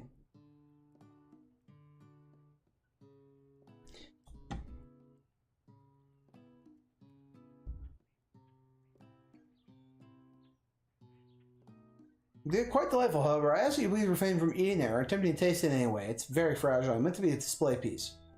Don't eat the food? What the fuck did I just see? Are you fucking furry? Of course you hop in at the very end. Don't eat the food at a cooking school? Got toasted ears or something, Butter Chicken? I told you, it's a display piece. I literally just got home from the gym. You missed a lot. Actually, I must say, it is beautiful. However, this is a cooking competition. I did cooking school. Fucking know you're furry. It's just a fucking dog. It's the Colonel Sanders simulator. I believe in you. Yeah, which is why I cooked it. And I did an extremely good job cooking it, too. I didn't realize that we were having an eating exam. If I wanted to be judging eating, I'd go to the College of Eating, School for the Hungry. I suppose you could smell it if you absolutely insisted, but don't breathe too hard. You might disrupt the sugar spiral. If the food it cannot be eaten, it cannot be judged. You are disqualified. Rage overtakes Ashley. She finally cannot keep her two-faced routine up. You wouldn't know high-end cuisine if it cooked you. And with that, Ashley storms off to rededicate herself to being the best. But this time without being shackled by trying to be fake nice and liked by everyone. Is there anything fucking Ashley that is the worst spelling I've ever seen? That's the point. This isn't the last you've heard of me either. If this class gets much smaller, I'll be teaching myself. You and Colonel Sandals, the final cook, step up together. 2 chefs? What began as a bowl of delicious mac and cheese has become something else. You examine it closely, sniffing and eyeing the bowl. Uh-oh, I don't have a good feeling about this. From somewhere in the room, a literal drum roll plays. Just when I thought I've seen everything in this kitchen, you give me this thing, and completely blow me away. And my 49 dog years of life, I've never tasted anything so delicious and perfectly balanced. It's so delicious, in fact, that everyone passes the class. You pass, and you pass, and you get a pass. Everyone gathers around and partakes of the mac and cheese bowl. They all seem to transcend this reality into another dimension. You win. Together, you and Colonel Sanders have made a new menu item. The new menu item is so impressive that even Van and Ashley are drawn back by its magnetic fragrance. When they gaze upon your mac and cheese bowl, they admit you are indeed an excellent chef. Sprinkles declares you have passed. Everyone has passed. There's supposed to be more battles, but come on, how could it be better than this one? Now the school year is complete and everyone's graduated. Students return for one last assignment, to get their groot on. You should honestly read some Pokemon fan fiction. I'm not reading Pokemon fan... What is Pokemon fan fiction anyway? About a bunch of Pokemon fucking? The cafeteria has been completely ridiculed in order to serve as the site of the school's graduation dance. Compared to this massive high-tech cooking arena, the humble decor seems downright cute and cozy. DJ Dog is in the house! Ooh! You know that Sprinkles was a master chef, but also a world-renowned turntablist. Who says you can't teach an old dog new tricks? Van and Ashley tell everyone they've committed themselves to righting the wrongs and did while they were villains. For a moment, you actually believe them. Not another haunting. No ghosts allowed at graduations. Clearly written in the school bylaws. I was never actually a ghost. It was all a trick to get you guys to finally notice me. Oh, amusing. Now that everyone is together. It's the Spork Monster, he's totally mellowed out. Everyone, the Spork Monster is no more. From here, I prefer that anyone refer to me by my new name, Party Monster. Sounds cringy. Meat and Tan, have you looked at what we're playing? Student tries to finish what he had to say, but everyone is too wrapped up talking to Potato. Party Monster. Ejected. Student walks off. Maybe things didn't work out for Miriam romantically, but she found a love in her cooking, and you know she's gonna do great. A red carpet rolls out from the floor of the ballroom. It's like a Hollywood movie premiere. Who could command such an entrance? It's Pop! He arrived late to the dance, but apparently for good reason. Walking the carpet, you see a person atop his dirty chef's hat. A crown? Welcome back, Pop. I know you weren't able to complete the final exam except your diploma, so you had it mailed directly to your father. We figured it's the least we could do for the school's dean. Oh, now I get it. And we get a new wing on the school, not to mention the honor of educating son of the chancellor of such and such. The music dance is interrupted by sparkling and electric hissing. It's Clank, who arrived late to the dance! Now that I've graduated, I can reveal my truth. Whoa, he's still doing the talking thing. I am Clank, and I'm not of this earth. I'm actually from a faraway planet, in another dimension. What? What? I actually feel like I knew this the whole time. Now that I've learned the ways of your kind, I must return. Miriam, will you come with me? I don't know what to say. Besides, no, obviously. I should begin to learn who I really am. This isn't the time for me to devote my life to figuring out who you are, Clank. Gay robot, yeah. You're blown away by Miriam's maturity. It's pretty clear she's managed to surpass you in that regard. I understand. Kind of. Humans are weird. Portal opens up and Clank disappears through it. Finally, Colonel Sanders arrives. Howdy, classmates! Just like the first day he met him, he has come prepared to feed the entire class. However, it's not enough to just give them a bucket of chicken. Time, it's a full meal. I didn't get to be the most famous chicken man in history. I didn't get to be the most famous chicken man in the history of chicken and man, but not by not reminding people to go out and buy my chicken. The end? No, it's not the end. Everyone feasts around delicious chicken dinner. Colonel Sanders finds you sitting at the edge of the dance floor. What a chicken! What are you doing sitting here all alone? Oh, you know, just waiting for the right person to ask me to dance. I wonder, might you tell me, what are the qualities that you would expect to find in such a lucky person? Off the top of my head, I don't know, a spiky musk, tidy goatee, a degree from the University of Cooking School Academy from Learning, just to name a few. It's truly my lucky day. Would you dance with me? Yes, I would love to. As you glide across the dance floor, hand in hand with Colonel Sanders, the future stretches out in front of you. And once my 100th franchise is up and running, I'll be ready to take a day off, and I'll be so glad to spend it with you, Butter Chicken. Oh, sweet. We'll work together and play together. Colonel Sanders stops dead in his tracks. Work? Together? Well, I think this is something I need to do by myself. But who will help you run your restaurants? I don't believe I need help. Besides, based on your time at school here, do you really think running restaurants is the best path forward? Could you be you found a love connection but failed to earn Colonel Sammy's respect as a chef? Can you live with only half of him? Will you be able to endure sharing him with the other love, the life of an entrepreneur? I suppose I could enroll at pastry school. Oh, my dear buttered chicken, I'm sure you'll find your place eventually. Along the way, you'll have me by your side. The end.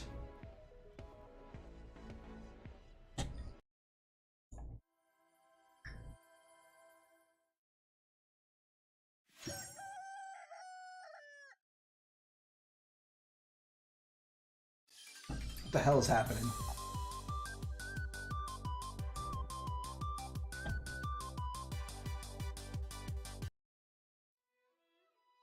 Woo!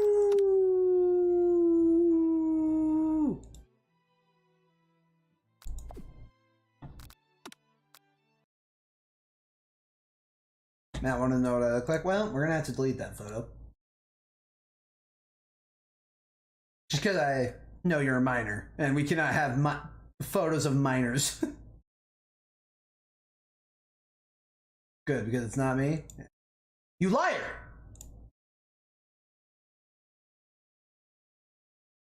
Alright. Well, Caden has child porn on his computer. No, god damn it. No, that's not. I do not. My 18-year-old friend.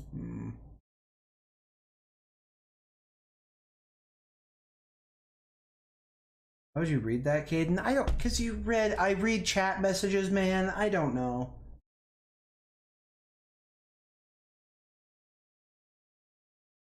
Alright, well, that was a great stream, guys. My voice is hurting really bad. I missed it, never changed. You did miss it, Jever. I am going to end stream. My voice is hurting. I've been talking for like 3 hours straight. Did Ride the Drumstick? We did fall in love. We did get him to fall in love. Although apparently we weren't good enough cooks for him.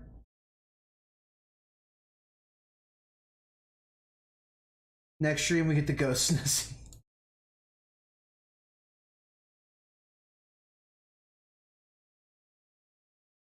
We'll see. Yeah, when will next stream? I don't know when the next stream will be. I know for sure I'm gonna be streaming with Cameron Friday. Saturday I'll be streaming with Josh. So we'll figure it out.